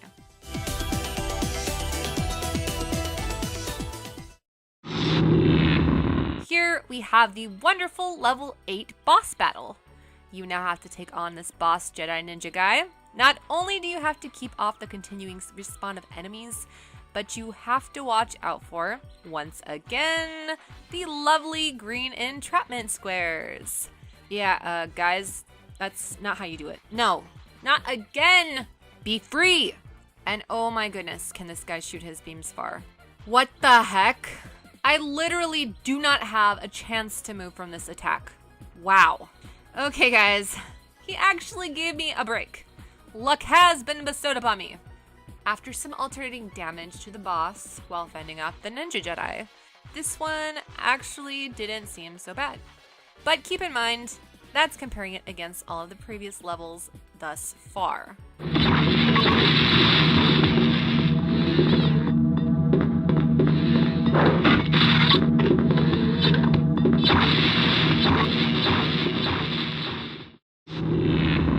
Now, for the first time in the game, it wants you to interact with statues.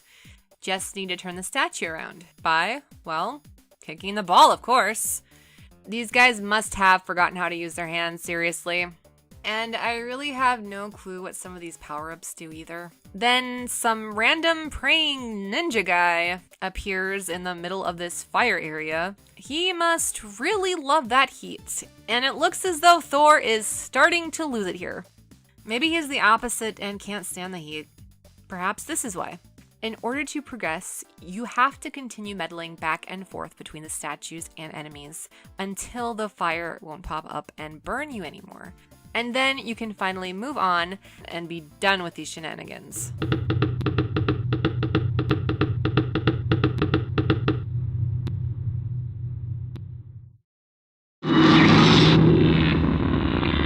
The furthest level I've gotten to. Let's see how fun this one is. You're greeted by two ninja Jedis who happen to be very laser trigger happy.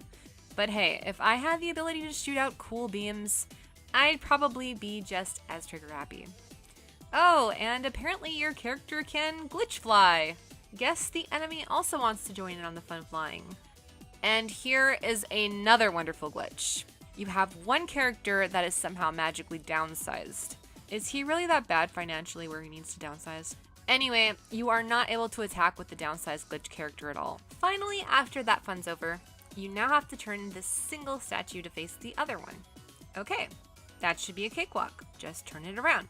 But these controls make it to be a cake-tastrophe of a walk. I kick the ball at it, hoping it'll turn the way I want it to, but sometimes it just doesn't do that. After meddling around a while, I realize that it's best to just stay still, like a statue, and continue kicking the ball at this statue. Woo! Glad that's done. Now we can finally move forward. Two more ninja guys decide to show up, and now for the part that got me. We have these powerful Jedi ninjas combined with this laser thing that keeps moving forward. But the bigger annoyance is all these treadmill conveyor belts. Stay away from them. They really hinder your movement and make it challenging to dodge these Jedi blasts. And therefore, goes the end of the progress.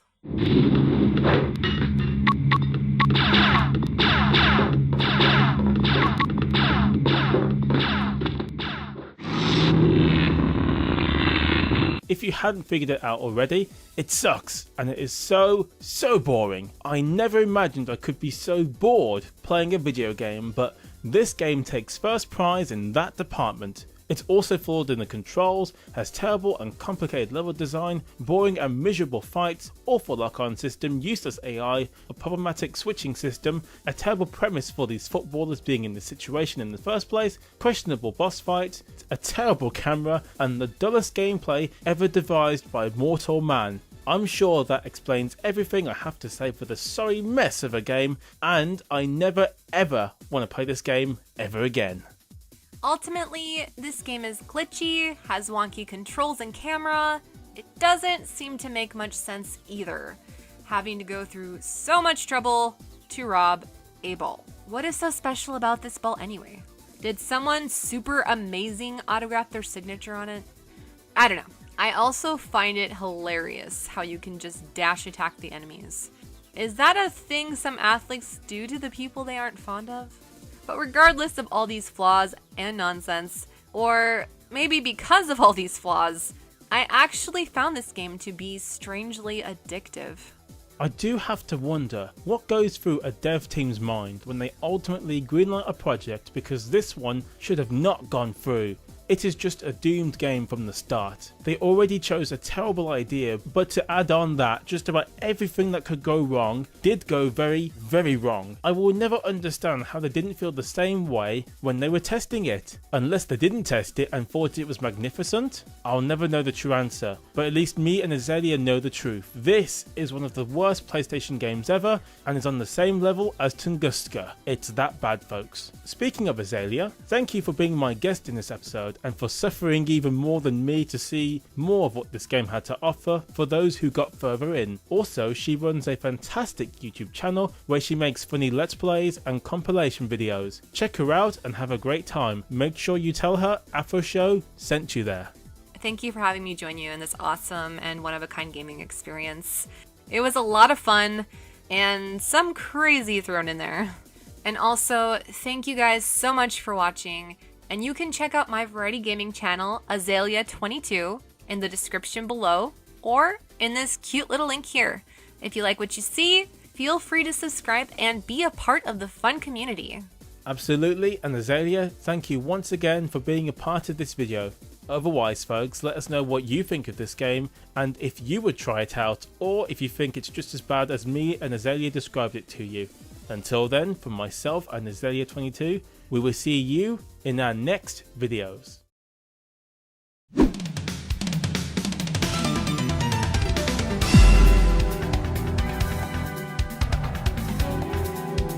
You know, the turn of the century was exciting to a 6-year-old me. After all the promise of better games, more cartoons and advancement in technology, it was easily enough to make a human's wet dream become reality. Obviously I was too young to get that, but oh well. In 2000, Toonami made a huge splash on those fortunate enough to have cable, and yes, I was one of the lucky sods. Anime was at the forefront of this new sister channel to Cartoon Network, and although Dragon Ball Z is the best remembered anime for me, Gundam Wing has always stuck in my mind, despite having not seen it for 16 years now. I love the series, and of course a PS1 game was released here a year later in 2001 called Gundam Battle Assault. As a kid, I played this to death alongside my brother, but does it still hold up 18 years later? We need to find out, so welcome to another episode of Affro's Curiosities, and this is Gundam Battle Assault.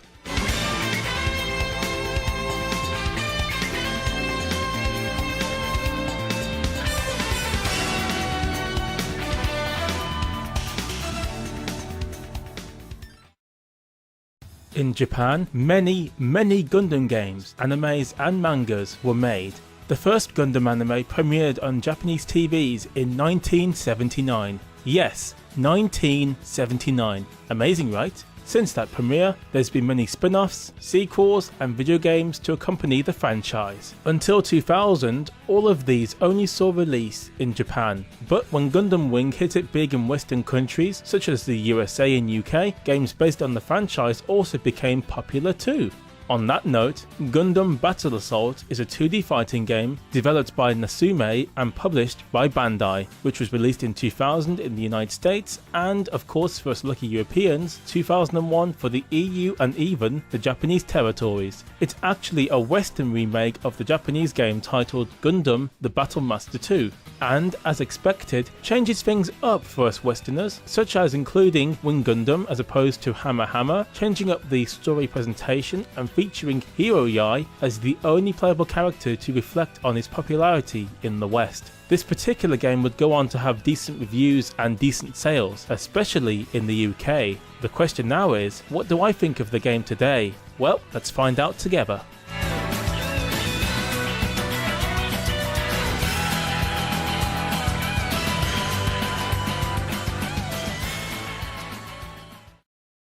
To begin, the game starts with Bandai presents I always remember that part, followed by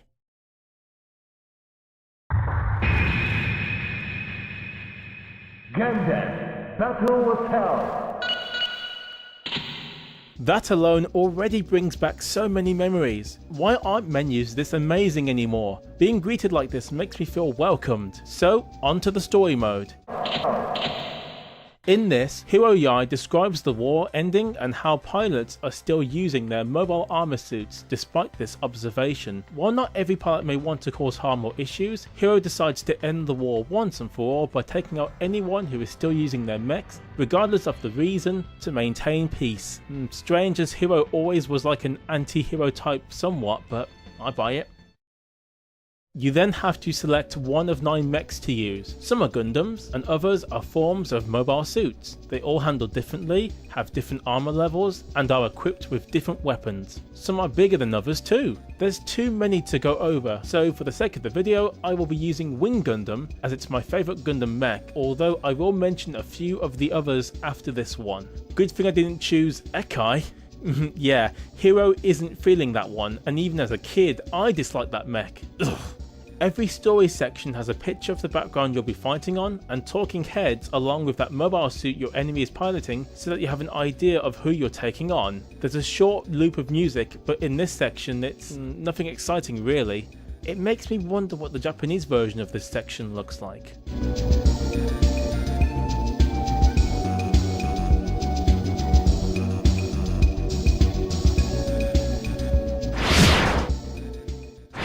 Okay, time to start the story. Char, who is piloting Sasabi, really hates what mankind has become and plans to exterminate all who gets in his way. Hiro gives him a warning, but Char decides to fight. So, before I say any more, I will explain the gameplay, as then that will allow me to continue with the story without too much more interruptions. As you can see, the game is a 2D fighter using sprites. It looks great actually, and the animations are pretty good. The mechs look awesome, just like the anime.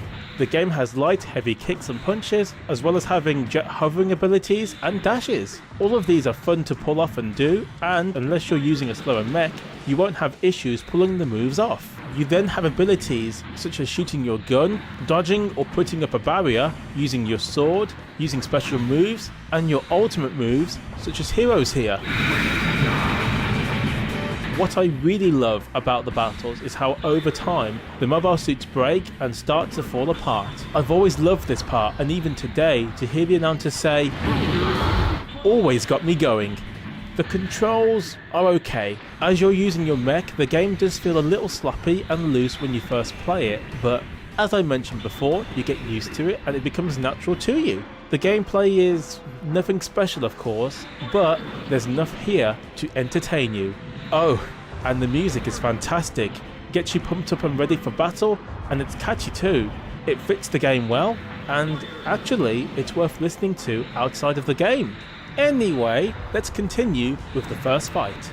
I fight Sasabi, and well, being it's the first match, this was a cakewalk. My gun was what decided my victory, as I did use it quite a lot. I also had no mercy, kicking the mech when it was down and staying on the offensive. Sasabi tried to fight back, but my ultimate move finally destroyed it in style.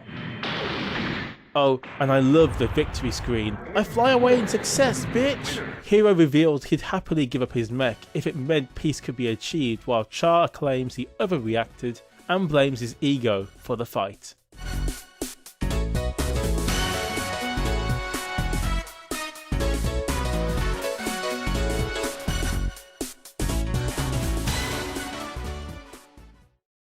Next, Peel 2, Pele 2, Pili 2 shows up in Queen Manipha and mocks Hiro. She then mentions, "He said you're a coward," giving the impression that someone is looking to take him down.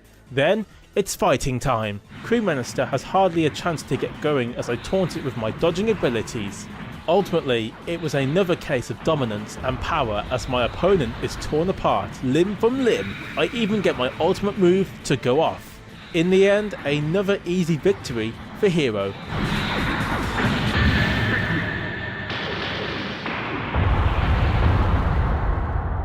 Wealth and glory to the winner. After the fight, Pele2, Pil2, Pili2 is freed and thanks Hero, but warns him the man who sent her knows him very well. Will we find out who this man is? Hero then bumps into Jutar, somebody, who is using his Double Z Gundam for profit and to make a living for himself. Hero wants Jutar to abandon his mobile suit, but seeing this as a threat to his livelihood, Jutar fights back. Double Z Gundam gets an early lead due to its powerful gun, but Wing Gundam is faster and more mobile. Despite Double Z Gundam's armour, eventually I whittle it down bit by bit while stopping it from using its more powerful weapons and smashing it into pieces. After a long fight, I eventually win. Wealth and glory to the winner. Judah is upset over the loss of his mech, but Hero reminds him why he had to do it and moves on. Hero then finds Hygog piloted by Mikhail, and he warns Hero to stand back and move out of his way. Mikhail is a soldier and he says he will not comply to Hero's demands. So, as expected, a fight begins. Hygog is a smaller and faster mech, and its stretchy arms give Mikhail the advantage. It is weak to heavy attacks, and ultimately, despite the mobile suit giving me many issues, eventually I overcame the mobile suit and prevailed as the victor.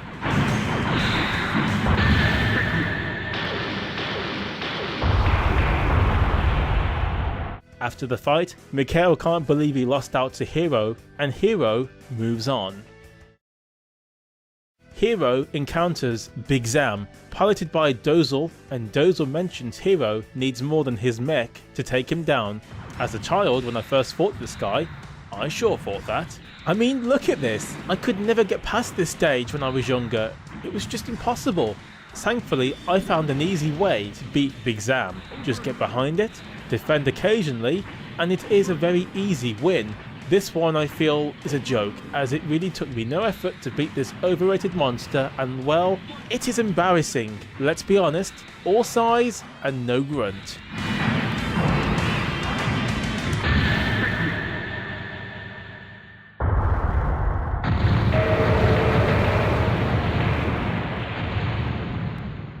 Despite losing, Dozel will not give up the glory of Zeon, which baffles Hero. As Hero moves on with his mission, Akana in his Ekai mech encounters him. He mentions he again, which makes Hero suspicious. Sadly for Hero, Akana is in no talking mood and attacks. Ekai is like Hygog, it's also a small mech, but it's quick and it also has long range attacks, and because of this, the fight went back and forth. For one moment I was dominating, then Ekai was, and so on. It was close until eventually I got 2 or 3 heavy strikes, and then game over.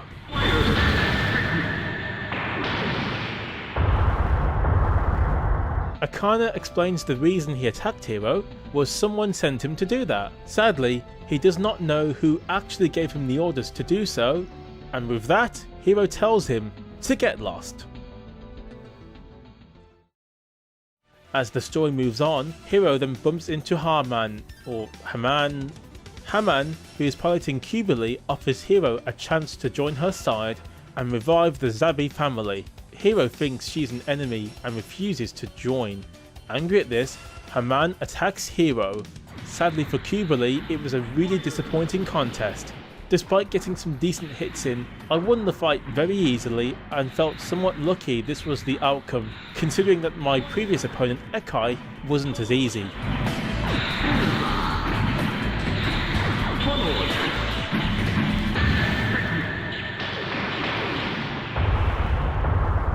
Haman expresses her disappointment from the fight, but is glad she met someone so powerful. Hero then expresses in displeasure about the ongoing conflicts and if they will end. Then, another huge mobile suit appears. It's a naval Gato piloting Noezil, and he has a score to settle with Hero. This fight is pretty easy however.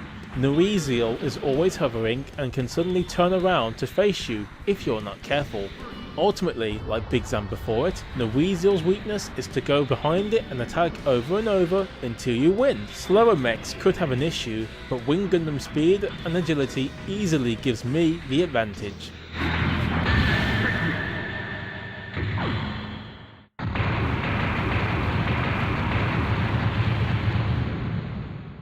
Gato, despite losing, says he will continue to fight for his cause and his belief for the glory of Zeon. Then, out of nowhere, Valdor in the Psycho Gundam appears. He wants to take on Hero as he knows he defeated Zex Marquez and feels he is the strongest warrior of the moment. With no choice, Hero takes him on.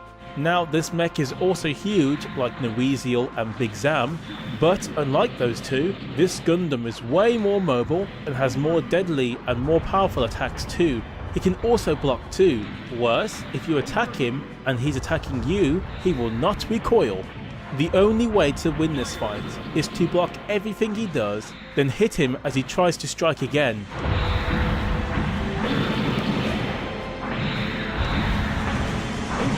Be aware though, his sword, which is unblockable, will cover half the screen, and any hit from him will take a lot away from your health. Sadly, because of this, I lost a few times.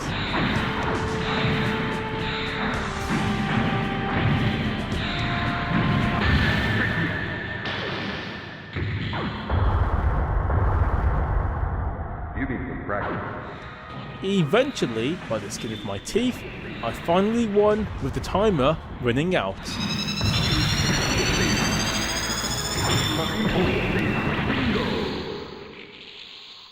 Wealth and glory to the winner.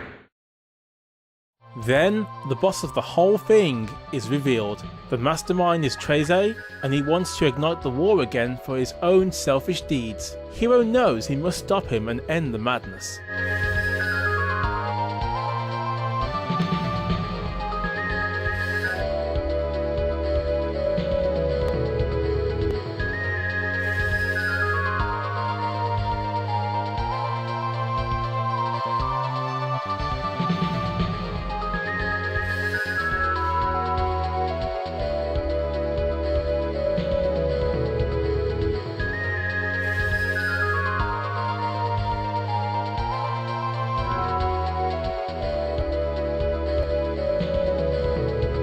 Hydra Gundam is fast, I mean very fast, and full of advantages which make it so difficult to beat, including a powerful gun, a fast annoying kick, and the ability to block fire without taking damage.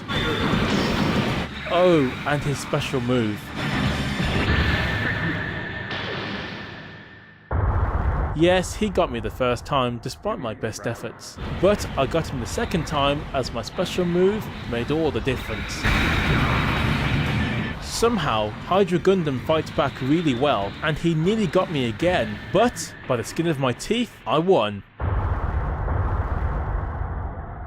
Amazingly, Hydra Gundam gets up, and as the place begins to blow up, Treze makes his escape. Hero cannot stop him, and escapes as well. However, his mission regardless is completed.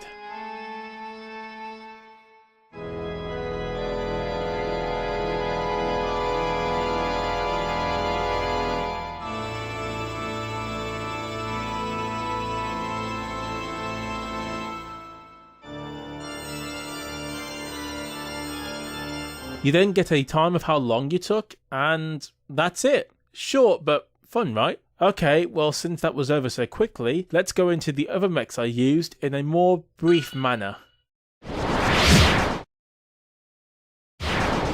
Double Z Gundam is heavily armoured, a bit slow off its feet, and takes time to engage some of its weapons, thus it can be opened up for attack in close range, but, to be honest, the mech is so powerful these compromises are so worth it, and I really love the shield, which blocks projectile attacks. So useful. This is my second favourite mech in the game. Oh, and I forgot to mention Double Z Gundam's party piece, the long range energy blast, which can be fired indefinitely.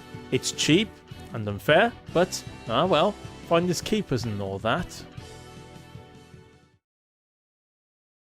So, the first battle, and oh, it's Ekai again, and well, I destroyed that little punk. He was no match for the superpowered Double Z Gundam. And of course, as we all already know, Ekai is a terrible mech and shouldn't be used by anyone, anywhere, anytime.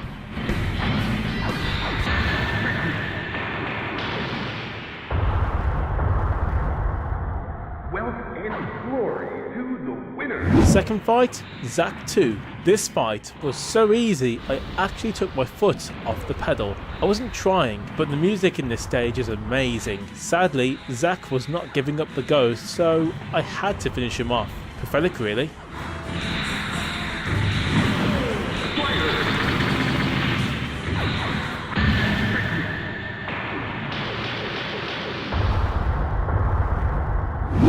The third battle was with Japonza, a tough mech with a great gun. Japonza put up a decent fight, but thanks to my energy shield and more powerful gun, in the end, the fight was mine. Although Double Z is amazing, it's not unbeatable, and its slowness is a weakness that can be exploited.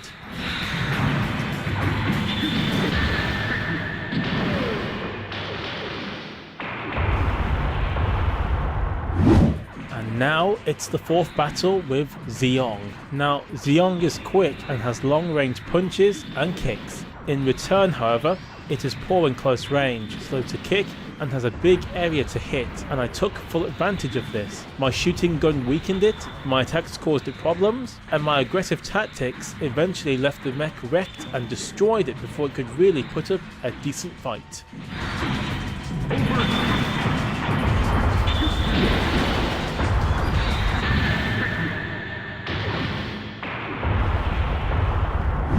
The fifth battle was with Big Zam. Easy fight really, just got behind the mech and won very easily that way. Next please!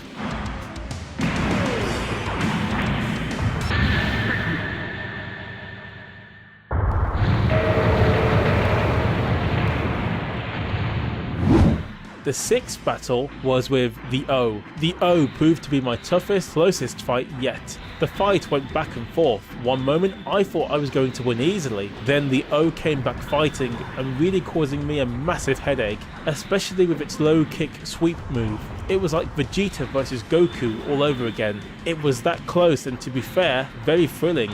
It was down to whoever got the final hit, and of course by sheer luck, I did. What a great fight that was. More like that please.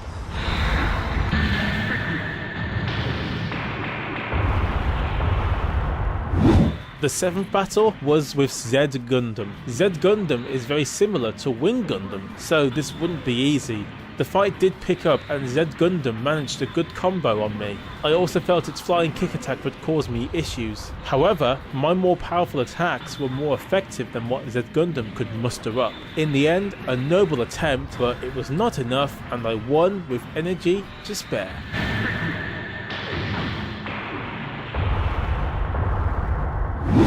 The eighth battle was with Gato in Louisial. This battle was tougher than expected, as Double Z Gundam isn't quick and that put me at a big disadvantage as trying to fly over him wasn't working out so hot. I had to do a ground approach instead, and although it worked, some of my moves made me exposed to gunfire. Ultimately I won, but it could have been better. It was a good thing my ultimate move went off here, because without it, this fight could have been different.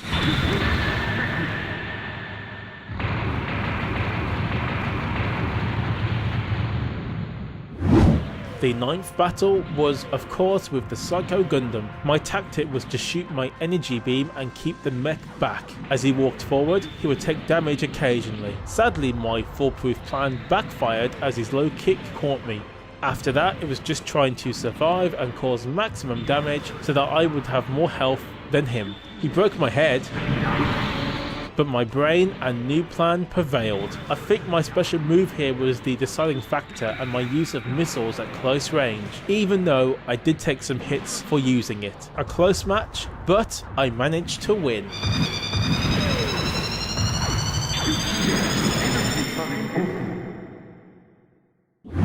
The final battle, the Hydra Gundam. I got the upper hand almost immediately and it stayed that way. However, Hydra fought back and really caused me a lot of problems, especially that darned fast kick. But my more powerful weapons, aggressive attacks and a wonderful finishing move on my part handed me a victory. It was a noble effort, but in the end you can see why I love the Double Z Gundam. Slow, but powerful as heck.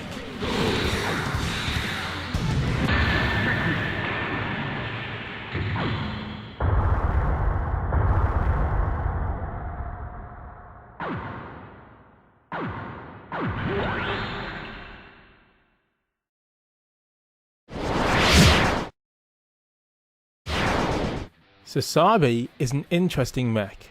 It can be powerful, yet I feel it lacks something which makes it a bit weaker than the other two mechs I've used. It's not quick, most of its good attacks happen on the ground, and the air attacks, although powerful, are hard to make contact with, which makes you not want to use them too often.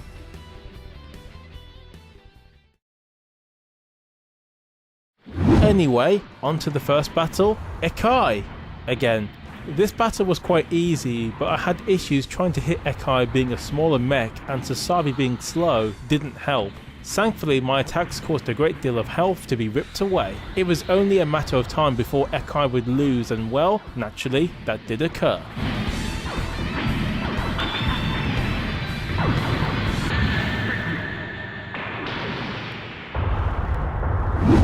The second battle was with Zack 2, and for most of the battle, it was equal. However, Zack 2 was more consistent with its weapons at close range, and it caught me out towards the end of the fight.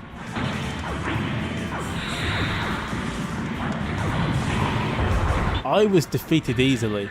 Pretty sad, as Zack 2 was no match for Double Z Gundam before. In the second round, I battered Zack 2 hard. I mean, I completely demolished it to the ground, as if a lion suddenly awoke and pounced on its prey. At least it was a fantastic comeback, eh? The third battle was with Japonza. This was a really even fight. Back and forth as I tried to gain the upper hand. Japonza was always right in my face and refusing to back down. At one stage I was well into the lead, but then that darn mech really handed my ass to me. It was down to the final hit and he got there first. Wow, destroyed. Nice.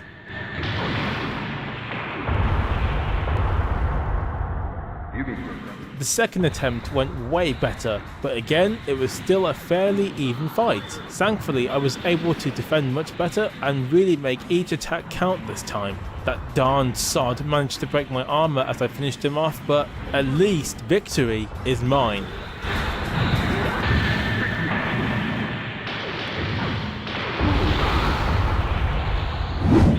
The fourth battle was with Zeong. It was actually easy. I gained the advantage due to Zeong's taller shape and proportions, plus Zeong just never really got going. His stretchy fists could have prevented me from getting close, but I smashed him up like a toy. A bit of a joke fight, to be honest.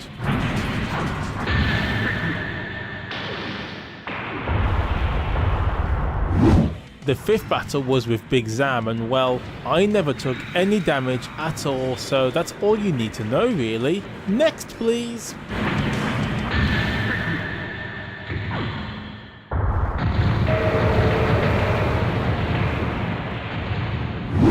The sixth battle was with the O. The O last time gave me a run for my money, so how did I fare this time? Well, once again, it was a close fight. There were many times where either one of us could have really gotten the advantage, but overall, my more aggressive nature and my use of air attacks swung the battle in my favour, but damn, it was pretty even. In the end, I just about won.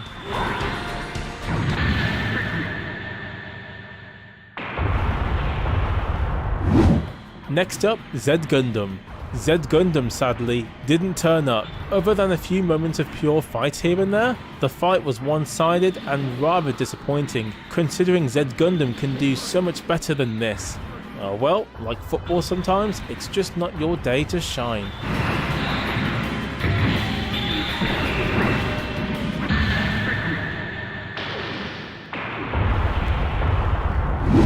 The 8th battle was with Nereziel. Well, this one wasn't too difficult to be honest. Other than getting carried away here and there, I won this fight with no real effort put in. Next please.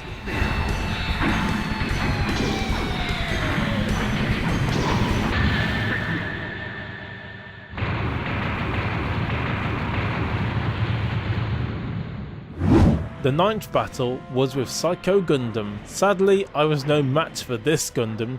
Psycho just put me in my place with super strong attacks, my stupidity for trying to be aggressive towards a large mech, and for being unable to get my weapons to engage when I really needed them. I lost countless times in a row, and this really showed why Sasabi wasn't a great choice to take on this mech. Just not enough speed or weapon strength to carry it forward. Honestly, I lost so many times I really thought I wasn't able to get to the final boss at this rate. Psycho was unbeatable. Eventually, by pure luck or something, I finally won. Damn, that took forever.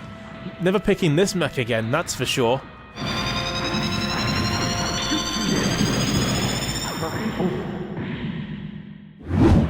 Again, I fought the final boss, Treze. After getting the upper hand for a while, sadly I ran out of ammo far too quickly and Hydra ultimately regained the upper hand as I struggled to stop using the gun, which really opened me up for some serious turkey carving.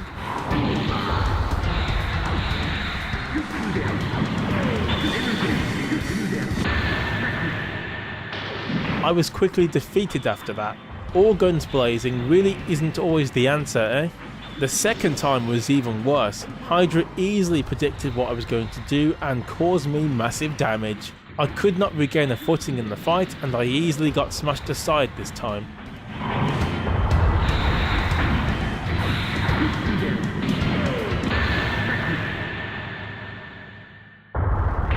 The third time was very even. We both only needed one last hit to win, but Hydra got there first. Damn! Finally, on my 4th attempt, I got him. Honestly, I'm so glad I did it. Definitely wasn't easy at all, but goes to show even the not so good mechs can pull out a win when everything goes their way.